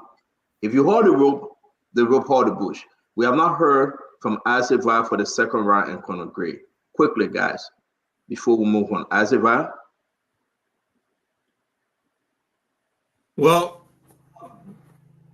as it can say, that's a ledger from the central bank, but who are those transactions going to? There's an indication that they're going to the FIU. So now the investigators need to go to the FIU and see what their own bank statement or their own transactions are. And I think we need to clarify the conversion from 1 billion plus Liberian dollars to US dollars to align with the 500,000. But it still doesn't make a difference. Those are astronomical amounts that should not just be played with or should not disappear or not be accounted for. And given everything we've seen from the FIU, this investigation should have already been completed. And if there's a delay, let them explain why the delay. I mean, this stuff is just so black and white. It's like you're wondering why the delay in them interpreting it or putting it down. Yeah, but the delay is with LDCC. It's not with FIA. It's with LDCC. The delay is with no. FIA is the person being investigated by LSCC, right? Those transactions are being investigated by LSCC. The delay is not from FIA. The delay from LSCC because 24 is talking. That's why I want us to keep for the more. 24 is vomiting like hell. I'm agreeing with you. I'm saying I see no reason for the delay. If those numbers are so clear and so clearly defined, let them try to put something out and let people know what the status is. Let the action be taken. And if this man is vomiting as much as you say he is, then it's really cut and dry because he was the head there. He knows everything that happened under his watch. So, you know, for us to really discuss this, I think LSCC should come here and explain to us what the delay is, where they are with the investigation. And thank you very much. The last person on this one would be Conor Ed Remy Gray. Conor Gray. You know, Stanton, I'm beginning to feel that the reason why the audit against the NSA was called off was because of these kinds of moments. People believe that, I think the FI is another layer of laundering money in our country, where people think that those kinds of agencies may not be, brought to book or to, to account for things that occur there, just like it has been traditional with the NSA. We understand the NSA, of course, has more international, interaction going on, but with the FIA, you see some of the transactions, clearly they refer to them as money laundering. And I believe if you dig deeper, which is, Stanley Ford is not going to take the fall alone. Oh, no, he's not. Oh, no. And some big names are involved. And that is why we're urging this president to have the willpower to go after people. But then it's appearing, to be the say of Mr. Samuel Jackson that nothing will be done because of the individuals who are involved. And that's the kind of change we were anticipating, that regardless of their names, people are going to go after them and bring this change. That's why they replace the outgoing government with this. And every now and then I see the kicking the can down the road. Cleverly, if you look at it, the kicking the can down the road. Yeah, I don't know what you ate today, Conor Gray, but you are really doing it, man. You seriously. No. Look, eventually they will just die down swear. No, but that's true. That's why I say I don't know what you ate today. You're saying the truth today. Hello there, people they didn't call you. No. No, nobody has to call down the rubber, folks. We're all waiting for that 100 days. So we can, you're waiting for the 100 days. So I see. Conor Gray, what is kicking can down the road? This has been the parable. Kicking the can down the road. Let's move on because we got limited time. The Easter stuff. Yeah, we gotta go. Yeah. We gotta go. Very quick. You want to say something, Abba? No, I was just trying to tell Paul, instead of taking responsibility and handling it now, you're shifting it downstream, like kicking the can down the road. So we promise, folks, let's do this real quick. This is Dwadu property in Liberia. Okay? We promise you guys that we're going to show you. I got a whole video when he was building this property. This is Dwadu Lebanese. You see that only Lebanese people can build something like this, maybe, but Dwadu did it. Count it now. 1, 2, 3, 4. 4 levels. It's supposed to be 5. but because he say he's a friend, you know, his wife is behind him, you spending too long in Liberia. I don't trust the Liberian guests. They hurry up and come home. They may call it 5 level to 4 level. Okay. Now he called it to 4 level, as you can see, it's right there because I don't want to Liberia. He met Fadiga. They spoil Calabash. He and Fadiga. They spoil Calabash. The news reached to his wife. The may call it down to 4. So that count the units. Leave me back. But pocket, leave me back. That's what I'm talking about you. So, so as you see, these are all the units: 1, 2, 3, 4, 5, 6, 7, 8, 9, 10, 11, 12. Now it's supposed to be 15, but it's only 12 units, as you can see. That's the Dualu building, his current building right now. And you heard that he will be opening this thing before July 26. People are waiting to rent them. So when we talk about Dualu building, this is not government. He never worked in government. His hard-earned money here, his family. That's the building over there. Congrats to Dualu. All right. Now, I had to put that in because a lot of people say, Stanton, what's the thing you were promising Dualu? The video. Dualu said he will not show us the video. I want us to show this real quick. President, His Excellency Joseph Yeman Boakai is at the program. Now, everyone, your take on this, 30-second quick. The program started today. What are you saying? What can you tell the Liberian people? We will continue with the FIA story tomorrow. We got a lot of big information coming out. Glendy, let me start with you. The president is there with His Excellency Joseph Yeman Boakai is at that program with Honorable Sam Kaweli, Minister of Agriculture, Republic of Malawi. Honorable Zochiti Tourismo, Deputy Secretary, U.S. Department of Agriculture. There's also agricultural people in this one. Sylvia J. McGrath, President and CEO, VOCAACDI. Farouk Gumel, Group Executive Director, Tropical General Investment, and Dr.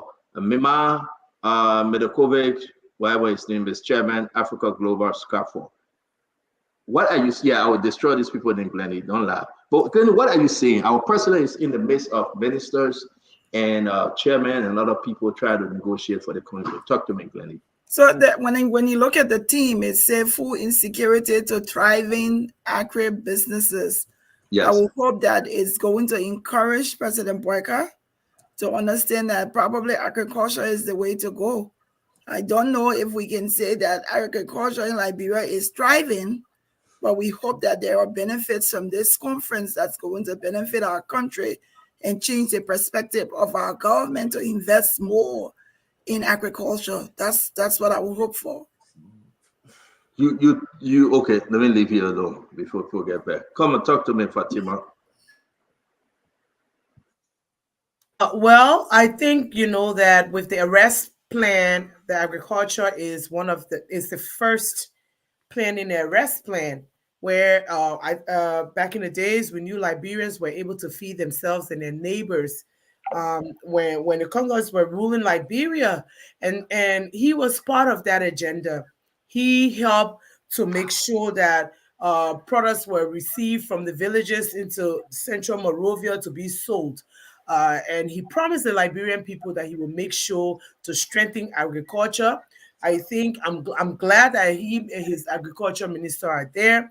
They're going to learn a lot, come and implement strategies to improve our agriculture sector, to make sure that our farmers are able to acquire small loans, to ensure that our farmers and their family members are growing more crops to help to feed our nation.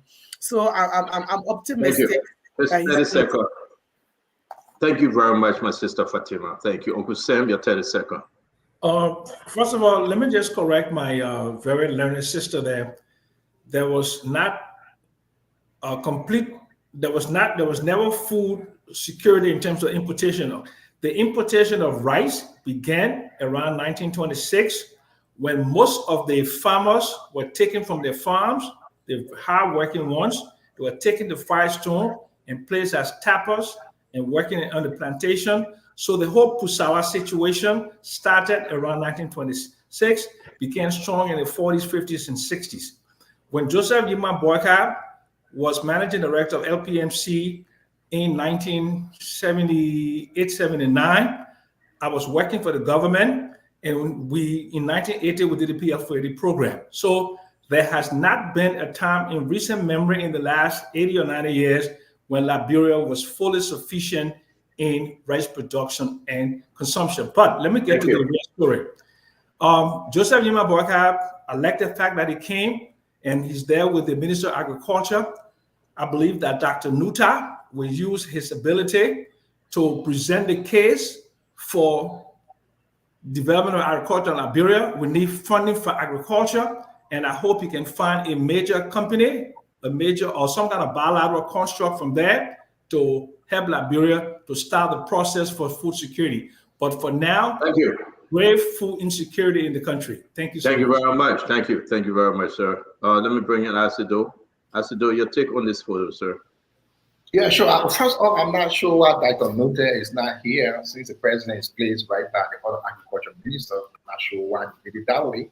But for me, talking is not the thing. What Liberia benefits is the thing. So this is just expose, go and lecture and talk. That's one thing. Later, what Liberia actually gets, the benefit to Liberia. The president will be lecturing on the issue of agriculture, agribusiness. The question is, how can he replicate what he will be lecturing on in Liberia to ensure Liberians can actually feel something and not just listen to the words. So I want to see what and what Liberia is. Thank you, Paul Kennedy. CEO, please put that picture back up. I see a lot of things wrong with this picture. I see that my president is sitting among a bunch of ministers and CEOs. Why is Dr. Nuta, who is the agriculture minister, not sitting here? Why is my president rainy season is about to come, the roads are bad, people will be caught up, there will be people dying in the hospitals. Why is my president in Houston, in Texas? Dallas, Texas. I would have sent 5 ministers: the Minister of Agriculture, the Minister of Finance, the Minister of Commerce, maybe the Liberian Chamber of Commerce, whatever the executive director is, and another sector lead. Every time my president travels, he travels with at least the budget of cost of traveling is at least $100,000. Why is the president on this trip? Is the question I want to ask. So the trip is going to cost Liberia more than Liberia is going to gain. At the same fate, you could have just sent the Minister of Agriculture to bring back the same thing President Boakai is already going to bring back. President Boakai has been in the agriculture sector. If you are giving PhD to people for agriculture, you will have to give one to President Boakai. Nothing this forum is going to say over there that President Boakai does not already know. So why is he in dollars? Why is he in dollars? So I think they have misplaced my president. They are putting him among the wrong peer group. He's not supposed to be with these guys. These are people who are learning from him. Let him come back. Wow. Thank you very much, Paul. That's too strong. Ava, talk to us. I totally agree. The level on the panel is below the president's level.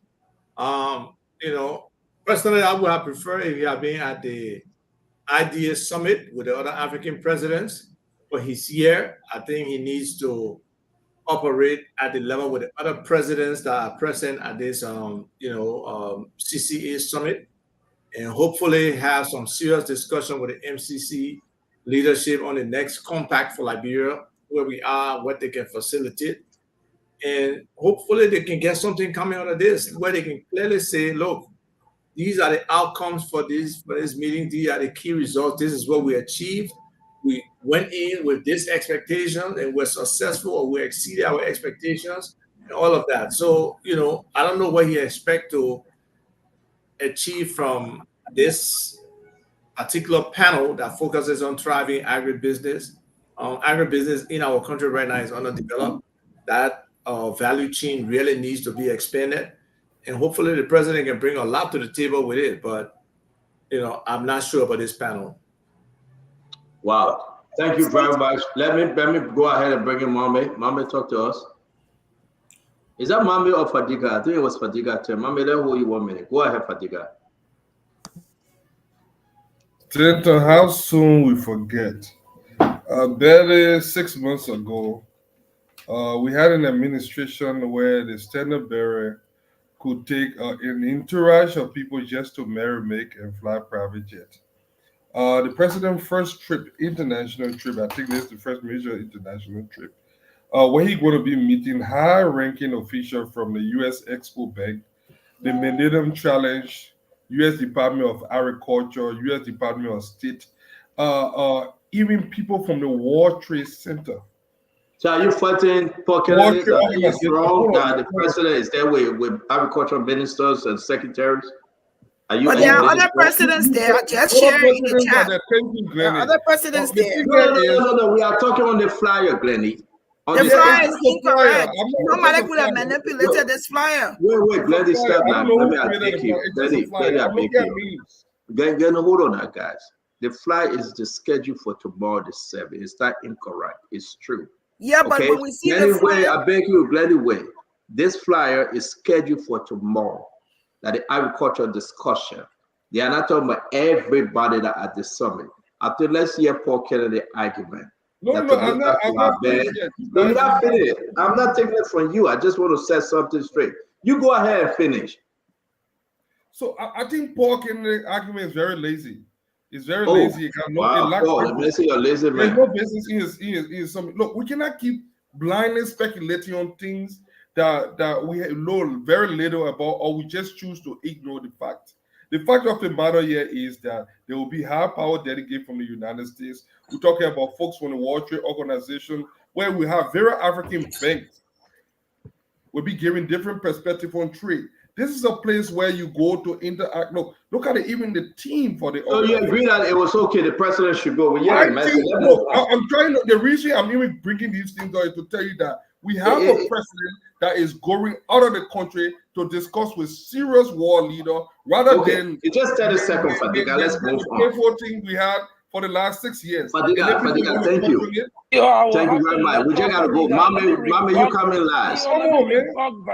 No, but guys, your way now. Your way. Let's get some order. Hold on, If Fadiga think that the President Bouakai is going to meet other presidents at that conference, Fadiga, you are, as part of the United States government officials, you are getting it completely wrong, because the president would need something to call foreign visitor service form to be able to meet any appointed government of the U.S. government.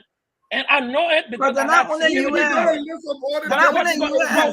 No, but let me lecture Fadiga because he does not know foreign service. Lecture me. The text is no, but I need to lecture you because you think that in the conference the president is going to have 1 hour sitting down talking tete-a-tete with president. It's not going to happen.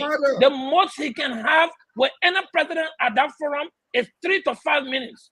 So why is he there? That's my question I'm asking. Don't come make it look like he's going to talk to. It's subjective. That's all right, so let's move on, guys. Thank you very much. Mami, can you finish? Mami, can you finish this? We gotta go.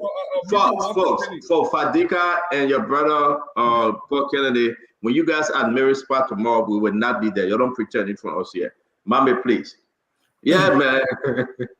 I mean, I want to pay attention to the audience. Who are those people listening at this event? I'm not so keen about who are those on the platform. I'm concerned about who are those receiving the message. Other presidents of the world, investment leaders in the US, whether it's agriculture, whether it's just across the different activities along the agricultural value chain, multi-billion dollars CEOs will be listening to the president. That's what interests me. On that platform, I see ACDR VOCA president. ACDR VOCA manages billion-dollar budget, multi-billion-dollar budget. President Bouakai is not managing even a complete, fairly half of $1 billion budget. ACDR VOCA budget is multi-billion. The Minister of Agriculture in Malawi, check Malawi budget. It almost triples. I mean, just the agricultural budget for Malawi, check it. It almost equal to our triple our agricultural budget. So, during the campaign, Councilor Gonglo said, I don't want to be a president for Liberia. I want to be a project manager because Liberia is not at the stage where we talk about president and it comes with all the flower and all the diplomacy around presidency. We are a poor country, struggling and looking for resources and investment, looking for opportunities across the world. The president sets agriculture as the primary agenda for transformation. He's giving an opportunity in America to address the world. He says, because I prioritize agriculture, I see it as the lifeblood for the transformation of my country. I'm not sending my minister there. I will stay on the stage, regardless of who on the stage. I will stay on the stage. I will use that opportunity to speak to the world that I prioritize agriculture. I'm looking for investment. I'm looking for opportunity. Thank you very much, and who are listening? The people are listening. Are the multi-millionaires? No, I beg your pardon. We gotta go by. I beg you back. No, mommy. Thank you very much, and I will agree with everybody. The president present at the event is a plus for our country. Yes. If the president failed, then we learn the lesson not to attend next year. Thank you. Right now, I must encourage everyone that Onuta is there, advisor to the president on agriculture. But who can advise President Joseph Yema Boakai on agriculture? I don't see anyone. But yet, indeed, his presence at that summit is a plus. So to end on this issue, I just want the occasion to be a unique one that he can take back home some victory. From there, he going to Atlanta, and then he going to meet Liberian businessmen and women. It's a good pitch for the first out visit, especially to the United States. All right, let me say this. Boema Kamara is seriously sick. I want to announce to the Liberian people, the Minister of Finance is seriously ill. If you can reach out to him, reach out to him. He's been out of work for almost 1 week now. When I sent the information to him to confirm about that check, he couldn't answer. And I just get the reason why he couldn't answer, but I'm free to announce it. If you know Burma, pray for him. He's not well. He has not been well. And this is the thing they say, well, stand up, don't announce it. I have to announce it. He's a brother and friend, but he's sick. He's been sick almost 1 week now, and he couldn't attend most of the meetings up there. So I hope when you reach out to him and he can get back to you, he's recovering, okay? It's not an excuse for this check thing.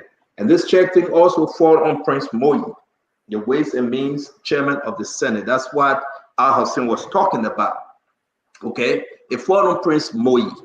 There's a little game going on in the Senate where address that, as you all know, Yomdi Kanga Lawrence Protem, since the election, there's her first visit outside of the country. She here to visit her kids. She's in Pennsylvania, Allentown. And I look forward to seeing her in Glendy. She promised to cook me some dumba.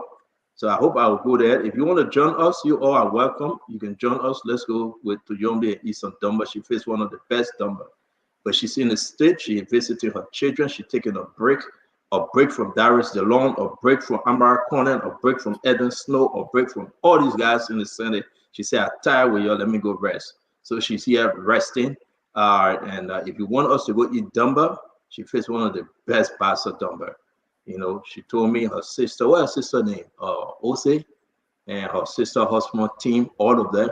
They say I'm gonna come there, they beg, invite me. I don't know what invited me to eat dumba. I'm getting concerned that they're calling me to eat dumbo. I'm getting very concerned. Except I have a account with me, I don't think I can go there. Okay, so we want to say welcome, Yombly, welcome to the state. Now, here's our closing conversation. I just reached out to Senator Wesonga Fenley from Grand Bassa. This is what Senator Fenley said. He rate Joseph Yema Boakai 0 in the first 100 days. Good for him. I just reached out to him. And I pray, but let me finish the story now. No, let me finish the story. Then you can come in, right? This is our closing. What you doing your closing, I want you to speak on it. The Grand Bassa Senator, okay, Wesonga Family, on this newspaper, the Oracle News Daily. And I asked him to confirm, and he confirmed. Read the paper is so interesting. He said he gave President Boakai 0. What this telling you about 2029? You know he's not running 2029. He will be running 2032. He's a free agent. What is this telling you right down the Western guy, Family, saying President Boakai scores 0? While you're doing your closing, speak to us. Conor, you go first. You know, I agree with Mami on the issue of the president taking the stage.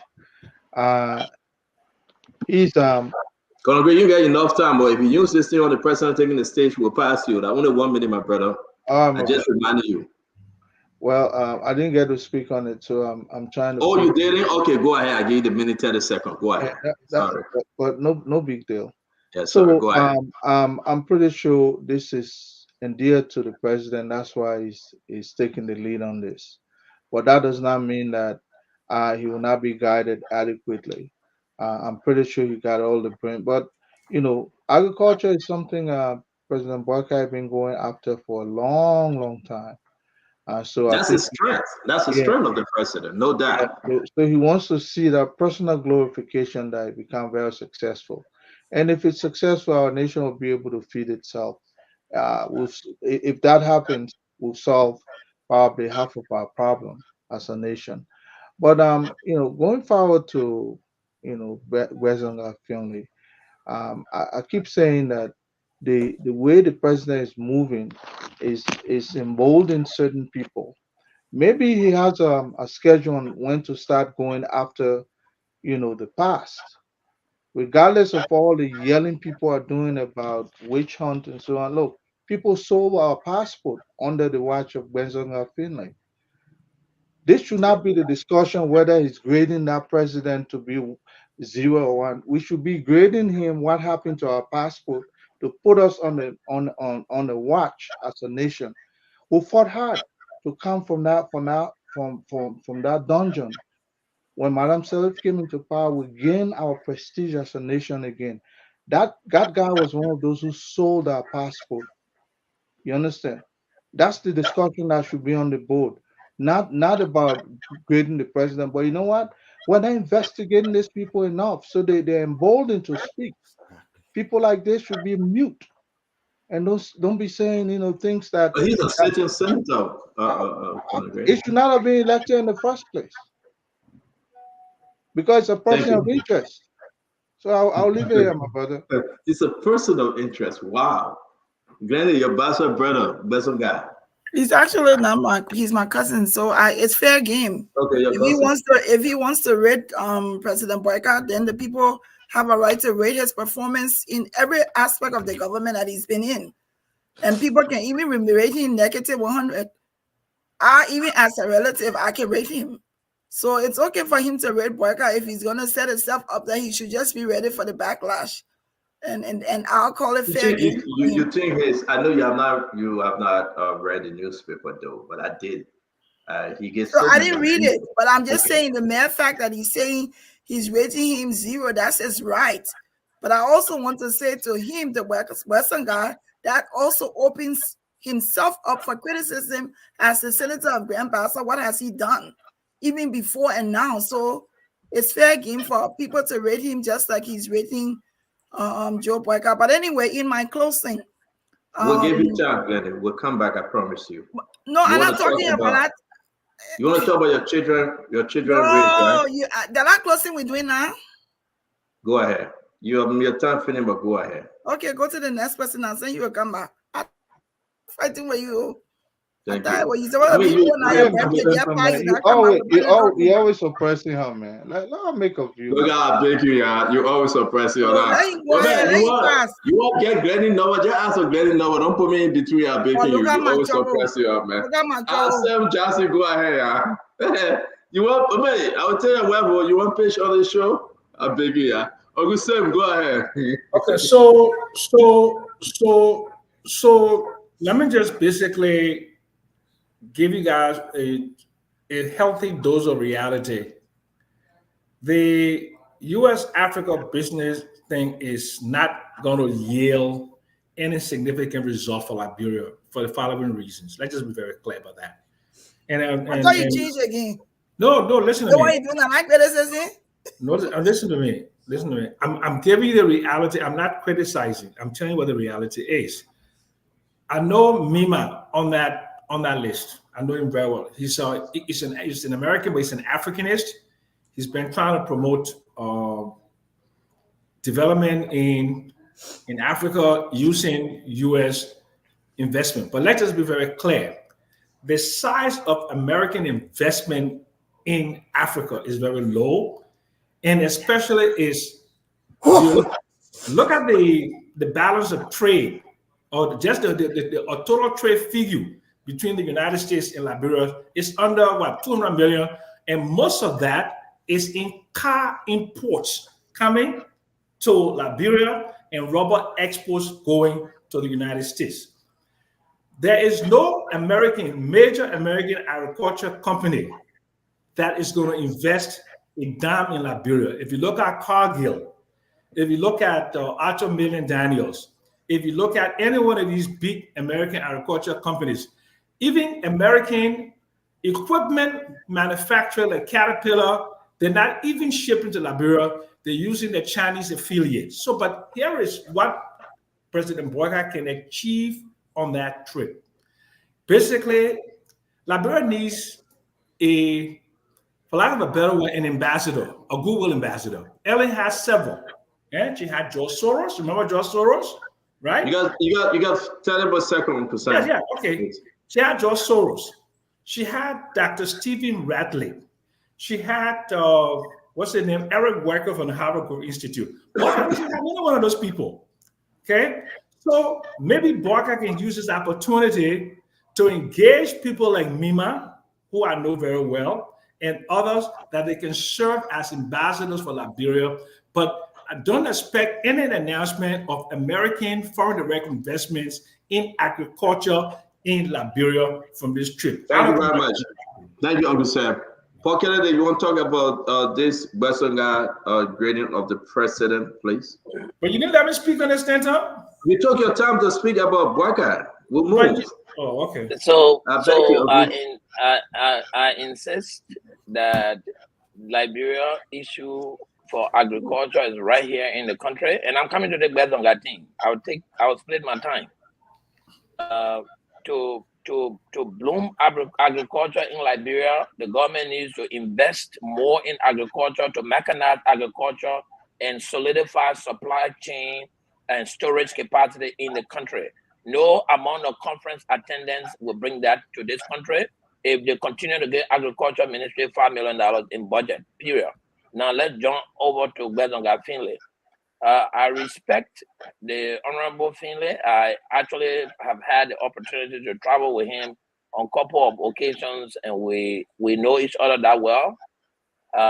He has his reasons for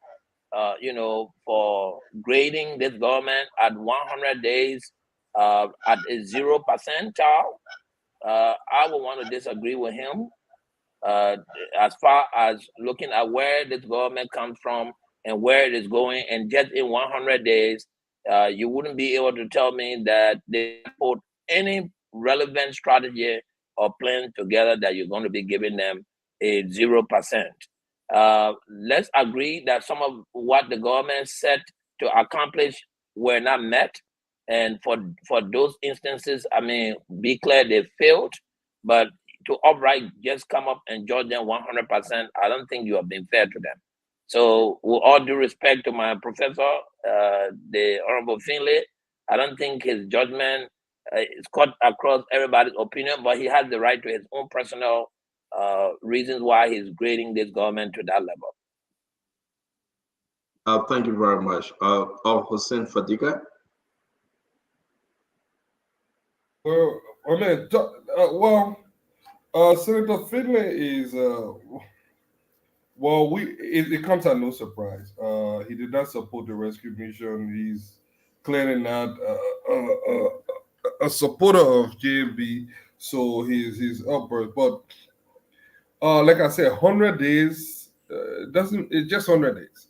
He just set the benchmark. It doesn't say anything. It doesn't say success or failure of the government, anything that the government will fail or pass, anything. It doesn't really reflect much. It's just a measurement. And the reason why we cannot even use the whole 100 days thing, I think we are mistaken. Liberia is a country that has so many problems, unlike the US that we try to borrow it from, that already have a system that it can measure it and go up or stay the same. Liberia, no water, no light, no nothing. 100 days cannot solve a 177-year-old problem.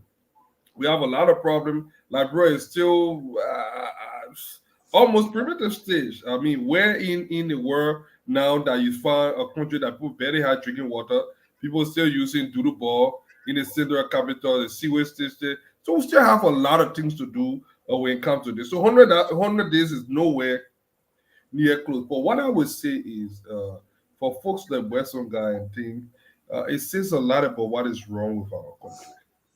There's a man that under normal circumstances, he wouldn't have won Grand Bassa. He wouldn't even be in the Senate. I know the family, his little brother and myself.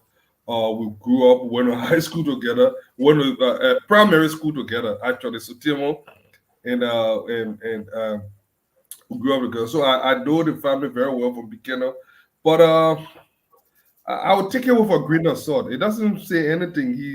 He's a senator, but his word wouldn't hold any weight as far as put any dent in what this administration is about to do.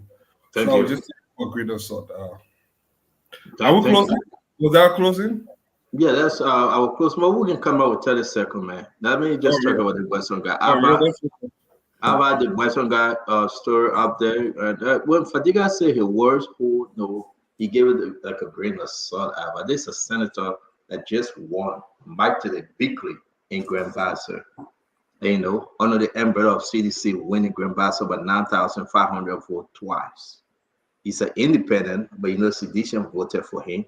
9,500 votes twice. George Manuel won first round and second round.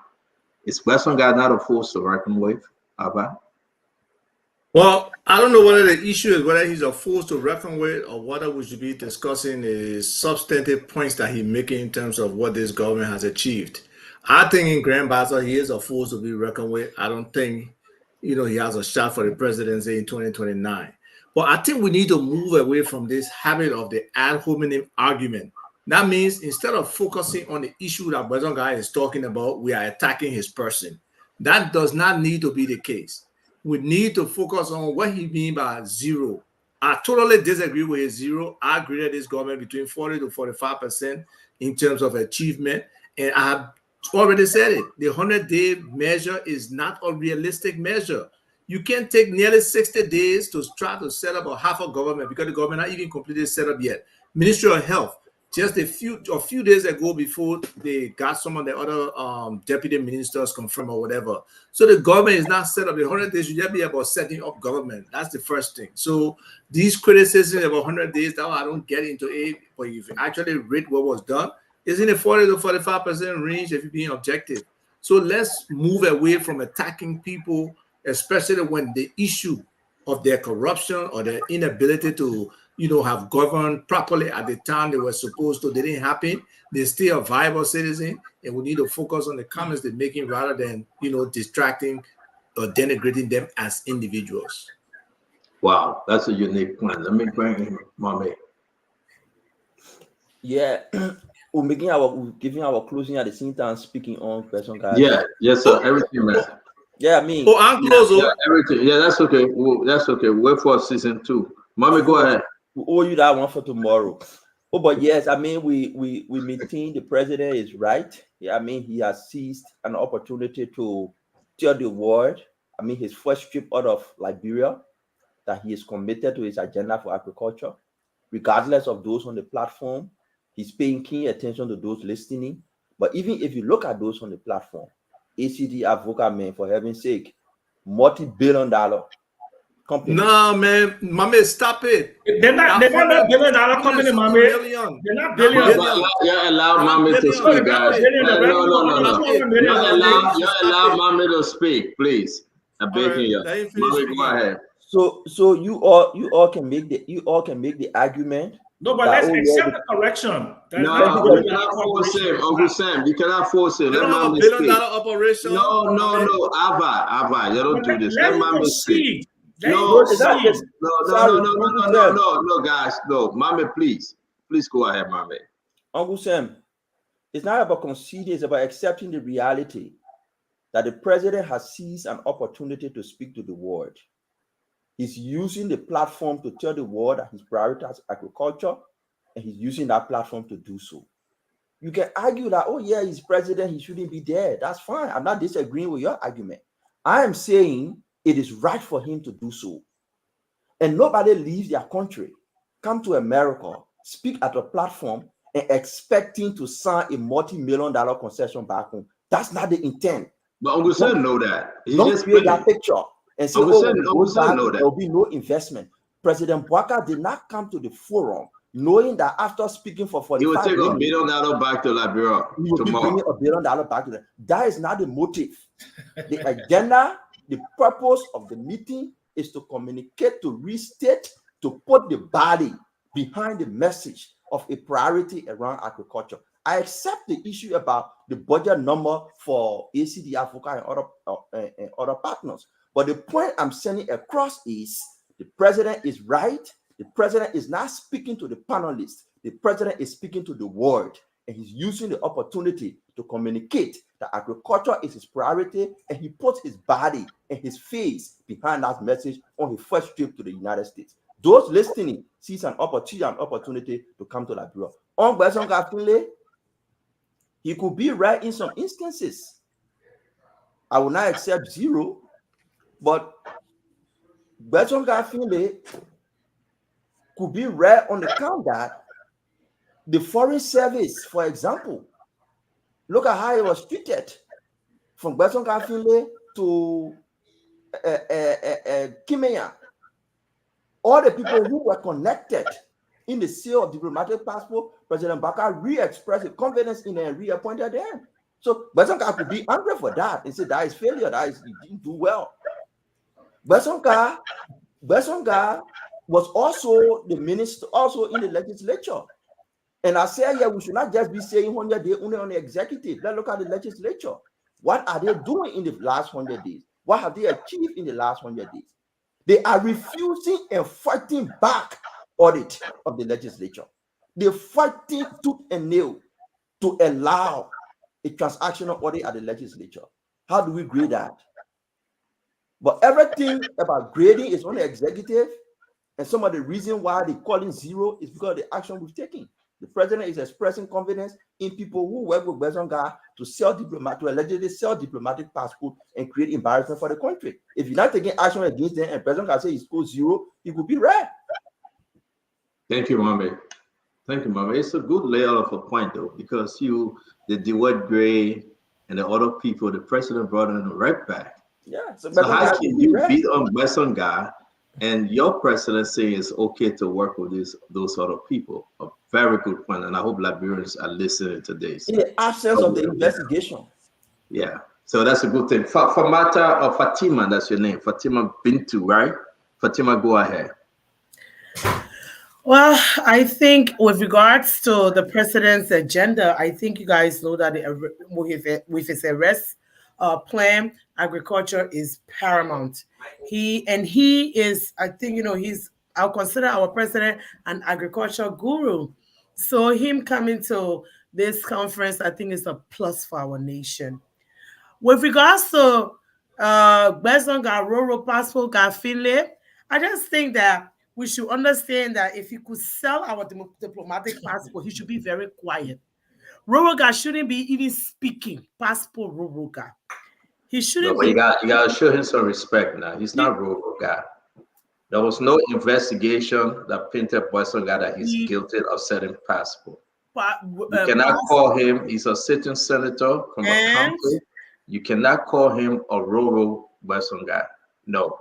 We have to show some respect. I know we're trying to defend Unity Party. I'm not a Unity Party.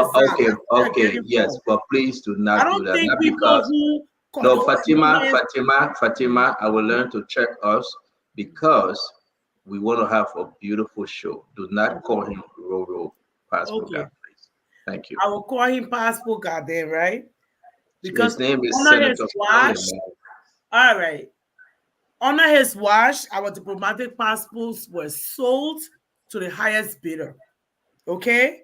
They investigate. I think our president should actually investigate them. And we need to speak to him with regards to putting those people back into his government.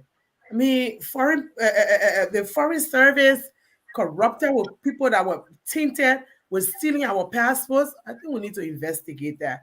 The president is doing what he needs to do. I won't give the president A or B for the 100 days. I think 100 days is just people just consider that within 100 days things will be on track. I don't even think the government is even set in 100 days, but we're moving towards wellness. I think we're moving towards wellness. I think the government will come together. Well-meaning Liberians will come together and move our country forward. But nobody who was tainted, although our people are known for rewarding people whose names were in things, rewarding them with bigger positions. We need to educate the mindset of our people to learn the power of their vote, to stop voting these recycled politicians because they are not doing well for our country or our people. Thank you.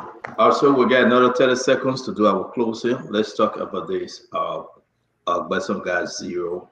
Actually, I'm coming to you. 0 or upgrading of the president. So after you go, then I'll go last. Then we'll do a quick 30 seconds, starting from Glendy. Actually, go ahead.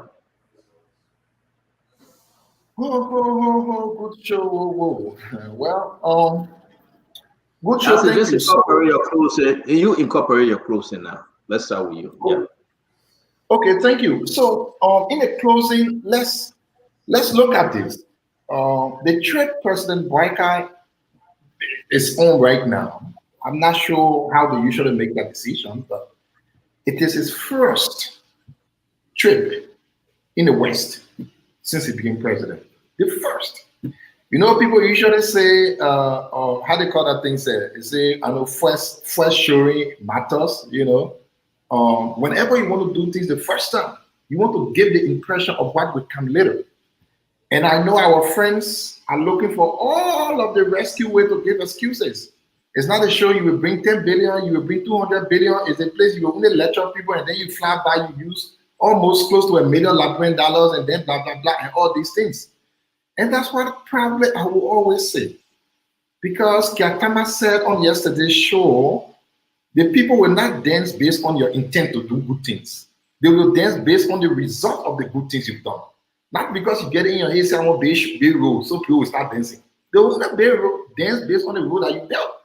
And I will always be proud of President Weah. Like I will always say, always. Because again, I know what this man did. Now let me tell you what President Weah did in the first trip in the West. The first trip President Weah made to France. That trip resulted in a 10 million euro going to Liberia. 10 million euro. So you won't cut me off, let me end. I'm closing. No. Because the Liberian people didn't see the 10 million. You can tell us. The Liberian people were promised 10 million up to the term President Weah left. There were no 10 million. I challenge you. So let me end. That trip resulted in a 10 million euro. 4 million of that, which is about 5 million United States dollars, going to the Ministry of Youth and Sports through Mexico, whereby a project by the title LEAP, Liberia Entrepreneurship and Employment Program. Are you talking about the money that was buried in Paris? Wait, let me finish. That project reached out to more than 12,000 young people in Grand-Bassam, in Magidi, and in Moserati. And what did they do? It reached out to young people from the side of life skills. It reached out to young people from the side of entrepreneurship. It reached out to young people from the angle of small and medium-sized businesses. You can go on Mexico's website. You will see the project there. You will see my picture there. You will see Minister Zoga Wilson picture there. And the evidence, I can send you all of the report that you want. In addition to that, the project upgraded the youth center in Magibi. Go to Magibi right now, you will see a brand new youth center. That project. Buchanan, that project. Moserado by the Ministry of Youth and Sports, that project. These are real life tangibles. And let me quickly end on Besenga Finley. I think Besenga was generous enough. I mean, I thought he would have put the government in the negative. I'm not sure how he managed to reach at one. But let's be fair here.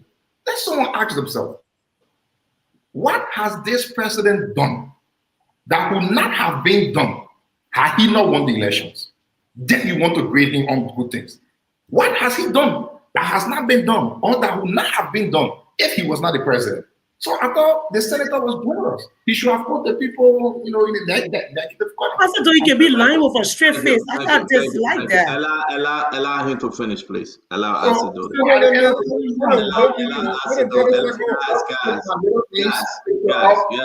to do to finish. Go ahead, Isaac. Can you put my little niece picture on? Wish her happy birthday since I'm closing. So this is Myron Logan, my first daughter, the big one. My niece. Happy birthday to you, Myron. I know today we're dancing. No, you don't want to see me dancing, man. You like it. We were dancing, celebrating, and I hope you have a good time today. Happy birthday to you. Happy birthday to you, Byron. We wish you guys speed a long life. Thank you for being part of Spoon through your dad. Happy birthday. Actually, let me ask you a question while I do my closing. Again, 100% on my closing. Then Glennie going to come on and do her closing and say everything. But actually, I think you're dead wrong. I applaud the president. They say, don't interrupt me now. I will say why. I applaud the president. They say, yeah, even if he came just to see one person and go back, that's fine. But he engaged him. He meeting a lot of folks. I'm speaking of folks around the president. And I want to say this is very, very important. We talk about the amount of people that came. That was accurate, were right. We talk about other issues, but the president basically to show face. As I said, who dare to talk about advising president work on agriculture? He's the agriculture machine. He's the agriculture guru. But thank God you have Dr. Nuta, also an agriculture machine. Not only agriculture they are here for, they are here for other issues. And for you to say, let me ask you, Isaac, the president where ever in his life attend any one of those summit for 6 years? Well, unless you ever seen President. Did he travel to Dallas to attend that summit? This summit, the African US did he travel for this African-based summit, African US-based summit? So Dallas is not the only place you attend summit. I'm not saying Dallas. They could have taken place any other place around the world. Did he travel for 6 years? He was invited. Did he travel to No, thank you. Hold on 1 minute. Let me use my time wisely. Don't interrupt me. Thank you. You have answered my question. You have answered my question. You said no. No. You said no. You said no. So let me move ahead on the next issue. My brother Asido said the people of France gave President Weah 10 million. Let's explain about the 10 million that they gave. I put it in the chat room. Put it in the chat room. I say, wait now, but don't do this, but I beg other people not to interrupt you, especially Fatima that she doesn't like you anymore. I beg her not to interrupt you. But I will say this. The people say we gave you $10 million. Joe Weah took half of that money, folks. And I say, we'll put it in the bag if you do that. You're distracting us after we say happy birthday to your daughter. But don't do this, man. Joe Weah took half of that money, right? Half of the money and he gave it to Cloud Weah. The program in Grand Bassa that I said talking about, that half of that money built the Cloud Weah Foundation program. That building is safe for old folks, the young girls there, that's on the money. Okay? And you have to understand how Joe Weah operated. I said they'll confirm 4 million were given to youth and sport. You are trying, you can make it. But I said, don't do this. But if you want to leave, leave now. You feel making your case. No, you feel making your case. I beg you, but don't interrupt me. But I beg you, but I do my own closing. No, I do my closing. Lepe. Let me say true to the people, but I beg you, but I beg you, but what's the issue here? The money that I said don't just talk about. Go on Google, go on internet, go on Facebook, go all over. As of today, Joe Weah cannot give account for the rest of this money, which is $6 million, because he pocketed 80. We're discussing here on Spoon.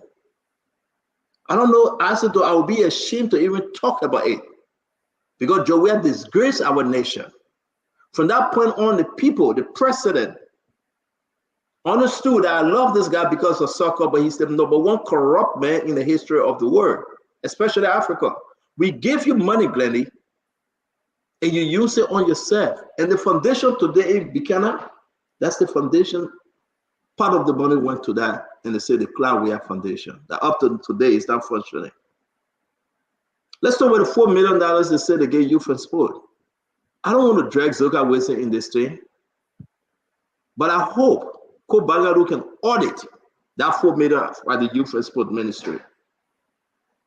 And let's see my brother Asido that ran off the show today. Let's see how he survived 6 years as deputy minister. If that $4 million are in his pocket. So stand up. I don't want to go there. Sometimes it will be good that you guys be quiet. Let Joseph Boakai do this thing for the Liberian people. If he failed, then he failed. But at least you must understand that at the end of the day, give him a chance. Where we can beat him, we'll beat him. But don't say George Manneh, where they invited him for 6 years. He refused to come to the summit. But he can spend 48 days watching his son play soccer. Glennie, we had a wonderful show today. Tomorrow it will be better. We hope and tell everybody we'll be having, I don't know what Dr. Richardson at, we'll be having the people that can go, how you call it, surfing? They will be on the show tomorrow. Dr. Kuda, Nakia Riggs, and what's the other sister name? Robina. They will be here tomorrow that we will be talking about raising some money. And I also want to say to everybody, please, a lot of stuff is happening in Liberia. We'll stick with the FIA story. That's something you want to know. Who holding on this investigation? Who not telling the Liberian people the truth? We want you guys to know, as I announced, Boma Kamara, the finance minister, is sick. He's really sick. He's not well. It's true. If you can reach out to him, reach out to him. Pray for him. We need to talk to Prince Moi about this bounce check.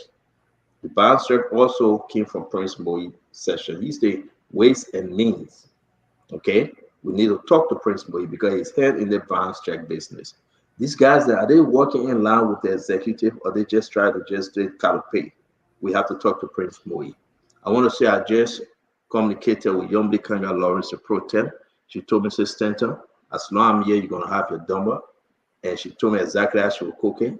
She said you know, and I don't know if I should call her. She said, any one of you guys want to come along with me to go visit her? She's in Allentown, Pennsylvania. Allentown, Pennsylvania is like an hour, 10 minutes away from me. She said she will cook me. She will cook it. I will not eat from her sister, Ose. I will not eat from her sister, Beatrice.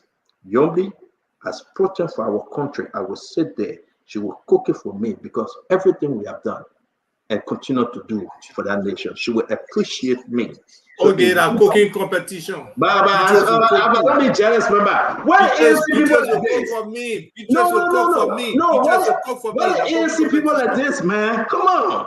Beatrice will cook for me in a cooking competition. No, what you guys like this? We can't even celebrate in front of y'all. Come on, man. Y'all can have the show, man. I'm done. I'm talking about Yombi cooking for me, you guys. My man, Stanton, it's male chauvinistic to just be talking like that. Woman cooking for you in 2024. Look at all the trouble. Look, we got a lot of very chauvinistic. I like your spirit. I like your spirit. I like how you speak. But I was Zulu Queen. Right? I'm pressing your wealth for facing breath. Exactly. But let me agree with Uncle Sam that the woman Stanton talking about is not an ordinary woman. Leave me alone. Leave me alone. Y'all keep your senator thing. Y'all keep your senator thing. That jealous, disrespect. That jealous. I'm very jealous because Ambassador should never been number for me before. I'm very jealous. Message. You're jealous of the main message? I'm very jealous. I'm very jealous. I went to Liberia and I couldn't eat Yombi Dumbo because I couldn't go to Grand Bassa. I was afraid that Joe Weah was going to kill me on the highway. So I refused to go to Grand Bassa. That's the reason why I didn't go. Y'all don't be jealous because I get favor and Yombi have favored me. Y'all don't be jealous. The woman never sleeps. She thinks about standing all her life. She's my senator for Grand Bassa County. And your Let me check my schedule. She will be the next vice president for the Republic of Liberia. You don't try it, man. You don't get us to talk. Stop, man. So she'll go break her name on your dumber. She'll go break her name on your dumber. Stand down. With all the people that are watching here today, I just want to make it extremely clear. When you claiming that we the women be interrupting, again, you can ensure that we stop talking. You see, we sat here and watched all of you interrupt, and you tolerated all the interruption from all the men. Then you don't stop there. Stand up. Meeting you. I'm not about it. My wife in California, my daughter. No, please. Let's talk about your son. Let's talk about your son. When we start talking, meter relay team. When we start talking, stand up with us today and buy don't us shoot the wall up, man. Your son for your stomach. Glenny, are you coming? Hold on, Uncle Sam, let him. Uncle Sam, wait. Uncle Sam, let him. I'm just citing the point. Yeah. Uncle Sam, she was talking. No, she was talking. I'm man. talking now, Stanton. That 70-year-old man. It's too big for Liberia. The man, I saw the children there running. Family story. Now what I said, family the story? tears were flowing from my eyes when I saw that. Your story. Glenny, let me ask you a question. Let me go out. Let me ask guys, let's try to guys. Hold on 1 minute. Hold on 1 minute. I beg you, Papa Kennedy, I beg you. Glenny, talk to us about your son and the victory. Not only your son, but the Liberian Piggylands that win. Okay, I wanted to make that point before I start. But anyway, we want to say congratulations to Team Liberia. We had female and male in the competition. They went to the world relay. The gains were significant because if they took in each of their heats, if they came in the first or second place, they automatically qualified for the Olympics, which was very significant this weekend. Unfortunately, our girls did not advance there, but they have an opportunity in Cameroon soon to be able to compete again. And I'm definitely sure that they will qualify. But our young men, of course, my son is one of the young men. That's Jabez Reeves, Emmanuel Matadi, Joseph Famule, and Akim Salif. All of those kids are playing for Liberia, running for Liberia because of their parents. And it's significant that they decided to do that, and they were very successful yesterday. They have the automatic ticket for France. The team was from Paradise. What year? I did go in there. What year? 2024 August this year. Oh, wow. The competition is August 7th and 8th. That's the competition. So, Cham Mount, is that I changed my title. My son is an Olympian now. So what's the name now? I got my ticket. It's JJ 2024 Olympian. Oh my God! Hold on, we gotta hear the woman name. Give me chance. You're very small. Go ahead, Glenny. Boy, I'm coming to Glenny Paul. Paul, I want to talk about the Olu roots. Go ahead, Glenny. Glenny, go ahead. Glenny, go ahead. Glenny JJ 2024 Olympian mom. Okay, Olympian mom. Yes. Let me ask you a question. Let me ask you a question, Glenny. I know you. Ask me a nonsense question, Glenny, don't talk to me about nonsense now. You want to answer my question, don't answer it back. That means you're a crazy person to run away, please. So, Glenny, you from Grand Bassa, right? Yes. Originally from Grand Bassa and where? My mother is from Sino. Oh, your mom from Sino. That's why we can get along. So, your son father from Bapalu, because he says that's a Bapalu son. I know him. I know anybody. Amnesia. What you mean? Amnesia. I will clean that. No. But man, wait, Paul, let me make it sweet. Reese can be from. Let me- Reese Don't let me Paul, go. Paul, let me make it sweet. Let ask a question, Paul. Hey, Stop Paul, fighting. man, you're getting waiting too long. So, Glenny, the ballpark from which country? I don't know. I'm from my pa from Bassa, my mom. A Baza man. I know. So the ball, Bassa man. I don't know any Reese. He could be from Bassa. You know he's from Bassa. It might used to go dumber for you. Shame on the people trying to clean the Buffalo boy. Shame on the Baza people. I heard that. Let me give the announcement. Somebody just sent it to me. Glenny, thank you for sending it. So from August, they will be going there to celebrate. And Glenny, you are a special, special mother. Thank you. We love you. We appreciate you. You're doing extremely well for Liberia. But let me do my talking now through your children. And this show, this program, right? Like we can celebrate Dr. Richardson children, Fatima children. We are celebrating your kids seriously to victory because they represent Liberia. And one thing I want to say, thank you for allowing the father to be part of that trip in August. Your buyer. No, Glenny, stay to hear what I gotta say. Glenny,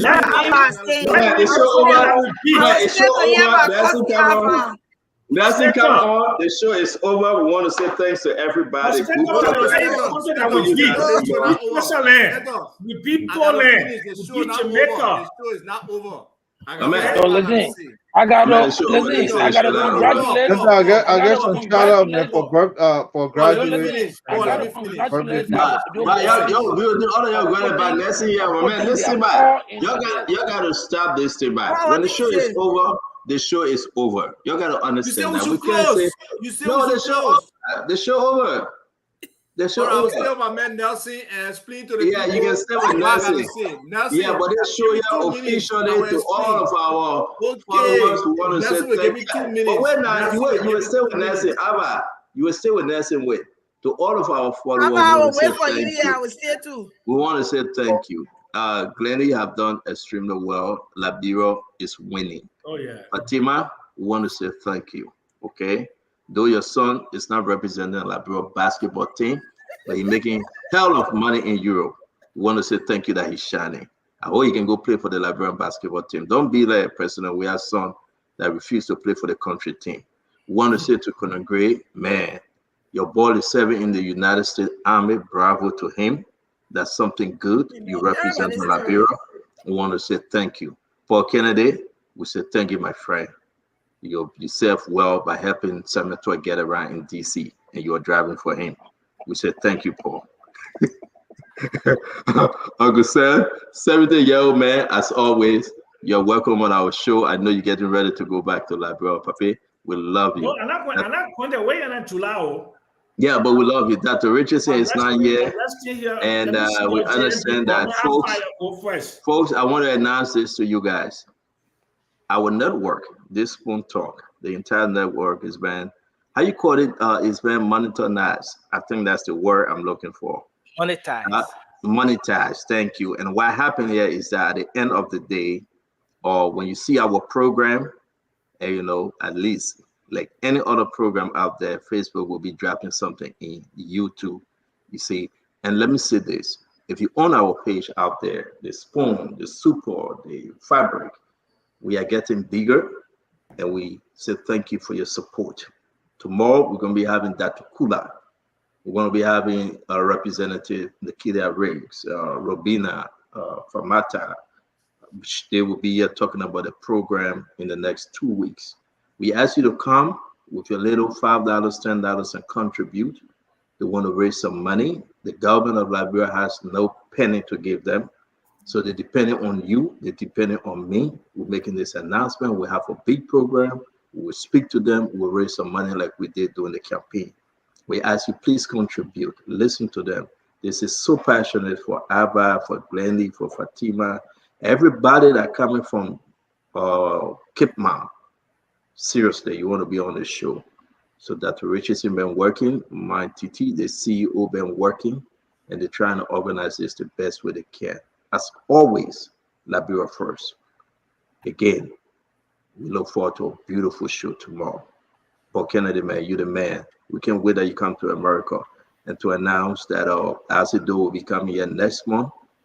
And he said when he gets here next month, after spending 3 years out of the country, he will stay a long time till after 2029, till 2029 election. So I think Asido will be having a good. No, Asido can come. Asido get his green card. They renew his green card, he can come.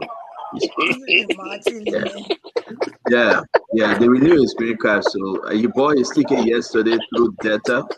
Asido bought his ticket yesterday through Delta Airline. I was on the phone when he bought his ticket. He had an economic class.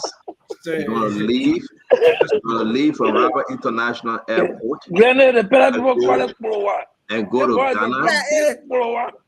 He will leave from Rabat International Airport and go to Ghana. From Ghana, he take a direct flight straight to New York to Minnesota. All right. So that's yeah. He sent me his ticket, and he paid a lot of money. He paid $1,933. Which way the ticket went? How you know exactly the number? So what kind of man is? Hey, can be Asido send me his ticket. What are you talking about? I got his ticket. He will leave on Ascar from Liberia 5 a.m. to go to Ghana. From Ghana, Asido will leave from Ghana straight to New York. United Airlines. So first of all, Ascar does not leave at 5 a.m. That's a very lie. So it doesn't matter. I'm saying this thing. The man will leave in the morning. From there, he goes straight to New York. Can I close? So hold on 1 minute. The first lie there is. How about the first lie? But the man said Delta first, then he changed United. No flight leaves at 5 a.m. I mean, I want to talk you gotta leave your house and get to the airport. That's what the man will leave at 7. At 7 a.m. he will leave his house. The bar roll like that. The man will leave 5 a.m. The man was Flemington Hotel. The man, he doesn't have money. You know who have Asido ticket? I'm gonna say who have Asido. Asido, he doesn't have money. Asido just Minister of Retail, he said it gave that ministry $4 million. SKD was still shut down. Ministers are not supposed to have money. Don't let me say what happened. Asido got in trouble and he used part of the money he had to pay for the not to carry. My people. Let me Asido. You're good night, man. Good night, everyone. Good night. I'll stay to hear you. I see you later. You're good night. Good night. But seriously, special congratulations to the Liberia men's 4x100 relay team. It's not easy to qualify for the Olympics, and the women team still have a chance, which is a great thing. So we got to give kudos to the parents. It's very important to get our parental support. And these parents, for them to convince their kids, these kids are world-class athletes. To convince them to run for Liberia is a very, very important thing. And I want to give special commendation to my cousin here, Glenda, right? For efforts as a mother. Glenda, several months ago, you called me for your son for him to be a part of the team. And you were engaging the team, he was engaging the team. There were some people who felt Jabez's time was not good enough for him to participate at that level. And I must commend you for pushing your son, for the extreme hard work he put in. And people, look, track is a lonely sport. You got to compete. You got to beat your own time. That when you hear that people say personal record, it means how they can improve. And then to put it my way. How many races will be competing in? So he's 400 in the relay. Only in the relay. Yeah, he usually does. When you try to squeeze yourself in the people family business, I'm a family. Yeah, my family. Whether you like it or not, I'm a family. You know, say that my family for the my business. Babu for that, man. That's our blood. Our blood is out there. The man thing that beginning to get small man and he can force a set of Why guys. would They I won't come out. And the man want. You know Ava, right? That businessman right there. Step out, see you all. That's it, come on, man. Yeah, man. They want to talk about something. So great. You know, the man smelling the bar. You see this guy I'm a businessman, man. Yeah. Now they look at the whole business in behind. I'm telling you, they got to call Usain Bolt. That he need, right? The Jamaican guy.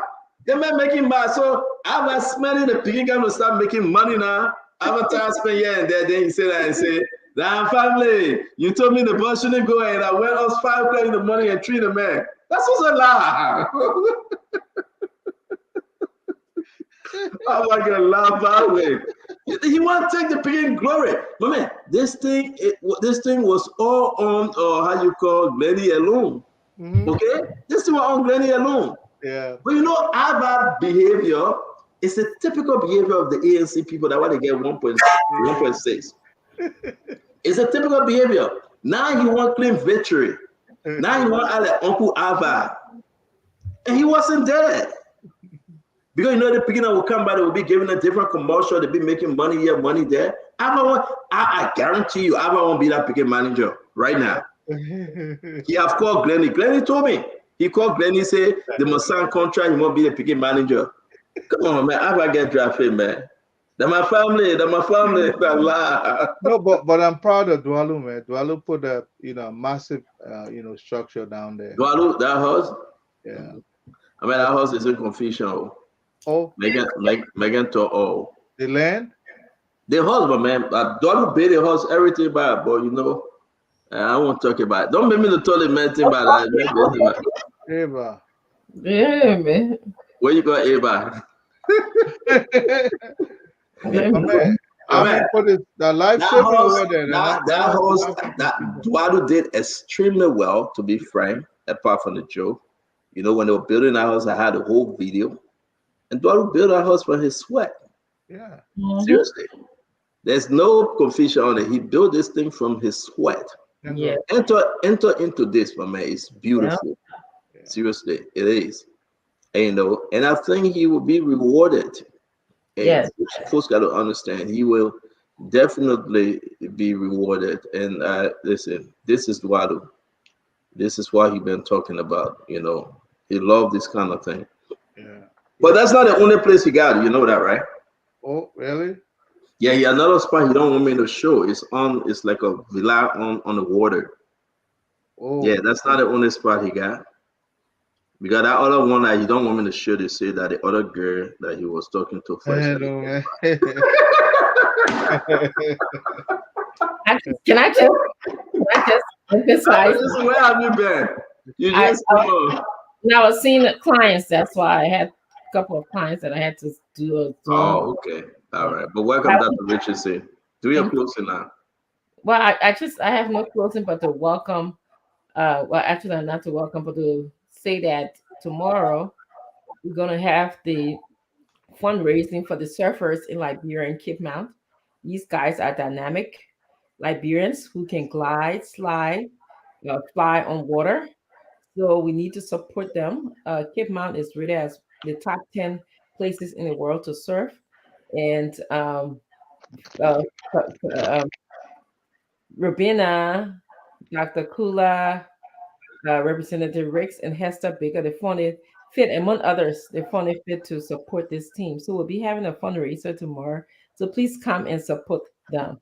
I just wanted to make sure that I remember to make that announcement for the fundraiser tomorrow. And it's all for Cape Mount. It's all for Liberia. At the end, we want tourists to go to Cape Mount. We want to see one of the people of the world.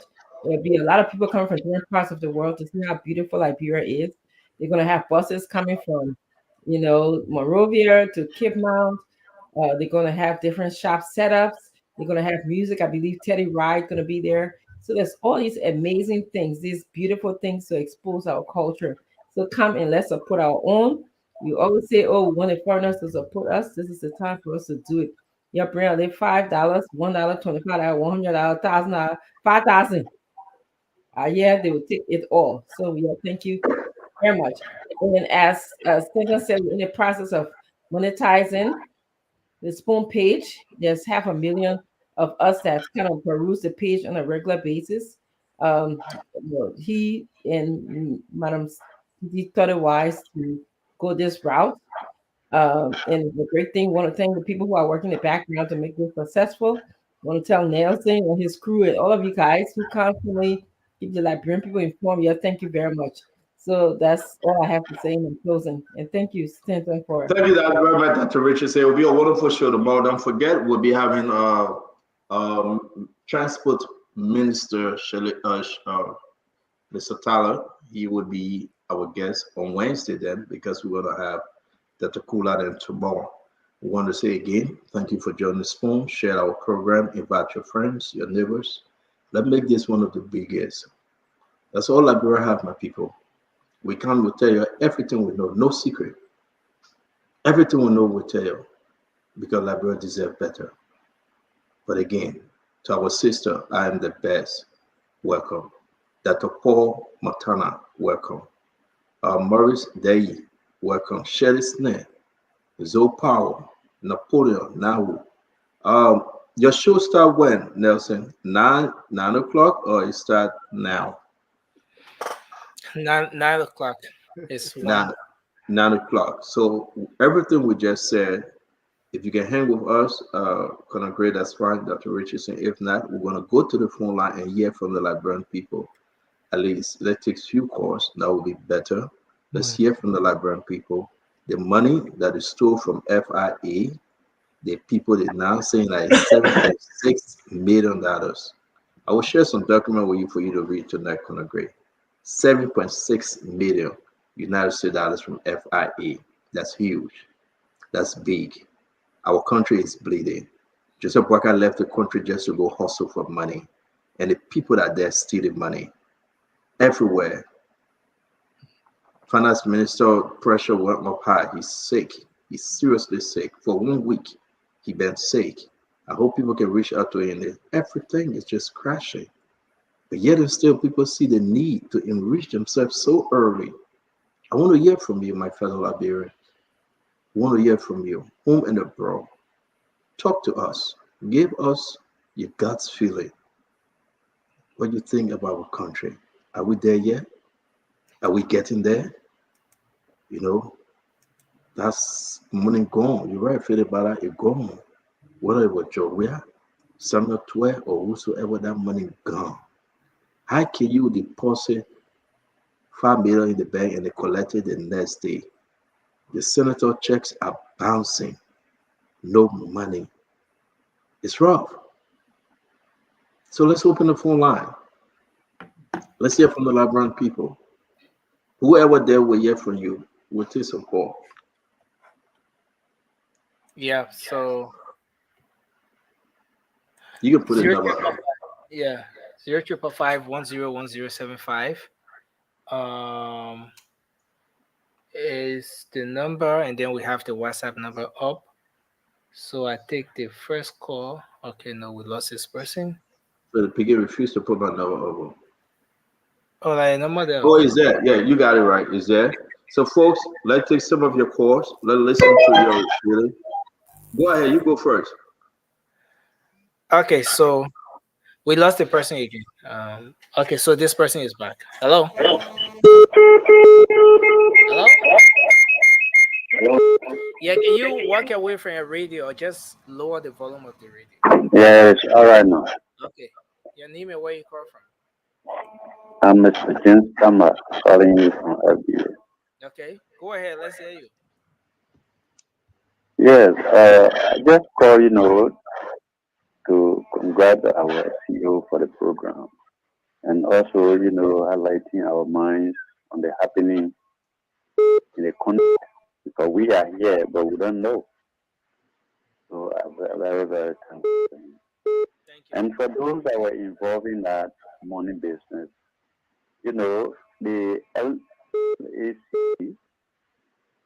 these people, they are taking their own time, but I believe that, I don't know whether that Tiawon Gonglo or Councillor Tiawon Gonglo, I believe he will come out with a good report But to investigate such a case is not something you have to rush because the case is deeper. It's deeper from the physical. Thank you. Thank you. Let me take this one. Let me take this one, Nelson. Your name and where you joining us from? Hello, my name is Henry K. Boba. I'm joining from Lexington, Kentucky. Yeah. Yeah, I've been listening to you, but sometimes that I'm confused. Like, you talk about the president removing people, and every time when you come, you say, why should do this? So I'm confused. Why you want for the president to do? Why are you confused? Tell me why you're confused. Because when the president remove, let's say, sack some people, like for example, the people they remove because they wasn't qualified, they said that wasn't the right way, the right thing to do. Again, then you're calling for him to cancel letters. And when they cancel the other company, and you say why you gotta do this. So no, be straight now. Don't say you gotta do this. Let me help you. Be straight. Don't jump around. Okay. Yeah.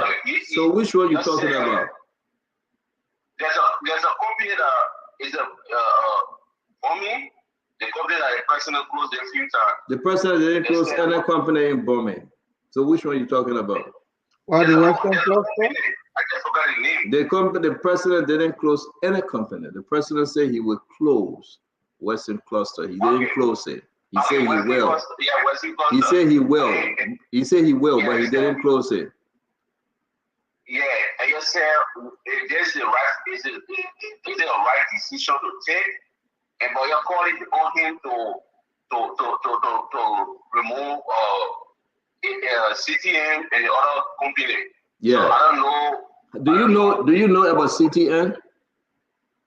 No, I don't know. Do you know anything about MedTech? No, but listen now, let me help you, my friend. I'm not rushing you off the line. Do you know anything about MedTech? I know MedTech. They are the tracking company in the Freeport that track container and stuff like that. Do you know anything about CTN? I think they do the same job. Do you know that since they've been there, 2021, MedTech have never given down to the government of Liberia? Yes, I know. I'm instead of the president removing or maybe reviewing those companies, but sometimes it just like too much because if you do this, everybody complain that why you got to do this, why you got to dance up people, 40,000 Right. people. Thank you very much. What's your name again? Mobile, right? Yeah. Thank you, Mobile. Have a good night. Go ahead. You want to take that call? Okay, yeah, so I have one here. Hello? Hello. Yeah, go ahead. You're live. Let's hear you. Yeah, I'm Imam Sharif calling you from Belema community to be precise, people, District 17. Imam, please go ahead, sir. Yeah, I've been trying all the time to be part of this phone talk. I appreciate and pray. I've been one of the person really been asking God for the problem our CEO been faced with. By the grace of Allah, Allah will take that from away. But secondly, I come back to Liberia. Here now, we all need to pray. You guys are doing extremely well done, be precise. By electing on things that we in Liberia we don't know about. At most, my ear, everything is open to phone talk. Because phone talk, I believe phone talk become on the BBC in Liberia. Without phone talk, nothing works. So those who that very hard in mind that they are coming to this government to loot. I know the woman. I want the person I voted for the woman. I don't want to know him. But if anyone being who had it in mind into this government to loot, God will expose them.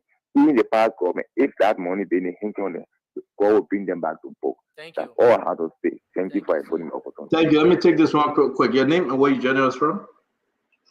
This is Felix Doe. I'm calling from California. Yes, sir. Talk to us. Yes, thank you. I want to thank you and the panelists. You guys are doing a great job. Thank you, boss. Yeah, you guys are doing a wonderful job. But I think the problem here, there's the reason for which I was supporting the former vice president's son. Nobody goes to jail in Liberia.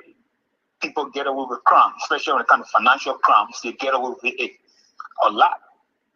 So until the president, the current president, Mr. Boycott, can make sure that people start going to jail, I think that's the only way stuff is not going to stop.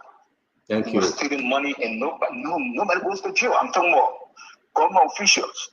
They don't go to jail. The mayor still plastic, they go to jail for several years. But those that stealing millions of dollars just roaming around in Liberia. How are they going to be fetched? Thank you very much. Good, Yeah, good consent. Institution. Thank you very much. Good consent. All right, so take the last two from Liberia now because Colin Great Testament say he gotta go. Okay, so And if he go, I go. Good evening. yeah, please go ahead. Let's hear you. Yeah, this is Mr. Boy speaking for New Macadam this evening. Okay, let's hear you. Yeah, I just want to congratulate CEO. Sport is doing very well for us in Nigeria. Just like what the other man was saying. There are a lot of things that go on in the government we can't really hear it. But surely, if even investigation was not a spoon bowl, some of us would be happy. Those people who are very damaging the country here, the holy fire with their names, the secret, you got to try for us. You don't try, we just look at only the woman alone, it will be hard. Yep. We have to help. You got to help the woman. People are supporting this government and they are involved in clandestine activity. Thank you. Thank you very much. I agree with you. Thank you, Nelson. So, Colonel Gray, I agree with the last caller, man. A lot of stuff is happening, and we should be of help and speak on this issue. Nelson, come back. Where you going? We got to wrap this thing up. I see you ready to go. Colonel Gray, man, that's a beautiful show. I like how, quietly. Yeah. So at the end of the day, here we are. I want to say again, thank you, Colonel Gray, as always. I mean, that green thing that behind you, what's that? I'm a green screen, so a green screen or green cloth? No, it's a green. You can put any green here. You can pin the wall, but any green will reflect. I think I can give you the brand new living room and dining room. Yeah, all those small things. But but do it. Let's see that. I could do it. Yeah, let's see. So you'll be in a new brand new living room. No, well, some of those things are real. Some of them are not real. So. Oh, okay. So it's a virtual background. Do it tomorrow. Come over tomorrow. Let's see. So when you see some people, like this. Oh yeah, look. You in George Lobo living room because that's the living room George Lobo had. Yeah, you see this? Oh, okay. Yeah. So it must be green? It must be green. Ah. If it's not green, it will not work. Oh, wow. So you just got in George Lobo living room. Yeah. Okay. I mean, but it look better like that, though. You look sharp like that. Oh, yeah? Yeah. Yeah. No. But Senator, I mean, somebody made a point. The show is over, but I still believe that it's not that we're attacking Bezanga per se, but people who are involved with our past government, the sale of our passport, whether or not it's true, we got to investigate that. This was not an attack on his person, but then the president appointing people from within his ranks who are all, The man may make that point. If we want to be serious, we got to be serious, man. The man may make that point. Yeah, seriously. We got to be serious. I mean, let's face it. You make us weak when those who are supposed to be held accountable. By now, the president probably is supposed to be investigating that passport sale as one of the key cardinal issues in the first 100 days. So if we're going to be doing that, probably they may not be grading 0 to 1. I mean, but they may grade by everybody. Yeah, we agree. But some of the grading should have been the way investigated the way we investigated or handled the past. If by now President was going to court to defend himself, that thing hurt us as a people. You know what we came from with our passport issue? Look, we could not travel. Some of us, they'll put you aside, they'll put you down from the plane, and we still have criminals running around with our passport. Thank God, I think the president canceled most of those diplomatic books. But this thing affect an entire country. Yeah. In fact, if I'm traveling with like one book, which I do, you understand, they could put me aside. I don't have the luxury to go get another plane ticket, or maybe because when they put you aside, they have to send you home. Because where are they going to? I mean, I have to be But here's my argument, right, Colonel Gray? And I feel Colonel Gray. Besson guy is a senator. Despite all of that, the people voted for him. Maggie is a senator today. Betwawe is a senator today. Abache is a senator. Emmanuel Nuko is a senator. Prince Johnson, the people will vote for him for the next 100 years.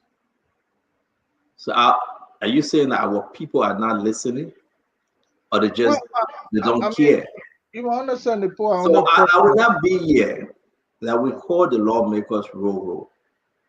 It's not unique. I wouldn't have done that. Yeah, it's not unique. You know, these people want to come and defend their position and defend their statement and make the argument as to why they think they are not wrong. Allow them to. Don't attack the person. Hold them on the issue. Hold them on the policy. You know, it just me. No, I can't do it, man. I won't do that. Well, look, people can vote for them, but again, that's why we're here. We're here to educate the masses. Look, a lot of people listen to us. From the gun election, you can tell that people listen. A lot of people really can't hold them accountable because they don't know. So it's our duty to also enlighten them. You know, the issue about our passport was a key issue as well. It's hurting us today. We're listed on that terrorism watch list. We're listed in between, country of interest. The only thing that helps us because we have a U.S. Embassy and an EU embassy within our capital. So that helping us a little bit. But to be frank, those people who are responsible for the issuing of our passport to people of criminal background, definitely they hurt us as a people, and we fought hard after the war to remove ourselves from that pariah state, that rogue state. We gained momentum when Madam Sirleaf left. I think whoever inherited that presidency should have done everything within our reach to save us as a nation. It's hurting us. I'm telling you. Anytime you're traveling on like one passport now, you're on the radar. They want to know whether this is the right person carrying the passport or this is a terrorist using Liberian book. A lot of things hurting us. And we already are a poor country. The least thing we will need is for us to be seen as suspicious people moving. Genuine people moving, they'll think that, you're going to go wreck Harvard somewhere. So that in a light, I'm saying President Boykai probably a lot of people are calling the asset recovery the former asset recovery because they don't believe it will ever work. And you know how much they give them? And you know they have 1.9. They requested for 1.9, right? And they get them, right? No, they get them 750,000. Well, why is the return on that? They cut it down. They give them 750,000. Yeah, so I don't think because people just don't believe. And to tell you the truth, people just don't believe in them. They give them 750,000. It's in the long budget, and I was surprised. Yeah, seriously, I was seriously surprised that they gave them with no question, man. The senator then cut that thing 750,000. No, I do. I support the idea that we should have. You support it? The LACC. And that's why they put some of the money. You are quite correct. Yeah, supposed to create a parallel entity that will go, side by side with LACC, because they are doing one and the same things. I think the LACC should have been the one to just strengthen the LACC, maybe establish a corruption court, and go by that corruption court to prosecute the past. But you created another entity. I think now they are rival organizations. Who gets the money? You know. And that's the way it is. So what I said, thank you, Conor Gray, as always. We appreciate you, man. And Thanks you know, I could not even treat my brother-in-law celebrated his birthday yesterday, Moses Pugh Jr. And my buddy, my partner in business, Emmanuel Numa, celebrated his birthday today. I got two nieces, Wesley Hammond, coming from college, and she's come from Howard. And then I also have Miss Kimaya. She will be graduating from Mankato State. Her name is Sia Kimaya. Those people are, you know, kudos to them because they're doing so well in their endeavor. Very young people, but the future is very promising for them. But that's all I have to say, my brother. Thanks for the. So you, my brother, I want to say thank you, and again, we'll see you tomorrow by God's grace. I have to go watch one-on-one to see you. I missed it yesterday. Man, that thing is gaining momentum. Ketema was crazy yesterday. Ketema was crazy, yeah. And again, it will be a Sunday with one-on-one with the CEO again. It will be very, very informative. We have Abraham Darius DeLon as our guest. But I'll try to reach out to Senator Yomli Kanga Lawrence, my senator. That's the only senator I support, though I am not program advisor. I can beat on her, but I support her. Sometimes she myself can make plan, right? We can make plan for almost 2-3 months. Yomli myself will not talk for almost 1 month. Then she reached out to me, but she's so nice. All right. Why are you afraid that she's gonna cook some good soup for you to swallow your dumbo, man? Why are you? No, I'm not afraid. I let her cooking, but I don't let her sister also cooking. I don't like Ose cooking. One Ose pour her there, then me, I'm not gonna eat it. I let Yombi cooking.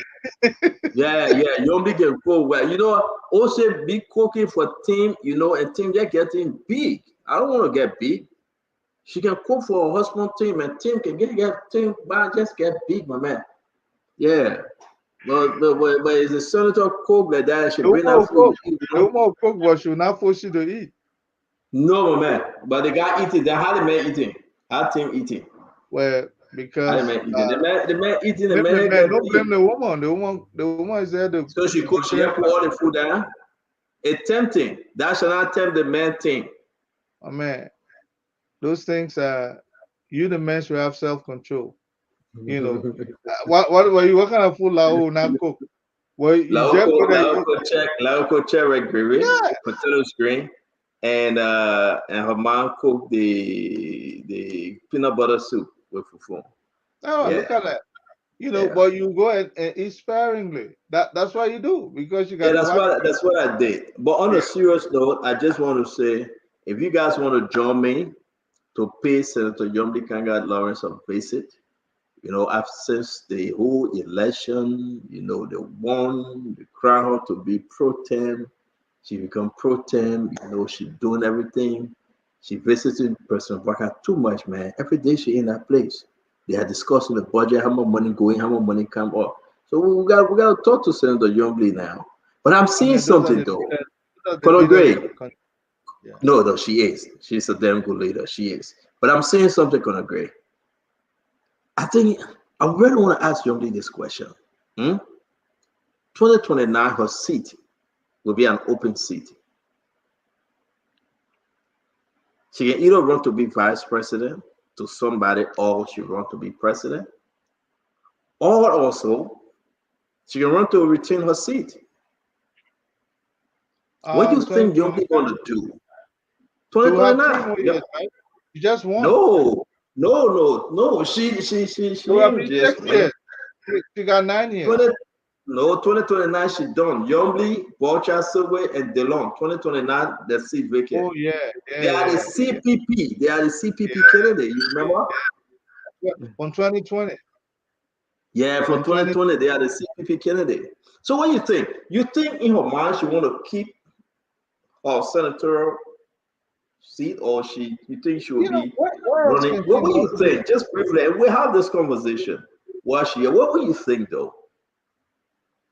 Where else can she go after pro temp in the Senate?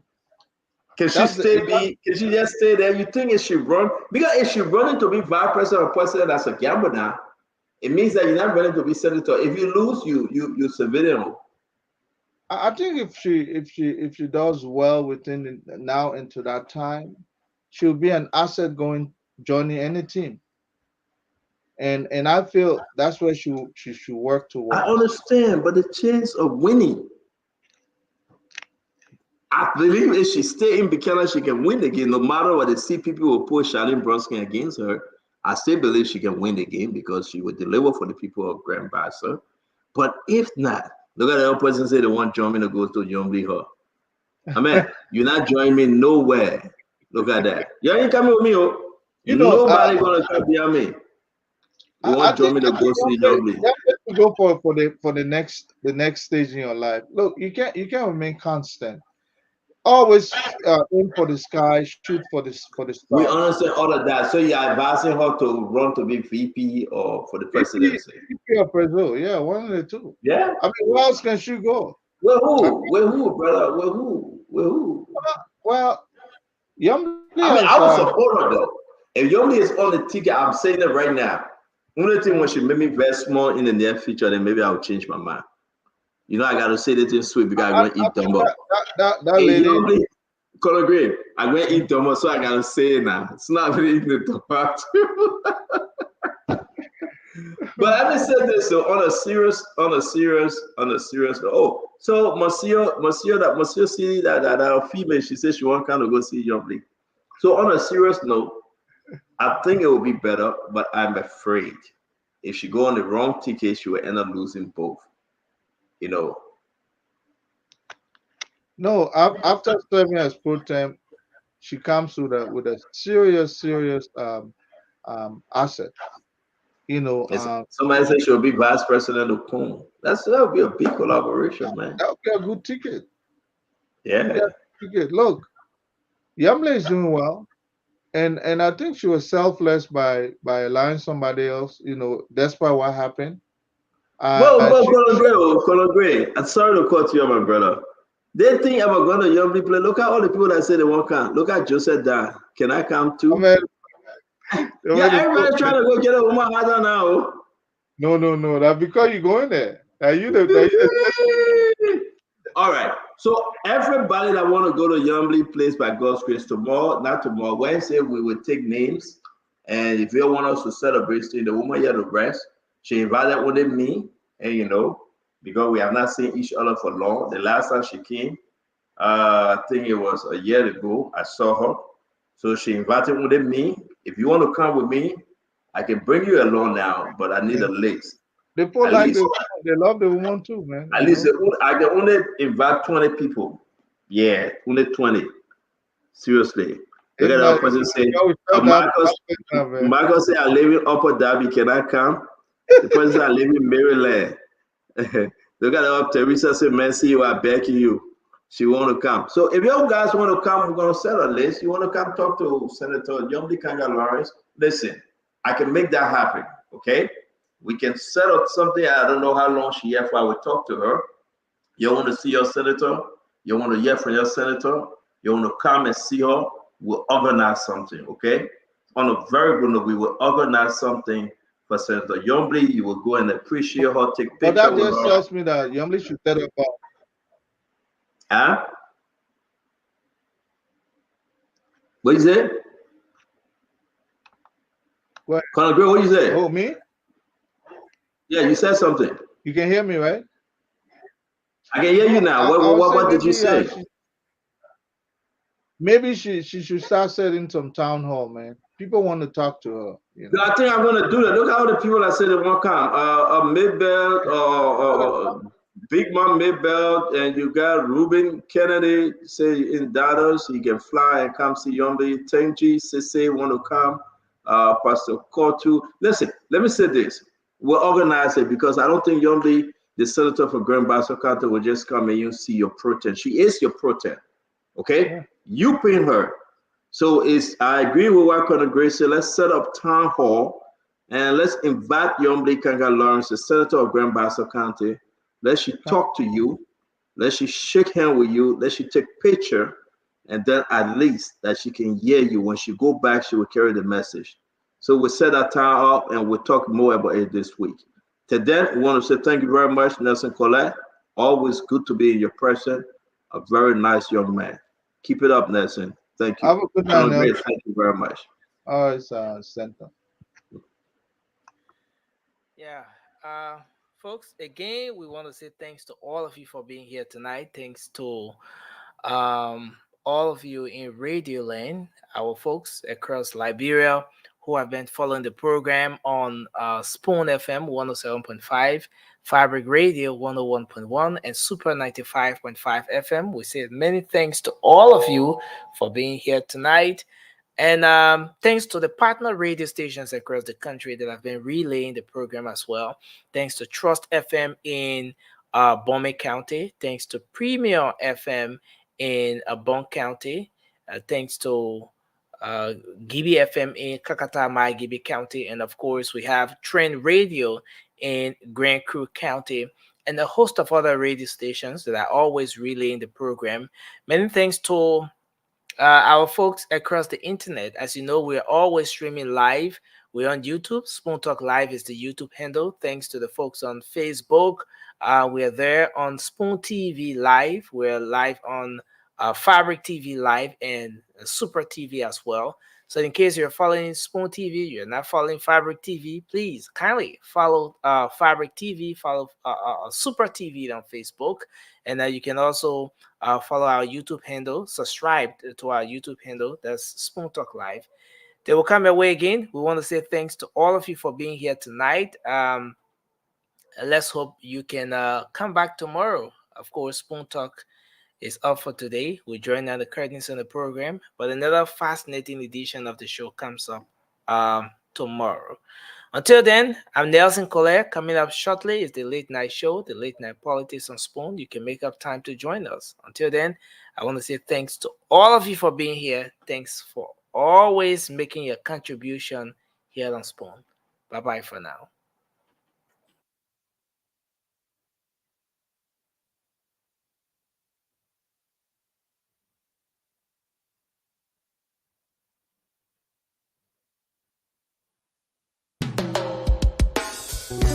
Yes, I, a special one from the CEO, Stanton with the Spoon, and your boy, Friday the Southern Band, Charges on the beat. On the Spoon to get your information. To the Spoon to be part of our discussion. Spoon, Spoon, Spoon Television. Spoon, Spoon, Spoon Radio. Spoon gonna tell you what is happening in Liberia. Spoon gonna tell you what is happening in Monrovia. Spoon gonna tell you what is happening in Africa. Just to spoon you will know. If the children crying for starvation, just to spoon. You want to get a news update, my brother, to spoon.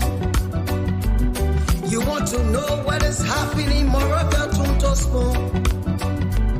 Politicians want to make their decision, just to spoon.